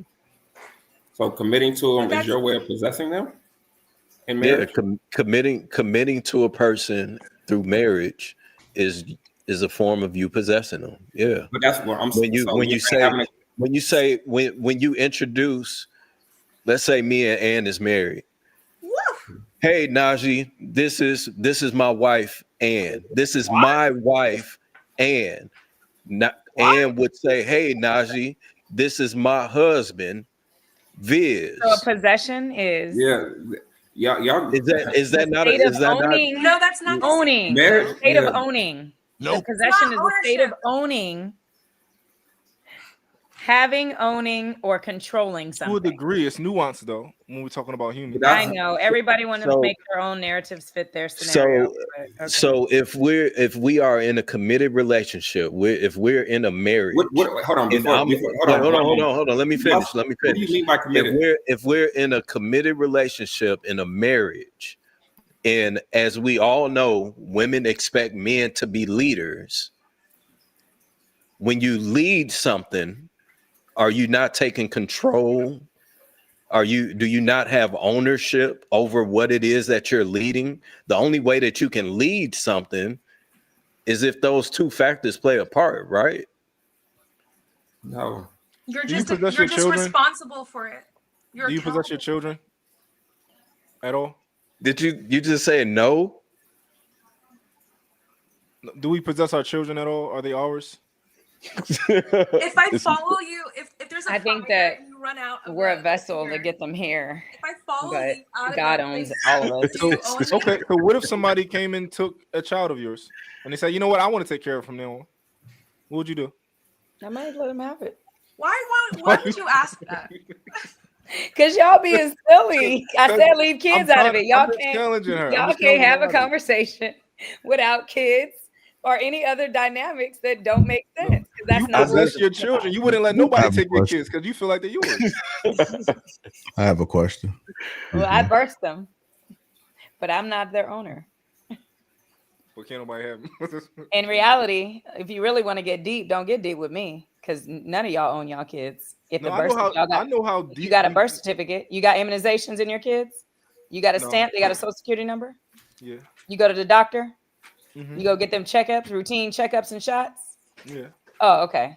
So It's none of y'all is- own or possess nothing. Hold on. Is My it- kids, is my it- kids is not it- Don't get me vaccinated. started. Don't get me Is it not? started. Is it not your obligation to do all of those things as the owner of those children? To take your kid to the Will doctor there and be get legal shot? consequences if you don't do Yeah. those To things? take your kid to the doctor and get shot? Yeah. Is it? Lord. Are there not consequences? Nope. For doing all of those things. If you don't do those things, yeah. But DJ, you know we can simply move to another place that we prefer with different laws that don't require us to do these things. You know that, right? I do have options and freedoms to go live wherever I want in the world. I don't care. With my kids that I think I possess. This is great. So DJ, how long And were you're you still monitored with their birth certificate and passport, and you're still monitored everywhere you go. Not if we get citizenship somewhere else, no. You're still monitored. If I commit a crime, yeah, like they're gonna be looking for me, but You're still not an original citizen, so go try that. You'll still be you monitored. can get citizenship though. You'll still be monitored. I mean, I can monitor you. That don't mean anything. Anybody can monitor anybody. No. Okay. And no, to your question, Viz, he started talking, but no, that's not. No, to answer what you asked me, no. So when you let's say your child gets into trouble, right? And as the law states that they can't speak to this child without whoever has parental ownership over them. Is that not considered? They never say ownership. They say guardianship. So I don't know where ownership came from. Y'all are adding words and changing the goalposts. They don't never say ownership. But we still know what he means. Trust me, they know who own your kids. Y'all the mother signs them over. And the reason why they don't do the dad on purpose, the reason why the dad ain't signature is required, it's the mother's. Is because a mother, if you go read, she's an informant and she's naturally signing over her child. So DJ, do you own yourself? No, because my mother also signed me over to them. So who owns the child if it's not the parent? So if I don't own me, why do I want to own you? No. My question is, if we you don't own yourself, we are not possessed. If we are not in possession of our children, then who is? I didn't hear you. Sorry, I'm listening to him telling me I don't know myself, and then he says. My question is, you're saying we don't possess our children. Okay, so then who does? Why do you want to use words like possess and leadership? That and still all doesn't these answer words my question. And the foundation. These are words I don't use, but y'all want to use them. The real question is, why does that trigger you? Yeah. That's the real question. Why does what trigger me? Why does the word ownership and leadership trigger you? Especially when you already admitted that you don't even own yourself. Who said it triggers me? She did say that. Just from your responses, it sounds like those terms trigger you. Okay, you can ask me, do they trigger me? That'd be better. What you say Okay, and how do they do those? Not based on what those, you assume and based off the perception of who you are. No, they don't trigger me. Okay, so what is your gripe against those terms? There's no gripe against it. I just don't feel like you guys have any valid anything you're asking because it's very consistent with the same words. So, but you're not giving me an answer. You're tap dancing around it. So what is it about the term ownership and leadership that you don't don't anything? So are you? So you don't own I yourself. said that even earlier with the house. Someone said, "Oh, he has." I think it was Ann that said his status if he owns a house, and I'm like, he don't even own that shit. Okay, but So I'm talking about let's focus. Okay, Let's please don't do that. let's focus on yourself. So how is it that you don't own yourself? How don't I own myself? Yes. Because again, I have a birth certificate. And I've seen my birth certificate. Have you guys seen yours? Well, even without it, at any given moment, if she commits this genuinely, particular crime, she can get taken and put into jail whenever, like Yep. whatever she has to follow a certain set of rules Yep. living in the society. So that's what she We're in means. America. But in a relationship with a man who you have a connection to, We're even worse when we leave the country and we're born here. So, what'd you say? In a relationship with a man, what'd you say, Ann? you have a connection to one man, right? Uh-huh. You're asking me, do I?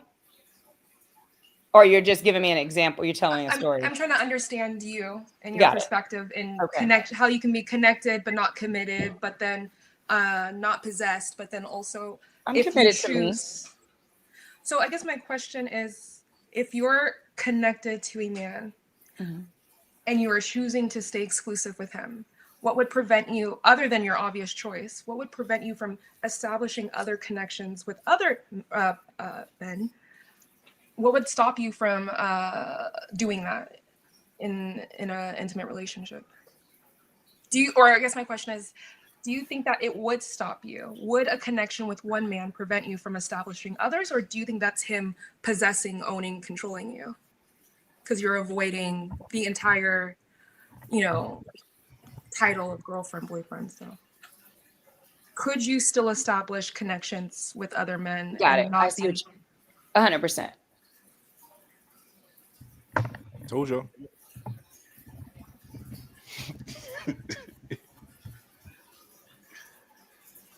Were she saying what would stop you from doing that? No.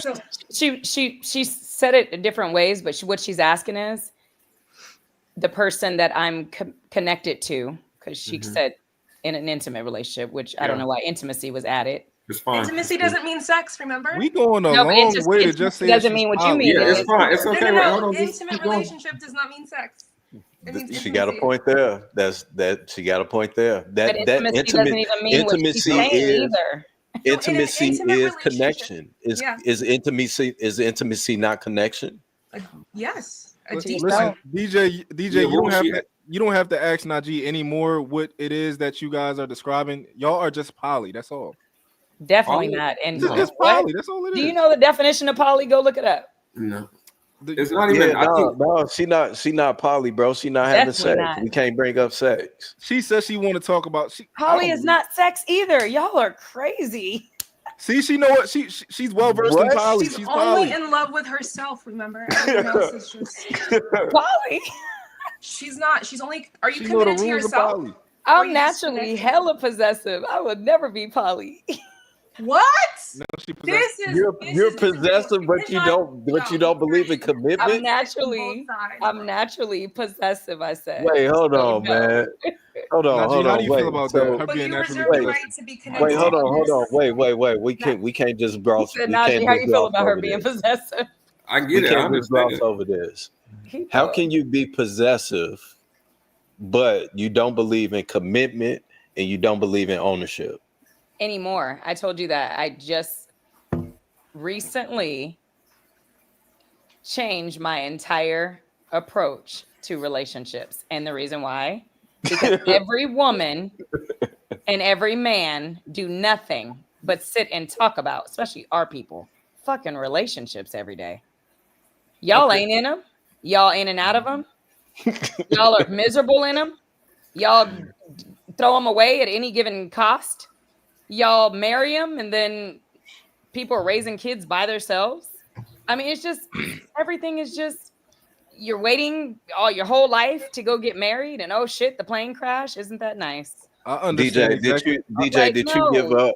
DJ, have you given up on? I've given up hope. Have you given up on love or connection? Is that No, is because that I what? believe in love is acceptance. So whoever I connect with, I love them.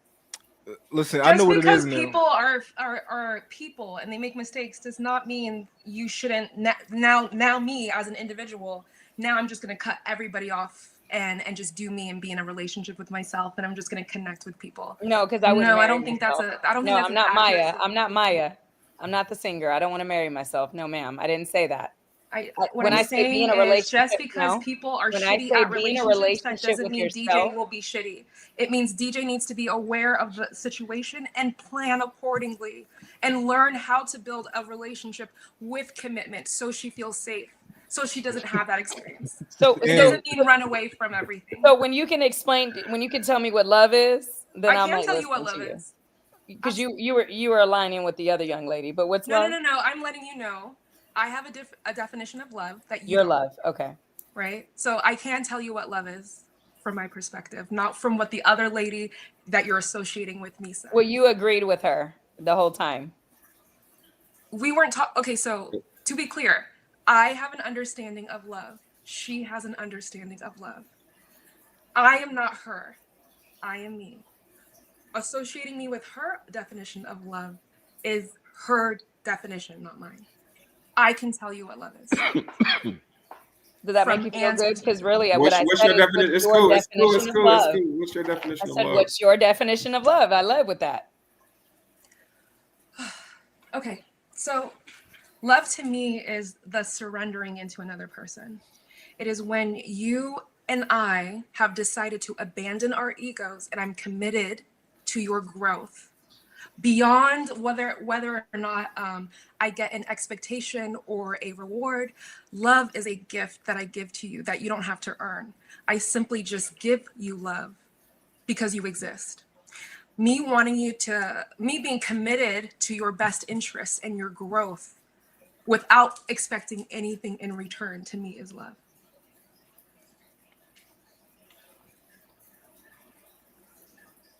I'm gonna tell you what this is. DJ is practicing a new ideology that she recently learned, and she's just putting it into the field. Actually, I just started really reading the Bible, which most of y'all don't. Yeah, no, the Bible and That's a all the really big religious books are assumption. good things to study, but she just recently learned something and she's trying to fill it out. So, you know. So what was the event that put you on this path? And I guess how did that event put you here? Event? Yeah, because you're saying I recently went through something, and I now definitely never said that. To practice this new. You No, didn't? never. Okay. No. I also think this. I Is know exactly everybody wants to think sex and brokenness or going through something makes this thing that y'all don't understand. You want to validate it with those points, and it's crazy to me. I think you're afraid of being because vulnerable. I combated it too, but Your it makes fear sense. of being vulnerable and open is obvious here because you're moving around, dancing around this the conversation, and not trying to actually be committed to an actual thing, because being seen is scary for you. I feel someone saw you and hurt you. And DJ, and I'm not saying that this is you, Hey, Lapeef, right? I love your content, man. DJ, I'm not saying that this is you, right? But the behaviors that you're exhibiting, or not the behaviors, but the things that you're saying and things like that, it typically aligns with when a woman has been through something traumatic, whether it's with a few men or maybe a lot of men, and she gets to a point where she's like, this is where I'm going. And this is why Lapeef earlier said, like, yo, don't let them tell you they celibate or nothing like that. You got to see it, right? Because it's like the Brittany Renner thing and all that type of stuff. It's like women get to a certain point So and what they about? start to reject. So why are you saying women? What about Najee? Oh, Najee's just a manipulator. He's manipulating you. Oh my Man, God. Najee cracking something, man. Hey, Najee cracking something, man. Come on.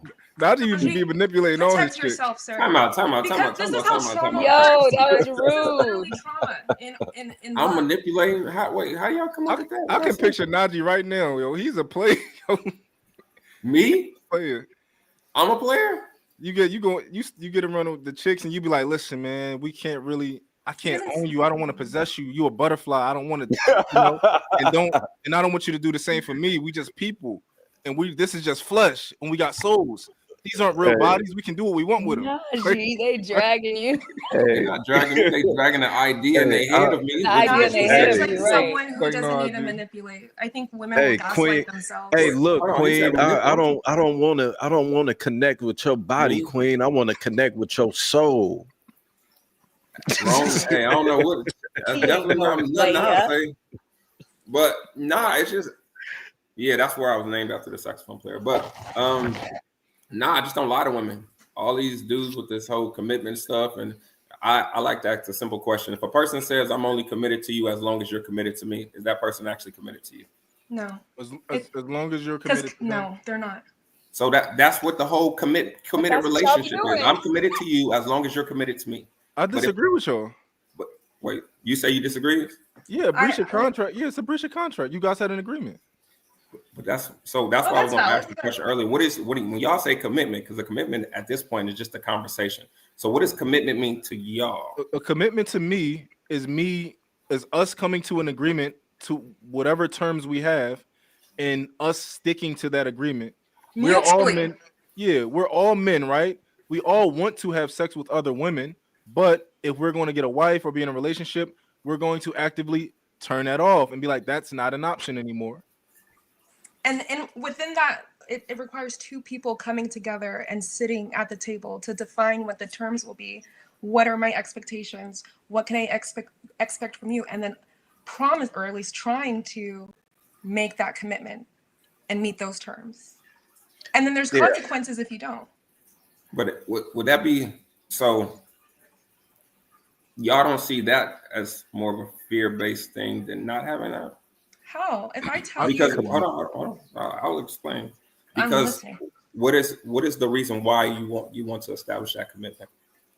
If there is ever a time where, well, for me, if there's ever a time where I need you to make a life-changing decision for me and I'm incapacitated, because you and I have this safe space, I trust that you can make that choice in my best interest if I can't. But it's because we already have this commitment, right? I have a commitment to you, you have a commitment to me. Within that relationship, when things happen, I can trust and rely that you will show up because we have a commitment, versus just like a random person. So without a commitment, you don't trust that person? Well, I think what it boils down to is just simply just accountability. Yes, thank you. It's just all it is when you become committed to a person, to a place, or even to a thing. That's not him. That's not.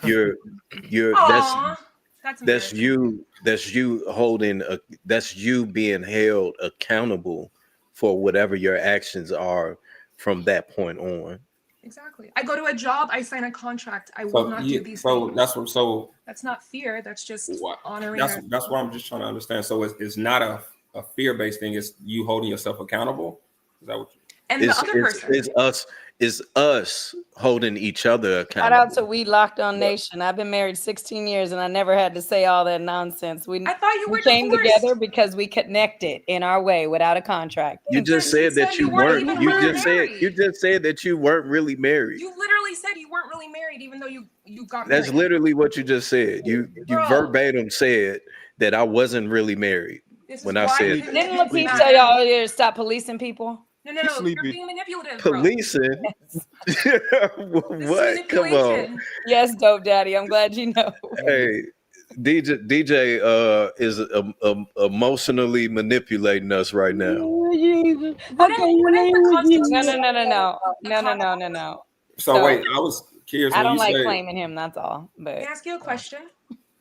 Who? Which one? You. Me. Would you consider the Constitution as a commitment to the government, to its people?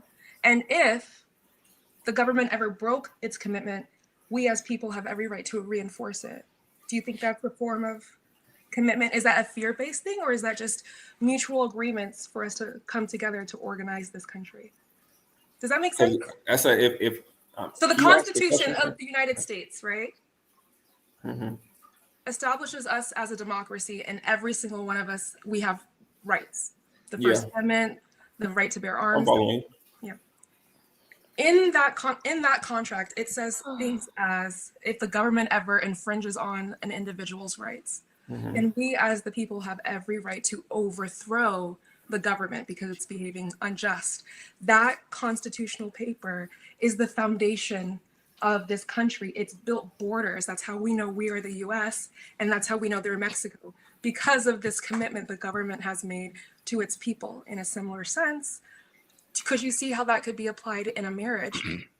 Like, we are coming together to build these terms, and the exclusiveness of it is not fear-based, but it's to protect this. It's to protect, but all the stuff that you're saying is more so to That was protect. a long-winded way of saying Yeah, that. you're good. I get it, but I like to talk. it's a protection. It's all about protection. It's all about. It's again for me. It just sounds more fear-based because of the aspect of if I don't have this, then I won't know how I can hold you accountable. I won't be able to almost like govern your behavior based on us having that commitment.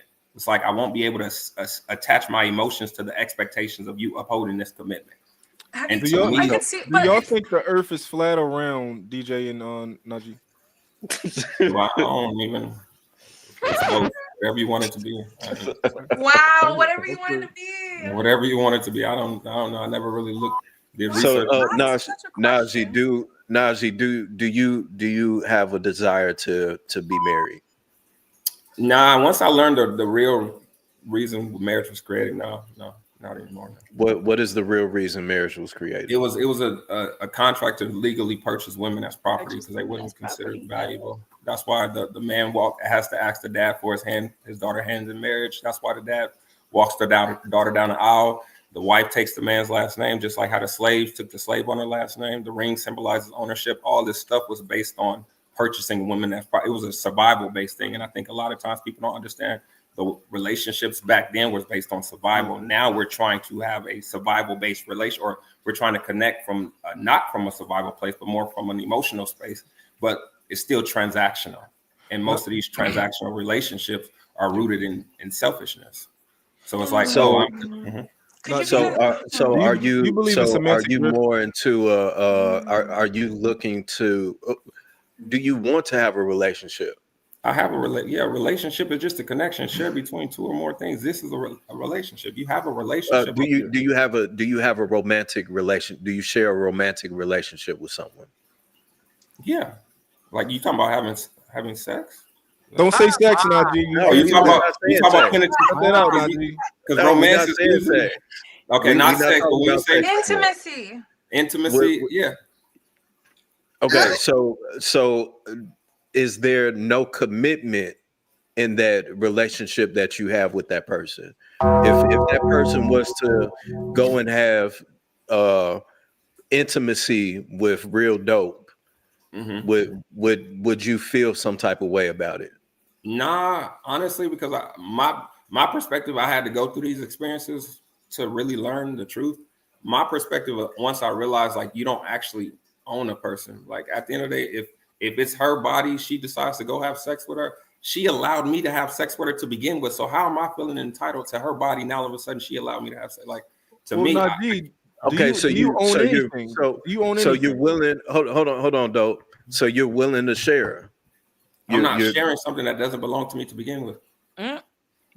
Do you own anything, Najee? I can't share something that's not mine to begin with. Najee, do you own anything? Correct. So you don't.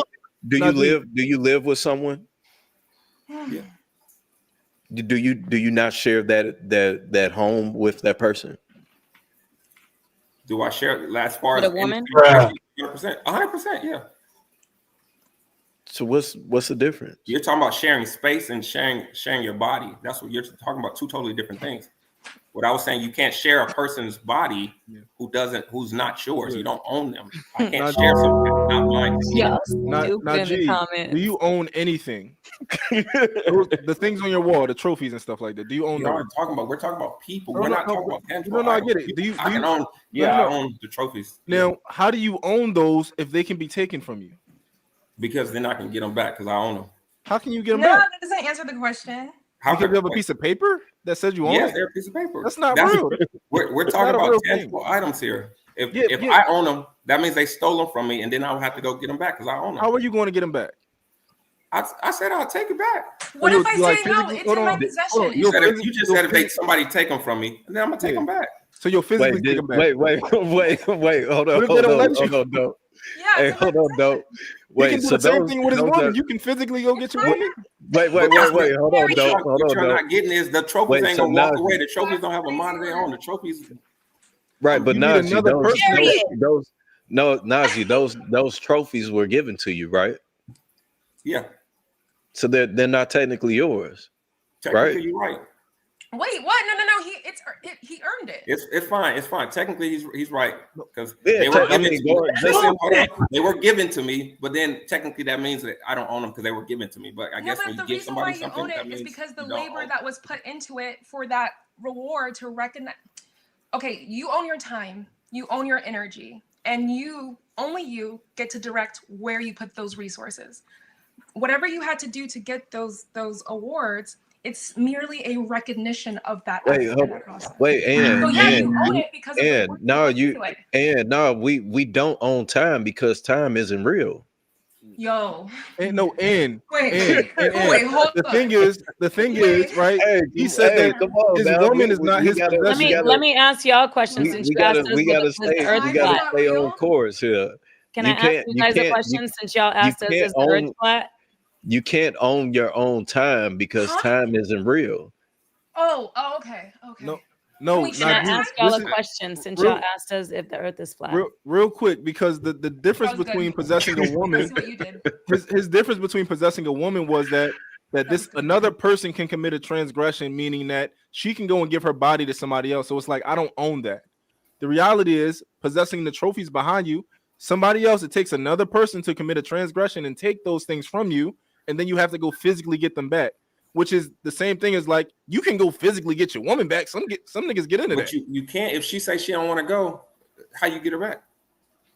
You about to get physical over the trophies. You can get physical over her if you want to. But I'm saying that doesn't answer his question. That's what I'm saying. You don't own her. I'm saying you don't own her body. So when you say you own a person, what do you own? Their mind, their body? Like what do you own? The same way you own no trophies. No, that's not the same way. No. And it's the same. Because the only thing keeping those trophies right there is the fact that nobody took it.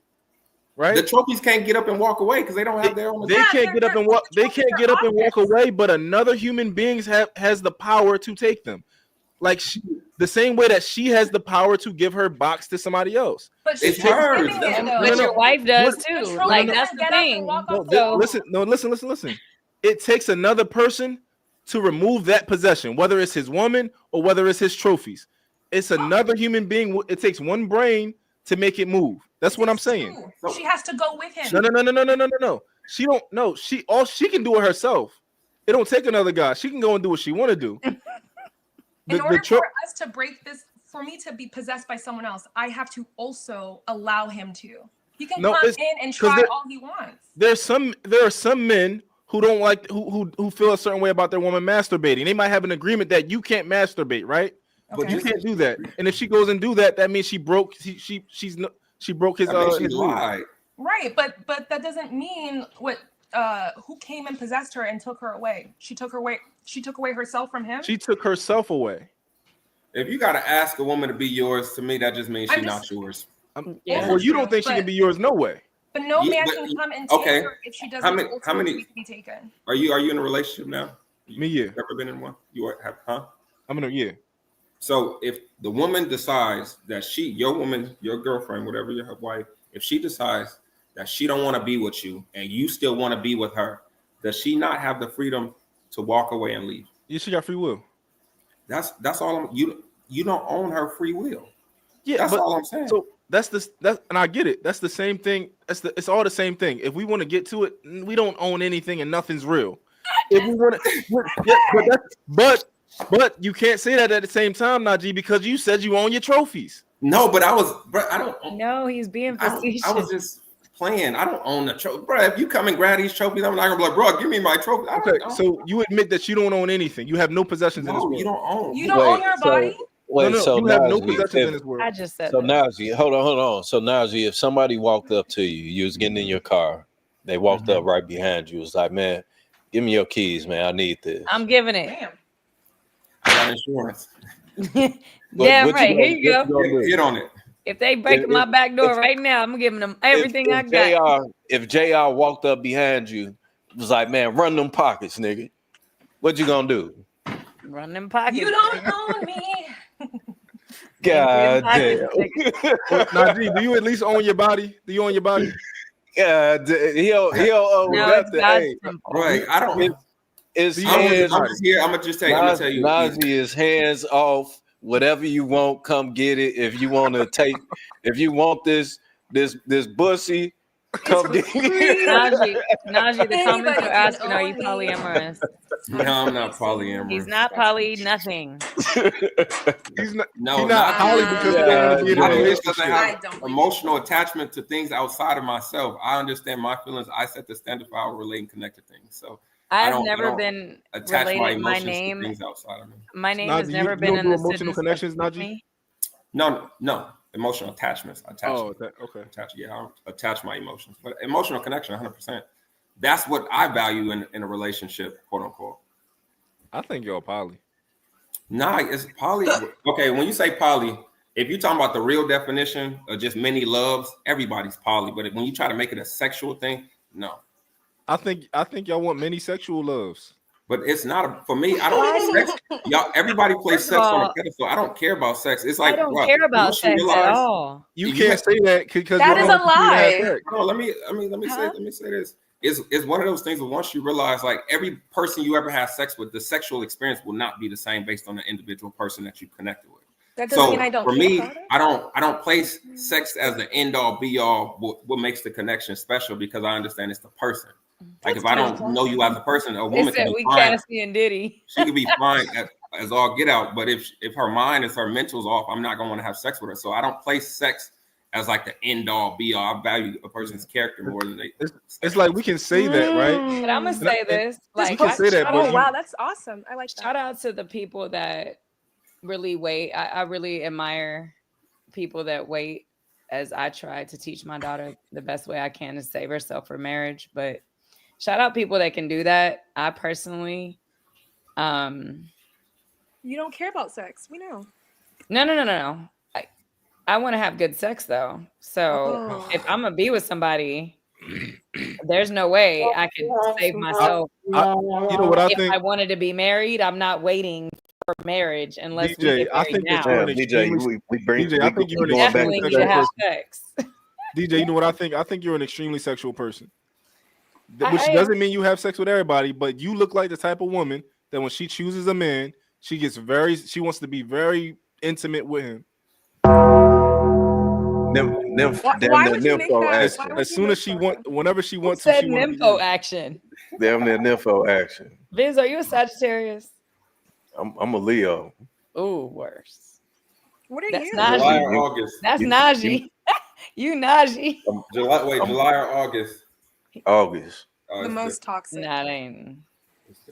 Hey. But no, I am. I definitely do satisfy somebody I'm dealing with. But I do require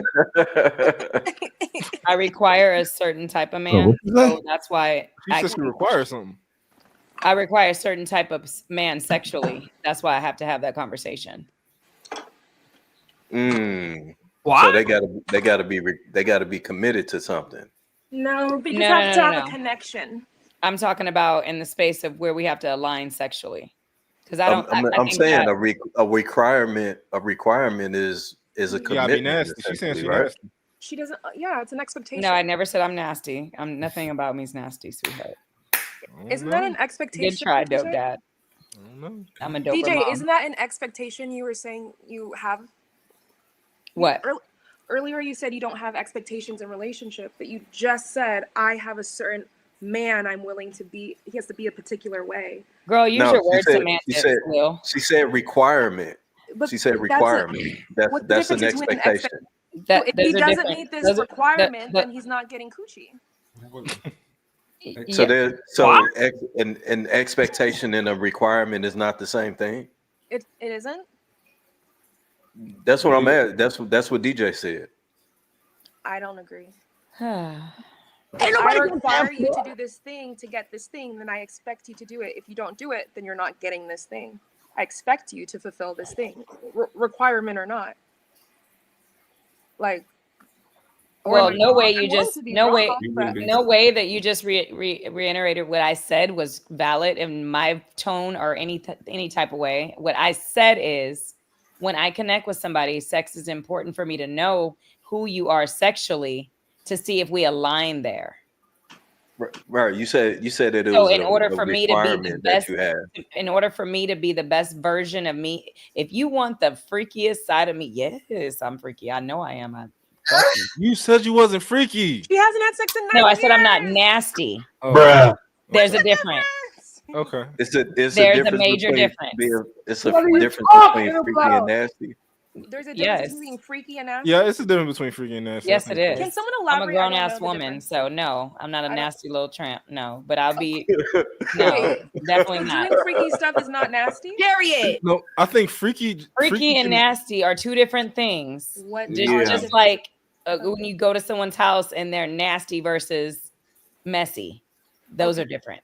So Well, I'll I'm tell you the saying, difference. so I'll tell you the so difference. let's say No, messy and nasty are not the same.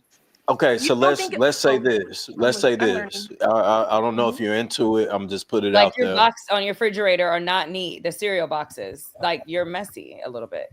All right, That's not DJ. messy. That's DJ, But to me, it is. That's what I'm saying. We all have different versions that's exactly of why I'm what like, what is messy and freaky nasty are. Okay, But so nasty wait. is It's nasty. tampons. I could see them in your toilet and your freaking trash can. Okay, That's nasty. okay. So DJ, hypothetical. Yeah, that's all nasty right. if you have tampons in your trash Would you consider Bro, this to you're be supposed to put it in the freaky? Wait, hold No, on, it should Ann. be. It should go out every single day. No. God, You throw your tampons away, sis. You don't collect them on a table. They should not be in your they should not be in your trash can. Oh, okay. So where should they be? In the Where do trash, they go? outside. When you take them out of Outside. Okay, so, If you're so having is guests, that a trash outside. can? Outside. Is that a trash can if you put it outside? Outside. I'm Okay, talking about in your bathroom. specifying the location. I'm doesn't- talking about in it your doesn't bathroom. change- But it doesn't Talking change about in your that, bathroom. it's still I'm a talking about in your trash can bathroom. the tampon is going into. So, yeah, I get that location matters, but that doesn't change the fact that, listen, your interpretation of messy is your own interpretation. Please Anyways, understand. All right. All right. So How are you nasty and not a freak Is at the this same time? is They're this different. nasty? And I never Is said I this- was nasty. And I said Yeah, I'm you not said you were nasty. freaky, but I'm not freaky. nasty, but it's the same You said you're freaky. No, it's not All the right. same thing. All right. so we're about to Hey, learn. hold We're on. about to learn. So, JR, all right. Is a Question nasty to the girl panel. the same as a freaky girl, JR? Wait, hold on. I'm trying to ask a question because this is going to gauge where you are as far as with nasty and freaky. You All can't right. ask me nothing. I I told you can't. what I am. I'm asking everybody. And I'm gonna choose to want to answer because I already said I'm not nasty. I'm freaky. It's That's the same cool. thing, sis. So listen. It's not. So I'm nobody's sis. But my so brother. is this to everybody on the panel? Is this either nasty or freaky? Is it nasty or freaky to spit in somebody's mouth while you're intimate with them? Freaky. That's freaky. That's nasty. See? Freaky.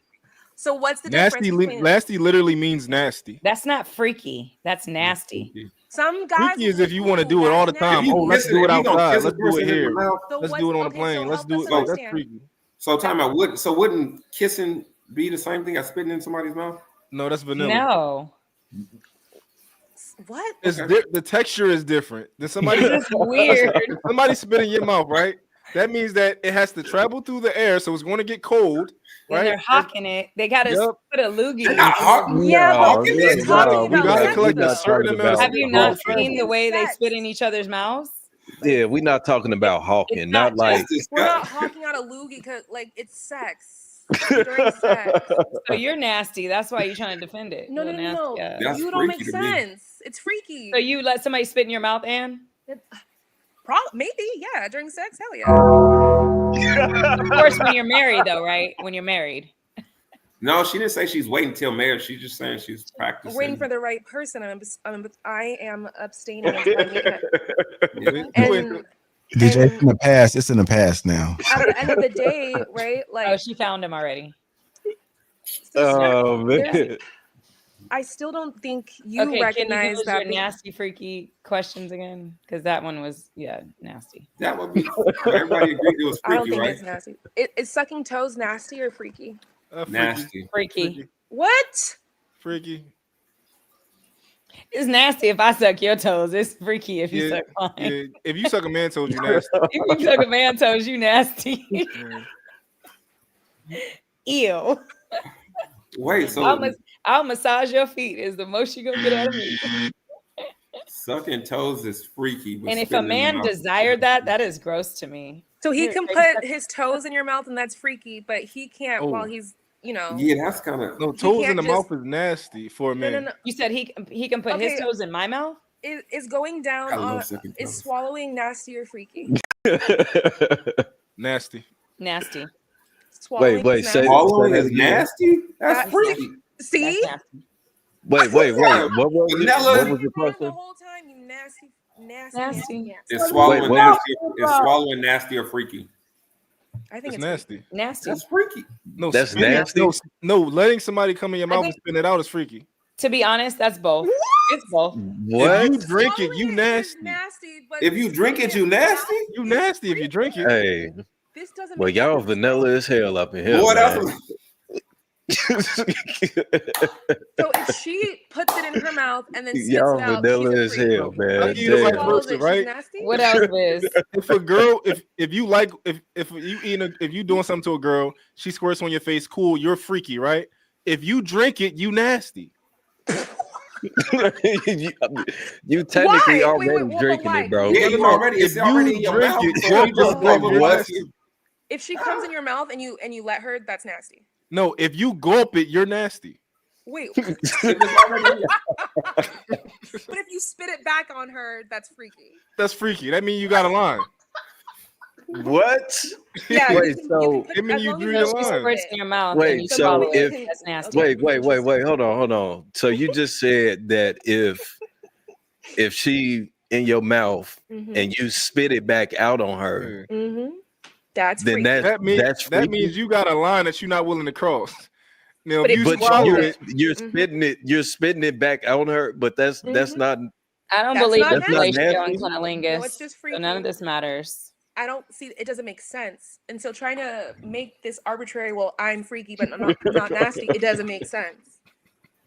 Well, it just depends on her perception and definition. Point proven. the So way that I define it is nasty is literally when you start getting nasty, like things that people will say that's gross, right?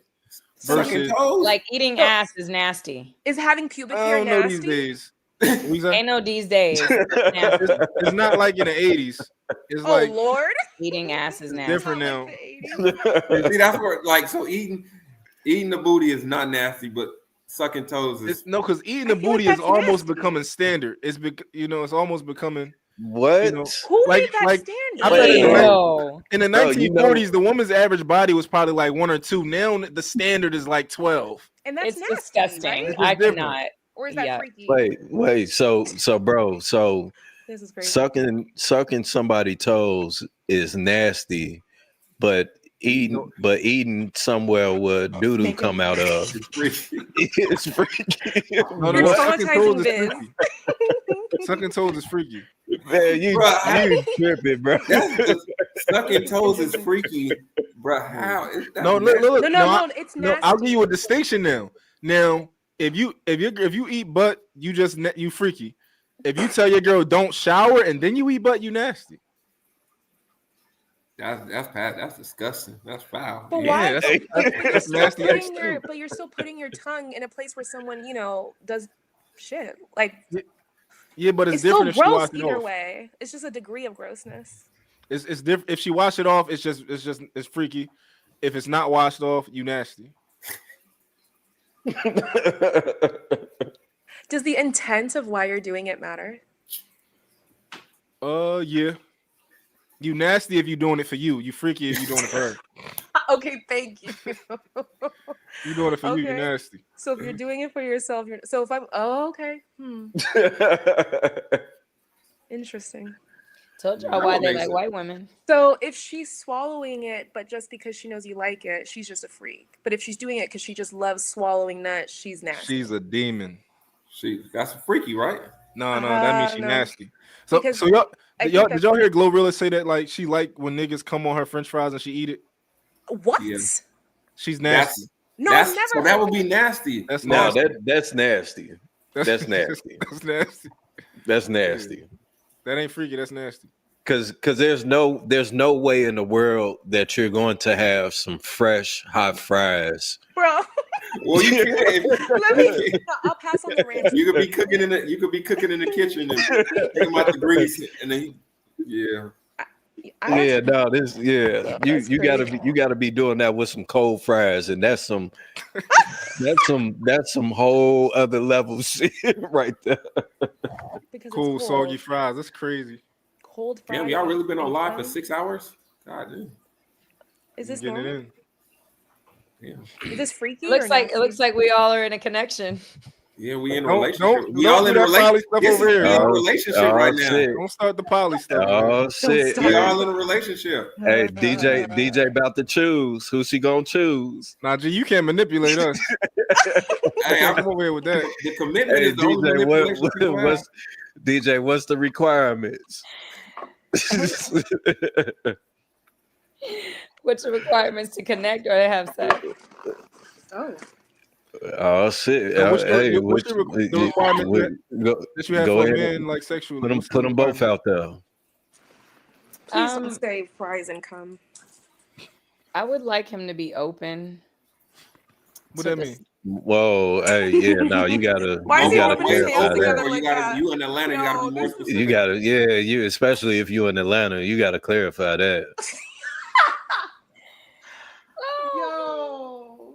No, but I would just want him to be like I remember being in a relationship with an ex, and I was headed home. To be honest, I'm not into women at all. Like somebody was asking me about that the other day. I don't like women. I'm not like in the space. No. I remember. We don't like each other. I got it. No, and not like No. I got it. no. I'm saying Keep telling us. I get it. You don't like girls. I'm a girl. not sexually. I don't want to see a girl naked. Don't pat me on the butt. I don't No, play. You don't like us at all. I get it. Yeah. No, just I'm not. You like don't that. have to, I just don't like women. Please tell sexually. your or period. So anyhow, I was headed home. We were drinking, and I was with my homegirl, and she was like, "I'm coming home with y'all."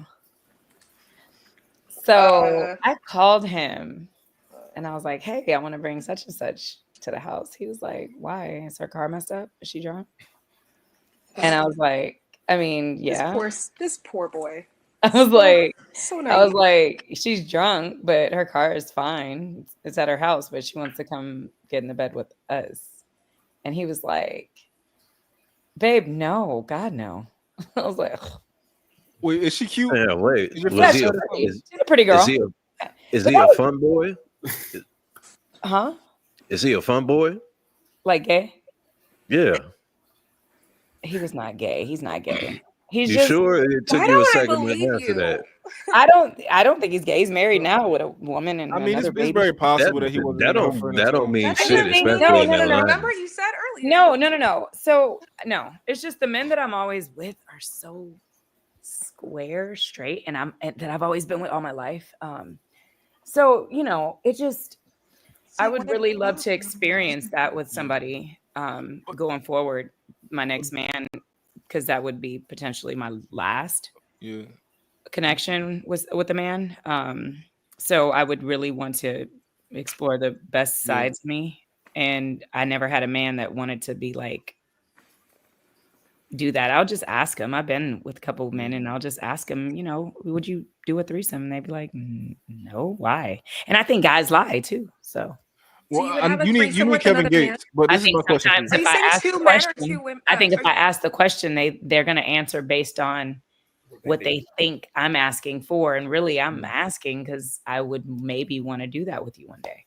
No, DJ, my question is this: is he okay? Like, let's say he like, yeah, I'll do something with you and a girl. Is it okay for him to be like, yo, no men? Is that cool? Ew, I don't want two men. But you don't like girls. Okay, no, I just wanted to make sure that he don't got to be too open. So, no, I just want somebody to come over and get him head and have fun.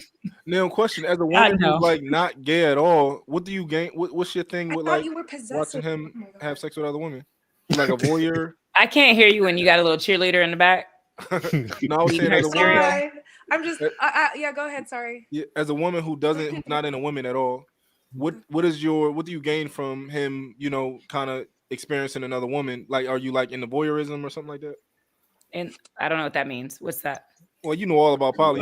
Watching. It's just watching somebody. You said I know all about poly? You was trying to tell me the rules. You was like, you don't know what poly mean and all that. No, I definitely didn't say I know all about anything of poly. No, I you said ain't you don't say know that, the but you was no. You was about to define it for me. I said, do you know the definition? Go look up the definition. You knew it off top. No, I never gave you the definition. So we both ain't know the Najee definition? gave you the definition.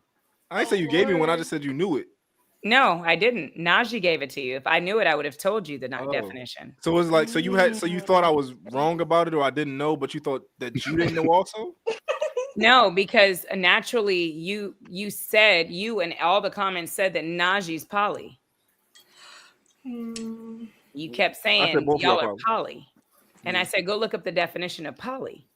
Because people use poly wrong anyway, in the sense of people that are even poly in this world right now. Okay. Can you answer his question? Yeah. Are you like into watching your man pleasure another woman? Does that like get you? I wouldn't say I'm into something I haven't experienced. You've been trying to manipulate all your guys to do it though. Correct. Yeah, so I can't be what's the interest? into something I haven't experienced once again. But you're So I might interested in it. I might You've been asking really for want it for to this try long, I mean. pumpkin pie. I never had it, but I want to try it. Hey, so DJ, so you're into squares? What's a square to you? Oh, that's what you said. So what would you consider a square? Highly educated, intellectual man, doesn't really cuss, does no tattoos, don't drink, don't smoke, never been to jail. Usually went to military, Air Force type of lawyer, something very straight, narrow, no tattoos, no nothing. There's no such thing as a sober person that went to the military. Is it not? Clock it. No. My Is it not? Oh, that's my homie wild. never. He sober. I'm he sorry, never my drank. grandfather never has. That you know of. You sure about that? I'm positive about that. I got a He, homie. he never had a drink. He does not like liquor at all. He's very stern about that. And his birthday is 4/20, and no, he does not. That doesn't change that the military is a different place. And neither does my ex-husband. He does not drink liquor at all and never has. And he served 16 years in the United States Air Force, and he never did. The Air Force? Don't call it the chair force. Well, DJ, one thing I do want to say is, like, if you've been asking for something for so long, you into it. I wouldn't say I asked for it for so long. I said I asked a couple of guys. You've been pitching it though. You've been going on a campaign. All right, so DJ, I'm not responding to you no DJ, more. if I watch foot fetish porn all the time, would you say that I'm into feet? Yeah, you a freaky little. Oh no, you're nasty. He like toes. He like feet. But what if I said, Yeah. "Oh, I never actually did it"? I'm just interested. You never did what? You just watching. There's people that want to just watch it. That's actually a thing. So am I into that? I don't think they want to see them. They just want to look at them. They don't want to have them in their hand and put them in their mouth. But he's only watching feet porn? Yeah, there's people that actually pay. There's a girl that's rich right now, and no one's ever touched her toes. But in this case, but am I into it though? It's really a thing. But am I into it? Is that like my thing?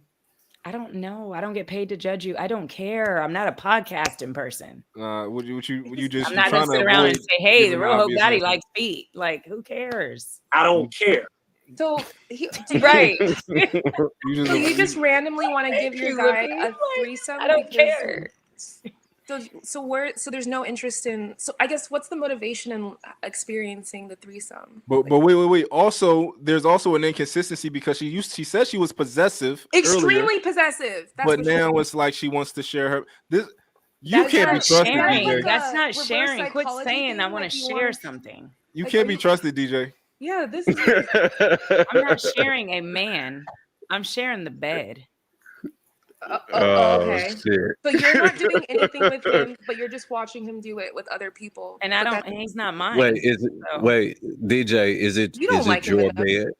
You said I Is don't it like your? him enough. Yeah, no The, woman who actually likes a man would ever tolerate that at all. So you have to be there for other reasons. Because if you really like him, there's no way you're gonna be comfortable just sitting in the corner like Diddy watching him. What? That's crazy. You said I'm gonna be sitting in the corner. I could be on his face. But I mean, okay. I guess you could do that. Yeah. Yeah, there's a lot of positions two women can be in with a man. I'm confused. But ultimately, why would I sit in the corner? But ultimately, you're right. I don't know why. No, Diddy. I apologize, DJ. No, Diddy. I'm hey, saying.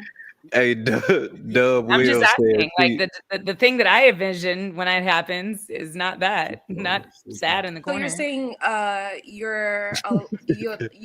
would that's so crazy. Like you would just let him get It's so crazy that I would have a threesome. Oh my god. Yeah, but are you Wow. really having a threesome, or are you just getting fucked while he's fucking someone else in the same room?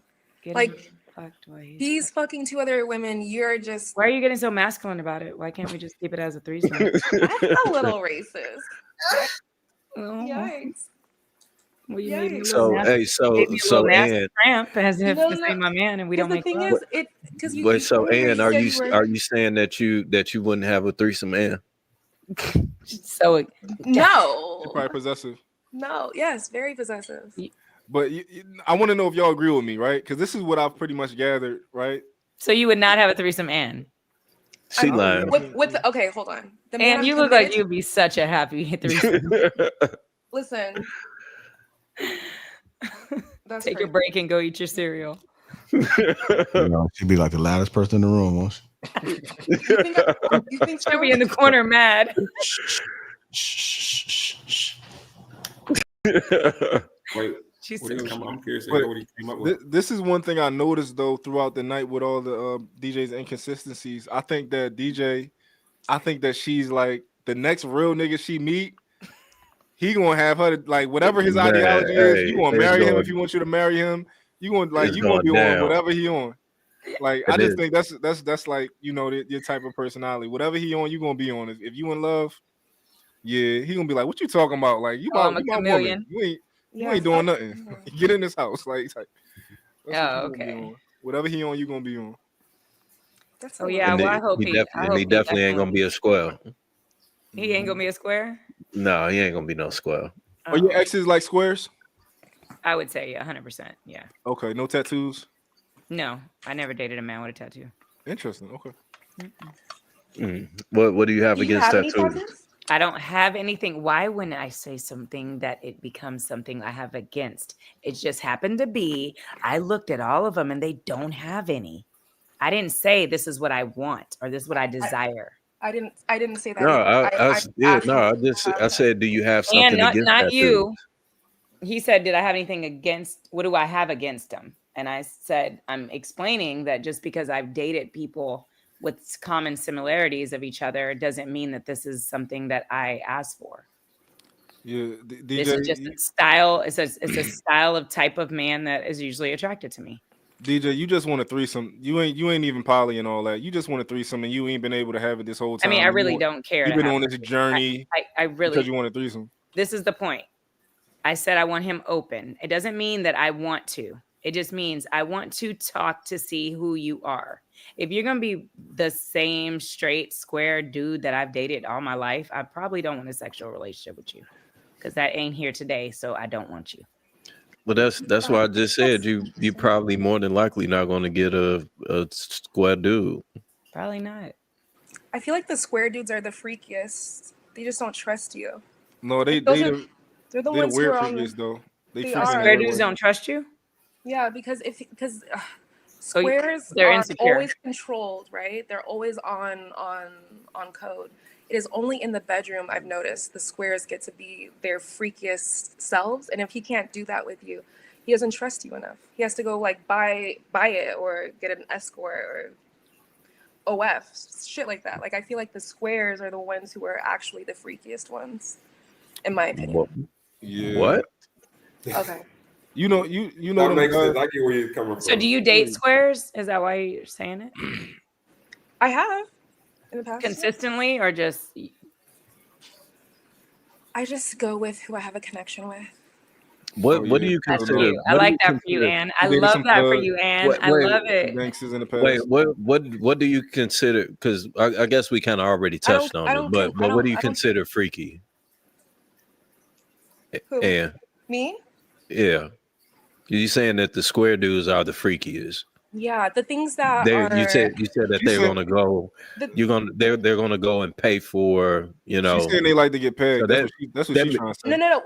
What I'm saying is, okay. So I'm not sure if you're into kink culture or any of that, but there are certain things that how do I say this? There are certain things where you explore different versions of yourself that might not be. How do I say this? It's called power dynamics. It's called sex play. It's exploration using sex to. It's how do I you say this? saying About like BDSM? are you It's talking? not Yeah, are just you talking that. like Like, BDSM well, yes, but also like the willingness to. dominance? Are you a dominatrix? Why you ain't answered yet? Okay, all right. She a No. What dominatrix. I'm saying is what I consider freaky is anything that is abnormal. It's outside like the realm of So you want a man that's fluid. No. What I'm saying is when I consider the lames are the ones who feel like they always have to be in order. These are the ones who are the freakiest because they're the most like in the sex world, they're more willing to break that order, to break norms, to like use sex as a way to invert power. They're freaky. They cuckolds. That's what she mean to say. Does that make sense or no? No, it doesn't. Okay. If every single day at work there's constantly people demanding stuff from you, right? You come home, people demand stuff from you. Every single space you are in, people expect you to perform, like give something to them. Sometimes you kind of need a break. And oftentimes men use sex as that way to explore how does it feel to have that in reverse. And, Wait. it's So- not always just vanilla sex. So you saying you that, oh, go ahead. so it just sounds like you're saying that you want a man to be open to being dominated. No, not necessarily. So- I want someone who's open to power play. What is power play? Can he be the powerful one with you, or you got to be powerful with him? Yeah, he could definitely. Is that not the normal dynamic? No, not necessarily. Because when it comes to power play, it's about surrender, or at least complete surrender into into the dominant one. It's, how do I say this? Like, if he says this is what we're doing as the submissive in the power play, you don't get to say no. You do it. And there's different types of ways to explore this, but power play is really about how much submission can the other person do to the dominant, regardless, using sex, without like it being abusive. Because some people might think choking is abusive, right? Or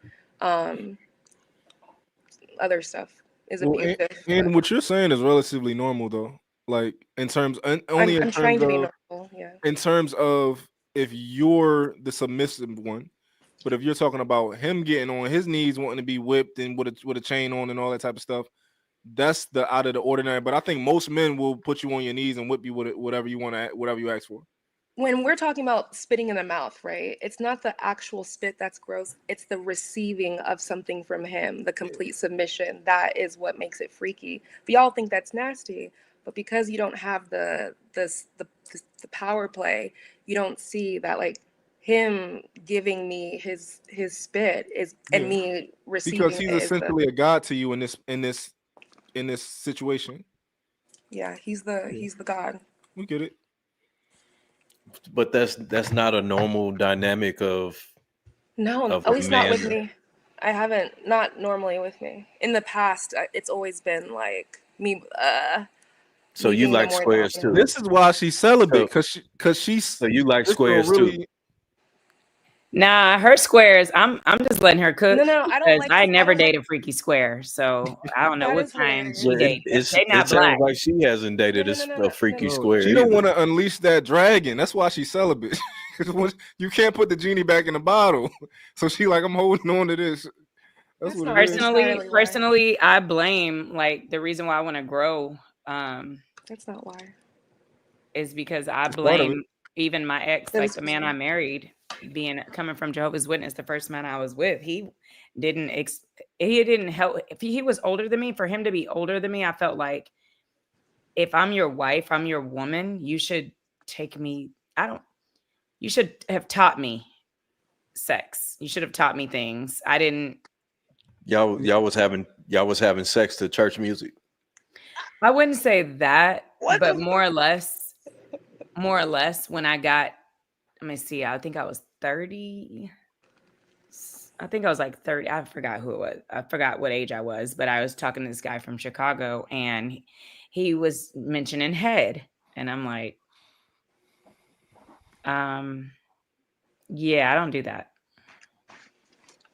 Do you think it was a respect thing? That's Wait, why what? he didn't feel like being freaky with you, your ex-husband? Wait, you said ain't your got no husband. buddy, huh? You said your husband didn't believe in that. Didn't believe in head. Yeah. Why do y'all make words? No, Y'all make these I'm weird sorry. words. You were He saying that that's doesn't something you get wouldn't want to head. He doesn't care for head. It's not. He didn't. It's not a belief. He didn't care for head. Neither did my boyfriend before him. Neither did my boyfriend after him. So all the way until I was married at 20. So all the way for 10 years, every man did not care for head. So I was never in that mindset of giving head. I didn't know men like it. I thought men don't care for it. I personally never cared for cunnilingus. So I never cared for that. Interesting. And you said he didn't teach you sex, your husband? So what, like, No. so was sex just for making babies? I've been told I was asexual several times. What that mean? That you have no interest in sex. You really don't have interest in sex. You do it when you're married because you're supposed to. You have an obligation to do it, or you do it for a baby. You don't believe you asexual though, right? No, it's basically no desires. But you don't agree with that, right? Not her trolling us the whole time. I would say when I was younger, yes. But now you understand, you learned yourself a little bit more, and you don't think you asexual. You think that you are sexual. I have the ability to be sexual, yes. You want to bring another woman into your bedroom, and that's a Oh little. my God. Can you let that go, Daddy? I can't let it go. Why? Why would I let it go? You said it. But why not? That I mean, it's such, real. but it's like a 12-year-old boy in you saying it. No, it's part of the what we framed so far. It's part of, why would that's so we supposed to ignore the fact that you tried to solicit 3 threesomes in your past and say that you're just not a sexual person. I tried to solicit 3. I gave a number. I'm sorry. Well, several. Yeah, you said all of your exes. I'm not trying to be, and I I didn't don't say view you in all. a way I said a for it. couple of them. A couple And one is of them 2 or was 3. not my ex-husband. A couple is 2 or 3. Right. You're not wrong for it either. I'm not making fun but of you. he's living there. Like everything he says is that. Like a 14-year-old kid, like, you peed your pants. You peed your pants. Oh my You God. peed your pants. You think I'm not making fun of that? Like that's. But what I'm saying is that's what it sounds like to me. Oh, I'm sorry. You're so focused on that. You're so Yeah, that's not my intention like, at all. I feel like Lapeef's gonna bring me on a live again, and you're gonna be like, yeah. So DJ, she solicits for threesomes.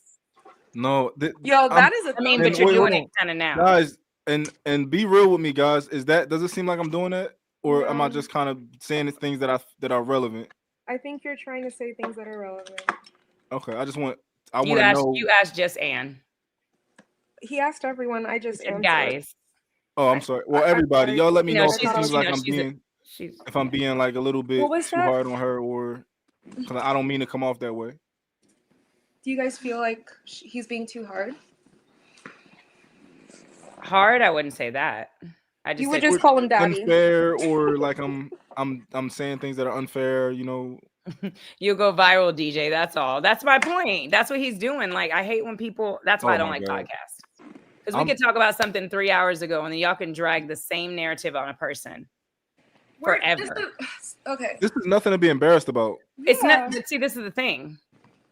I mentioned it, so then you run with the story. Now that's who I am.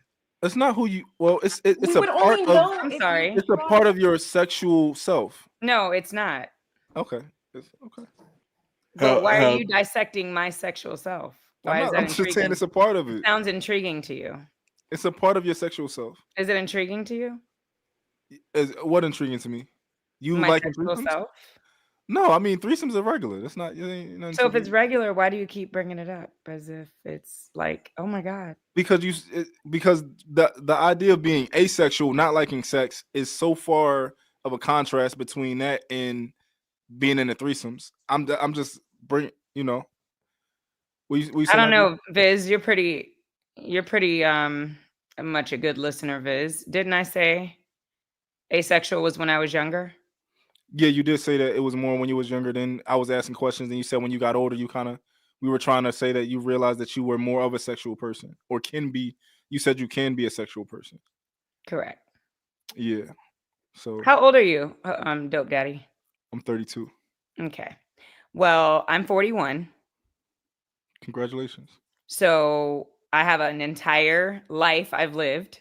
So in the space of my younger days, being asexual, after I divorced at 22, being in no relationship for 9 years, going to a whole nother side of the world as a single mom now. Okay. So in the space, I thought I was an asexual. Okay. So then it took different men, which I'm dating squares, which are not helping my sexual side because they're not focused on that. They're focused on what? Getting in a relationship, marrying me, giving me this la-la dreamland.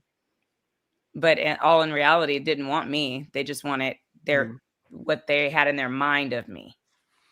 Are you trying to someday explore your sexual side with the man that you want to be with? And I'm only saying that because you just mentioned that these other guys that you've been dealing with haven't been trying to explore that. They've been trying to marry you, put you in a house, and do all of the stereotypical things that may not be things that you want, but they want for you. But you've been expressing that you have requirements sexually for a man to be open. So I'm just saying, are you trying to explore your sexuality with the man that you one day want to be with? I don't think that was an unfair question to say, but maybe I should shut up. I don't know. Well, yeah, no, I mean, I actually said that earlier, very clear. Yeah, she technically already been saying that. I already said all that. So what? Yeah. I said the last man I'm gonna be with sexually, I would love to explore. So it's important for me to talk about sex on the forefront because I want to know certain things. And I only went there, and then you flew with it, but that was not the only requirements. Well, how come when I just said it, you put your hands on your face like because he just said that I already said it. All right. I don't know why you just be like, it just gotta not be a square. It gotta be one of the guys with some tattoos. You know what I'm saying? That's with the shits. Why I gotta be tattoos? And why you gotta be with the shit? That ain't gonna work for me. It can't be too far off.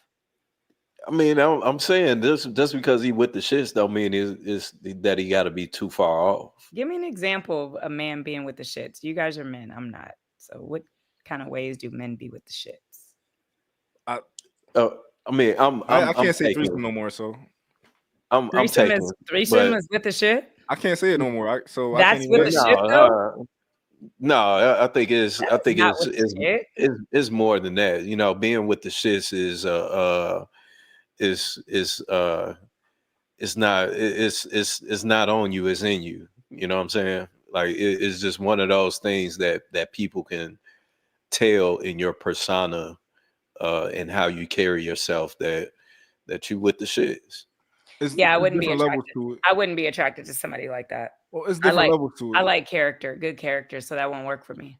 But that is being with the shits though. That's a part of your character. Just now, I'm not saying some nigga that's like yo, hey red bone, hey yo little Fifi joint, yo come holler at. Right?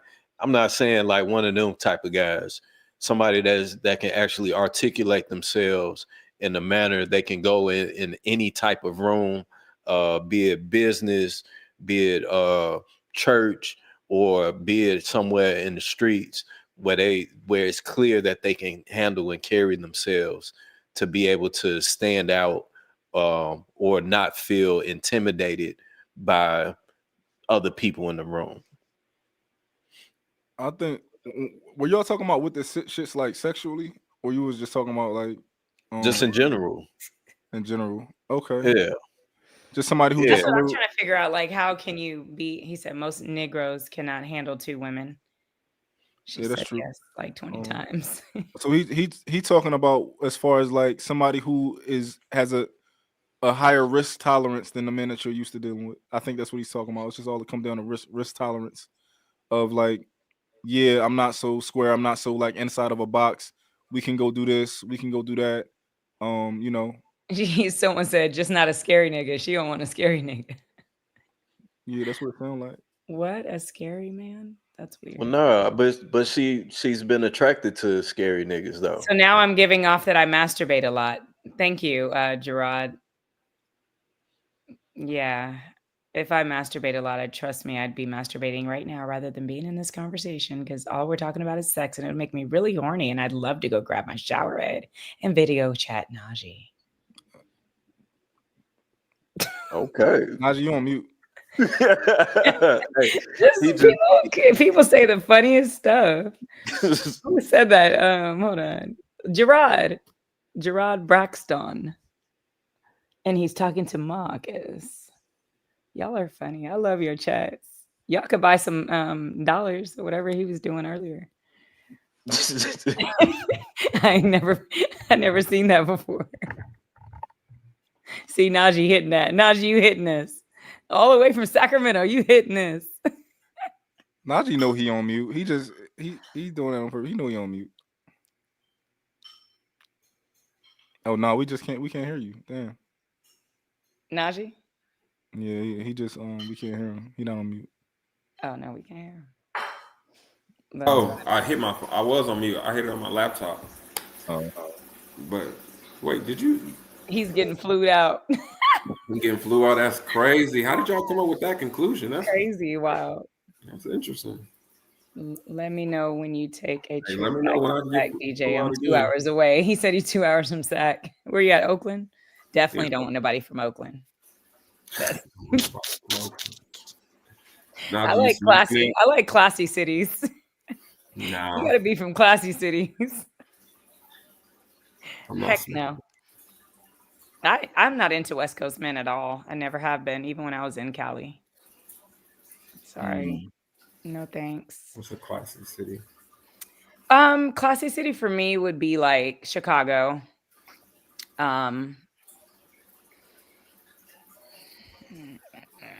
Detroit, Cleveland. Definitely not. Definitely not. Nothing about Detroit is classy. Nothing about Detroit. Nothing about New York.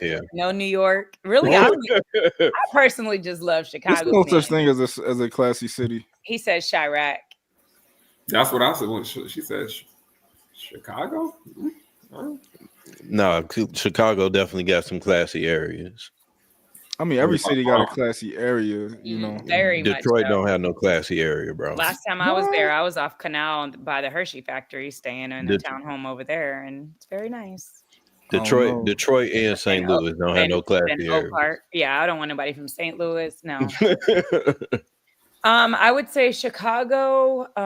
Second place I like men from is Dallas, Texas.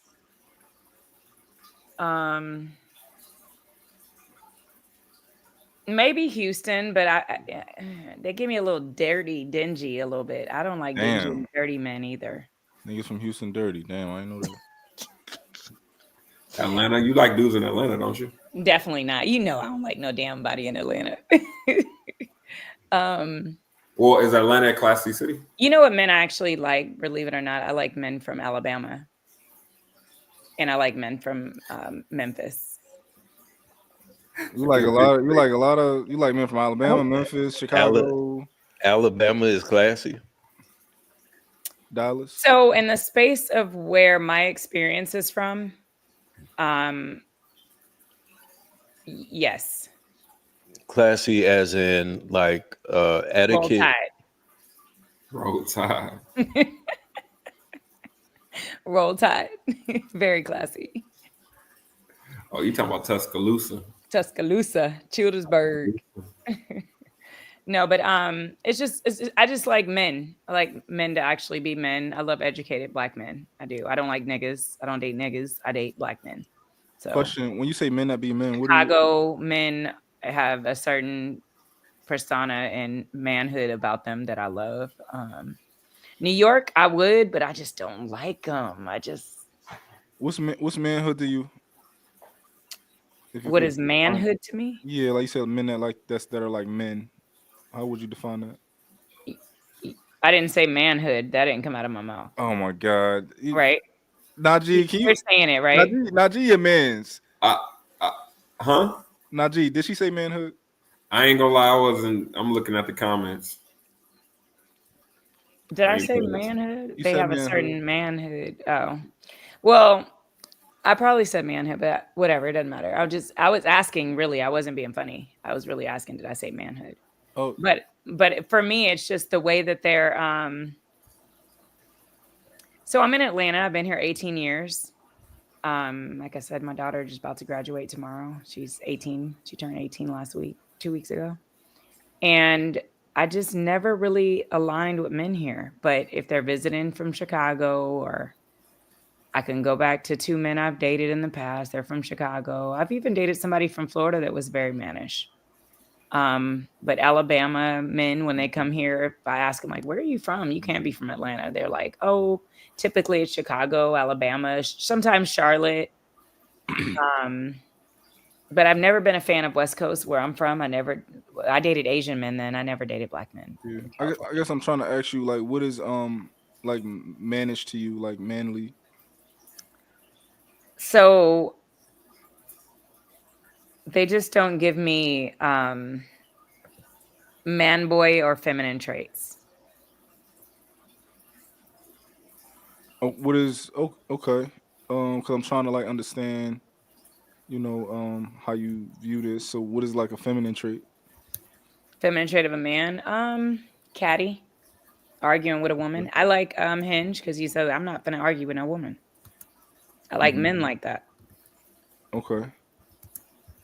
You do know what typically comes with men like that, right? Control. Control. And they want control. I like control. And next. Okay. Why are you hating? All right. Why are you hating? I mean, I already said that. I already said you just need a real nigga. That don't make it. He don't have to be a nigga to have leadership. No. When I say real nigga, I don't mean like the term that people will typically mean. I mean like you need a real man. Once you get one of those, you fall in line. But that's all I meant. Who falls in line? Anybody? No, you. Once you get one of those, you'll fall in line. Like you gonna drop all of the like I don't got no restrictions. I'm my own person. Oh, got it. Okay. Yeah, you gonna drop all that. Oh, well, what about if I just meet a real, what you say, ninja, that accepts me for who I am and I accept him and we just rock? That's not a thing. It doesn't align with the characteristics that you like. Oh, it doesn't. Which characteristics? As far as like you want a manly man, like you want a So that man. he wouldn't be manly if he just So wants the to. thing about being a man is there's a certain level of healthy ego that we have. So for an example, you might be walking up to a door and I'm like, yo, don't touch it. Like my I had to train my woman not to touch a door. Like I would get mad at her for touching the door. Be like, yo, I got you. Like, Is it because it's your woman or it's because it's who you are? it's I don't know. I would have to think deeply about it. I would have to process that. I haven't even thought about it. Because I'm sure Anne has been on dates with men that were not her boyfriend and they still open the door for her. Oh yeah, no. If I'm on a date, like I'm gonna touch it, but I can't train a woman that I'm on a date I'm with. sure Anne has been to the gym and a man will open the door even though he's not on a date with her. Yeah. Absolutely. So these are just character things. So back again, connection to a character. Exactly. Accept them for So who they are. You want a man with a healthy level of ego who exhibits these characteristics. So he's going to not want you to pay for the bill. Like these are things that he's going to insist on because he has an ego. And also a part of his ego is his woman is his. Mm. I mean, I'm his for the moment. Whoa.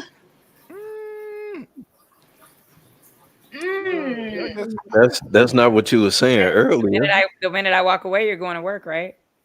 That's not what you were saying earlier. Oh God, what did I say earlier? Police me. You said that I need a new. own. Next time I come on here, I'm gonna have a hoodie on and say "Police me." I love Man, that about you, by the way. you and Najee, y'all both said that you can't own somebody. Women, did you hear him about Dope, like real dope daddy? He said the same thing. You can't own a person's free will. When you have free will, people have their own autonomy. Like you don't own. Listen, if we was on, if she had a man, and he said get off this live, she'd be off this live in a second. She'd be talking to immediately. us. Absolutely, I love that type shit. Yeah, In fact, she would have gotten off an hour ago. He don't even got to be my man though. He can just be somebody I was like, okay, cool. Do you think it makes it harder to let a man in if you have these, like, how do I say this? Like if you've always dated lames and men don't do this, like, do you think it's gonna be I've never more dated a challenging lame. for him? I've never dated a lame. I thought you only squares. No, there's a difference, sweetheart. I don't know these words. Yeah, I'm they sorry. would never. I think they all mean the same thing, right? Like a guy who like is not a rule breaker, who won't. Isn't that what you mean, sis? Or No, I don't use those type of words. You said a hoe breaker? A rule breaker. A rule breaker. Oh, okay. You've never I'm like, been with a what? rule breaker. She meant square, yeah. So a square would never train you, would never encourage you to submit to him. Like, and so my question for you is: you don't. No one can. No. Submission is within self, sweetheart. No, it's not. No, it's not. Y'all are crazy. No. Wait, submission is not. Submission means to come under. So you don't choose to come under somebody. No. You do have to choose to, but also it's a requirement of that man. So you don't have an option if you want to be with him. Thank you. What? And if you've had, if you've only had experiences with men, I'm done. Good night, y'all. I'm saying, if you see a man that you want, and he's this masculine man that you've been talking about, you don't have an option if you want him. You have to submit yourself to him. You have to give him everything. But wouldn't that be what she wants to? Yeah, it's a mutual relationship and it's a mutual respect. It's perfect. But that would be based on her wanting to do that. It wouldn't be based on her. No. It's based on her wanting to do that and him aligning with a woman who wants to do that. Because Correct, but I have to naturally possess that. No, that's the difference. I mean, he naturally possesses it. You cannot train. She said, "Train me to be submissive." No. I said no. He's going to train you in what he likes because that's who he is. The expectation is you surrender, but because of who he is as a man, yeah, you don't get to choose whether or not you're going to follow his blueprint. Like, you just do it. That's the expectation. Or correct me if I'm wrong, Kat. But that is you doing it is you making the choice though. No. Yes. Yeah. You don't get to Yes, choose. Either you're with him and you do it, or you're not with him and you don't do it. Well, you only got the choice in 2025. You wouldn't have the choice 500 years ago. What? I said you only got a choice because it's 2025. You wouldn't have the choice 1,000 years ago. You'd be submitting to whoever tell you to submit. Damn. But even then, right?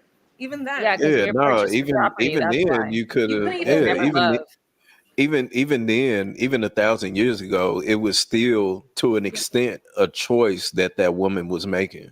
All right, 2,000. Do you think so? Nah, hold on. She ain't had no choice. She didn't have a choice.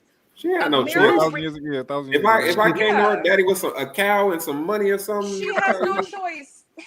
She out of here. She's doing No, it. she did have a choice. It was either you're going to submit to this man that I'm giving you away to, or you're going to be defiant and potentially get stoned or some shit. That's not. That is not a choice. That's a. I mean, you that's have a the choice choice to be defiant, but as a human being, our body. How is that not a choice? As a human being, right? Your body typically has certain reactions to things that you encounter in your environment. So if you look at a group of dogs, certain dogs are naturally going to cower to the alpha, right? Is like, is it their Because choice? Mhm. I don't know. I think you're right. Right, when an alpha presents himself as the most dominant one, it is almost instinctual the way other animals submit. And if you try the alpha, like the alpha, you know, he's gonna not put you on your tolerating place. it. You don't. You He's you gonna either physically submit to put you where you belong. or you leave. Again, submission starts within self. It really don't. Well, What? You know, and I'm gonna tell you why. Wait, I Because don't you understand. won't, because It's you because you you won't. think you have your Hold on. person to be submissive, and that's Hold on. wrong. Because you won't submit to just any man. You have to meet a certain man inside of your environment, and it's All going to that be doesn't natural. matter. All that doesn't matter. It still starts within self, though, is what I'm saying. No, it's instinctual. You my want to meet a If it's certain how does man, it and start within self, DJ? But yeah, if it's instinctual, then it has to be in you. Right. but she's saying it like it's a she's saying- choice. It's Yeah, instinctual. like some people have Who's saying it like it's a choice? Oh, you wasn't saying it was a choice. I said you have to naturally be submissive, point blank. Okay, so it's not a choice. I'm single, alone. I am a submissive. What? Because you're just naturally. I just want you to Oh, answer I the see what she's question saying. real quick. Regardless it's not if a the choice. person exists, she's a submissive. Yeah, no, it's a Interesting. it is a choice to the extent of the woman, like you said, being willing Thank you, to chat. submit, I'm glad y'all understand. being What's willing chat to saying? submit to the man. DJ's But- correct. but You have it's- to naturally be No, submissive. DJ's She's right. right. Oh. Like, where are you not? have to That's naturally because you be knew girls don't. No. If something is natural, how is it necessarily a choice? If it's instinctual. That is a great Who said it's a choice? Oh, okay. So we agree. I've been asking the question. You just haven't answered it.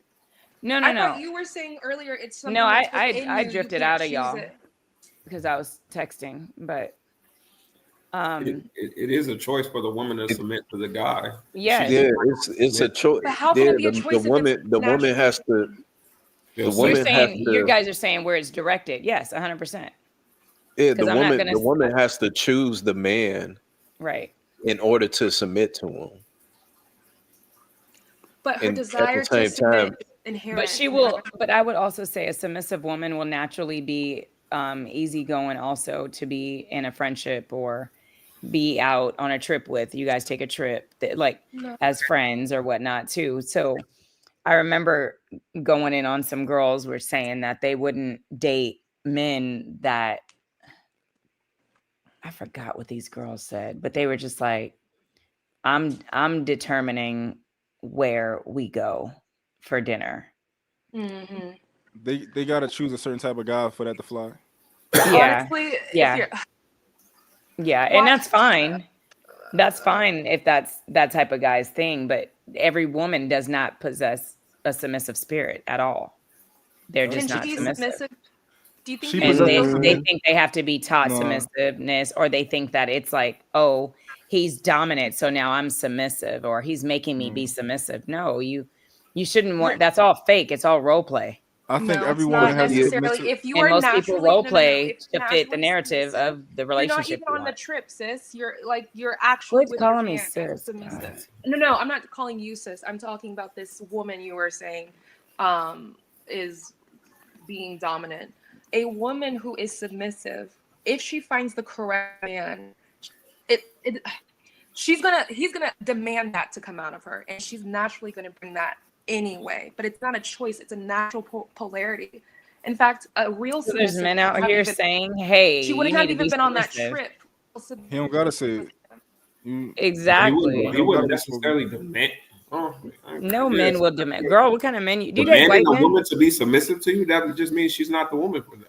I don't know. White men probably Didn't she do. just- okay, It's didn't- instinctual. Chat. But that's what I'm saying. It wouldn't be also something that you establish- demand. It'll be more the energy that your persona Yeah, have. it's like an energy you evolve. unspoken. It's like an unspoken underlying truth. But it that- wouldn't. Yes. That's why so many of these women are upset and angry and really unhappy, is because they do naturally want to submit to y'all. but she's fighting something that's natural in her. I think all women want to be submissive. They're just scared of being taken advantage of. But Wrong. I don't think it's a choice. I think it's something that in the right environment she feels safe enough to express. And you know, Wrong. some men. How am I wrong? No, all women aren't submissive. All women are submissive. all women got but submissive all in them. women want to surrender. They're just lying. They got it. Y'all all got it in y'all. All of us. We're tired. We don't want to What be. do you? Yeah. We're not built to do everything. We want If a woman is forced to use her softness and her submission to get something, she's going to use it. If she's forced to use it.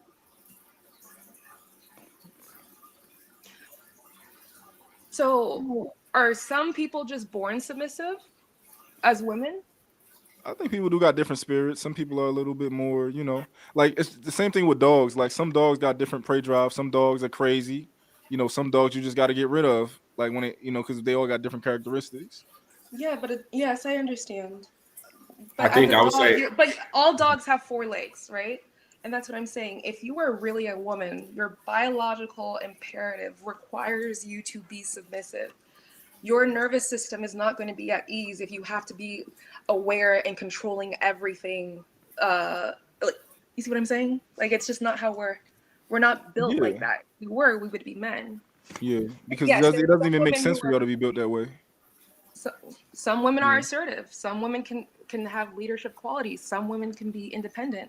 But at her core, she wants to surrender. Some women are really only assertive because of the world that we've And that's built. primarily sexually. Yes. We've built a world where you don't necessarily need any type of physical traits to survive, and it's just kind of like you can just go to work and get a job and stuff like that. So it's easy to do it these days. But if it was a long time ago, you would have had to been submissive because your environment would call for it, or you would die. Yeah. Yeah. You know, do you think then, like, even if a woman has all this like material stuff, she could still crave submission? Yeah. Yeah. Yeah.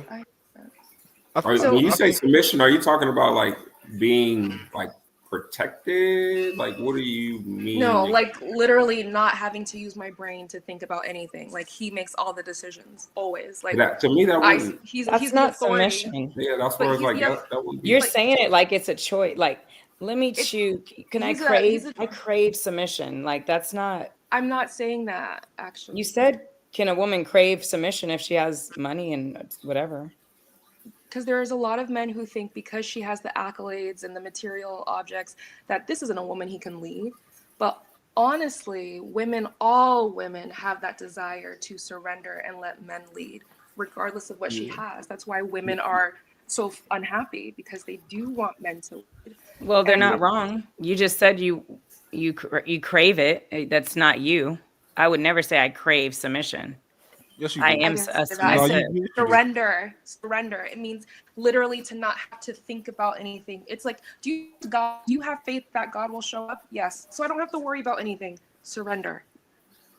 Submission is simply like respecting an authority figure. Submission is a hierarchy. It means at the end of the day, you do what he say. You know, he might not tell you what to do all day. And all women have this, regardless of how much money she has. Like all women want that. The problem is, right? Typically, no, they don't. Typically, women with that money, because you can work with that, right? But typically, women with that money, it's more work than you have to do with other women. Like I got to do so much work to make you realize that it doesn't mean I don't care about your degrees. It doesn't mean anything. I don't care about your money. I don't care about nothing that you've built. Like you have to do that work, kind of teaching her, like, yo, at the end of the day, within this house, this is the hierarchy. I am the man. Yep. You submit to me. I am the, like a woman can. So it's like dictatorship. No. It's power play. He said yeah. So he said yeah. She said no. But she's gradually allowing him to have the power in a way. So it's a fear-based thing. No, dictatorship is not inherently bad. The thing is, if you have a bad, listen, if Jesus was here and he was a dictator, that would be a good thing, right? No. God would, because he's going to tell you to do the good thing. That would go against free will. Yes, God gave us free will for that exact reason, because he doesn't want us to be in a dictatorial relationship with him. So God isn't a dictator. God loves us always, but we have to choose God. No. God gives you consequences for not following what he says. You can do what you want, but at the He end of the gives day, you you're going consequences, but he doesn't stop got a loving you. concentration camp waiting for you on the other side if you don't do what he say. Because you use your free will. That's not because Nah, that's you not free didn't will do if what you he get said. punished for using it. It's because God loves you and he has the way for you, and you can choose to follow it or not. But there will be consequences, but that doesn't mean God doesn't like. But then that wouldn't be based on love if there's consequences behind not following what I say you're supposed to do. Really? So I want to say I love something you that and give you choice. That's love. I want to say something that S. said. He said, I think virgins are born with it, lose it, and then they lose it. But then they can hold on to a submissive spirit, but lose that too with feminism. That's why I say not all women have it, because majority of women in feminism with the feminism movement definitely are not submissive women. I think she's saying it's an innate thing that's in every woman instinctually, based on her survival. You have to women, and especially in a patriarchal society, women are the weaker species. So it's understanding the aspect of if you want to survive in today's society, that innate ability of survival would be to submit, to come under somebody. And that feels the most natural. This feminist thing is it's dysfunctional. It's abuse of the feminine. That's why it's so horrible. But I don't think we're naturally dominant. I think we're sick. I think we're pushed into feminism lies to us about our biology. It lies to women about our actual needs. We're not supposed to be doing 9 to 5s. We're not supposed to be doing any of this. But feminism lied. Yeah, I think it's understanding what actual feminism represents, and I think most women don't understand that. It's based on how they relate and how they move in this world, so they think that they can turn it on and turn it off, and I think that's where the disconnect is, where it's like, oh, I'm feminine today, but then I want to be masculine. It's just like, how do you keep playing? That's why it's like a guy. If a guy wants to be feminine and masculine, the same, but you're not going to be. It's going to be confusing, but in today's society, that's how people almost like they can choose how they want to move, and there's nothing wrong with it. It just doesn't work. As a man, do you feel like there are sides of you that aren't completely masculine? And how do you feel like you could share that with the woman you love? Or is it me? Yeah, or men in general. Is it dysfunctional for men to have that, in your opinion, or no? Wait, can you ask it again? Yeah, sure. So, we're talking about masculinity being dysfunctional in women, right? Or at least the way it's presented. The opposite, men. Do you guys have a feminine side? And are you familiar with it? Or do you guys think that's just gross, dysfunctional? I don't relate to anything within me that's feminine. Is there a feminine side to you that's also inherent, or no? 100%. You want to go 100% for me because I understand what feminine and masculine actually represents. Can you feminine is based on how you feel inside of your body, and masculine is more so your mind. So it's understanding that embodiment of the two is what it's really understanding. It's all about. Wow. So it's that's why the mind is the protector of the feminine, which is how you feel inside of your body. But most people don't realize the sensations that we feel inside of our body governs how we think about certain things. Wow. I'll give you my opinion. I think, I think a lot of men have feminine, sides of them. Like, for example, when you cuddling with your girl, you're not being masculine, or you can a little bit, but for the most part, if you cuddling or you kissing up on your kids, that's not you. You're the masculine side of you. But also, I don't think it's like the stereotypical feminine side of a man. But I do think these nurturing traits that we do have, I'm nurturing to my kids. When they was younger, I was like, I'm kiss daddy, making the baby noises and all that type of stuff. So we got both sides to us. Yeah, and I would say, just to add on to that, I think people don't understand. I tell people masculinity is how a person behaves whenever they're scared. So it's a protective energy. Femininity is how a person behaves whenever they feel safe. It's a soft. So it's understanding it's the duality of the two. So when people are like, oh, she's masculine, it's because she's combative. So she's argumentative. She's in fight or flight. She's trying to protect herself.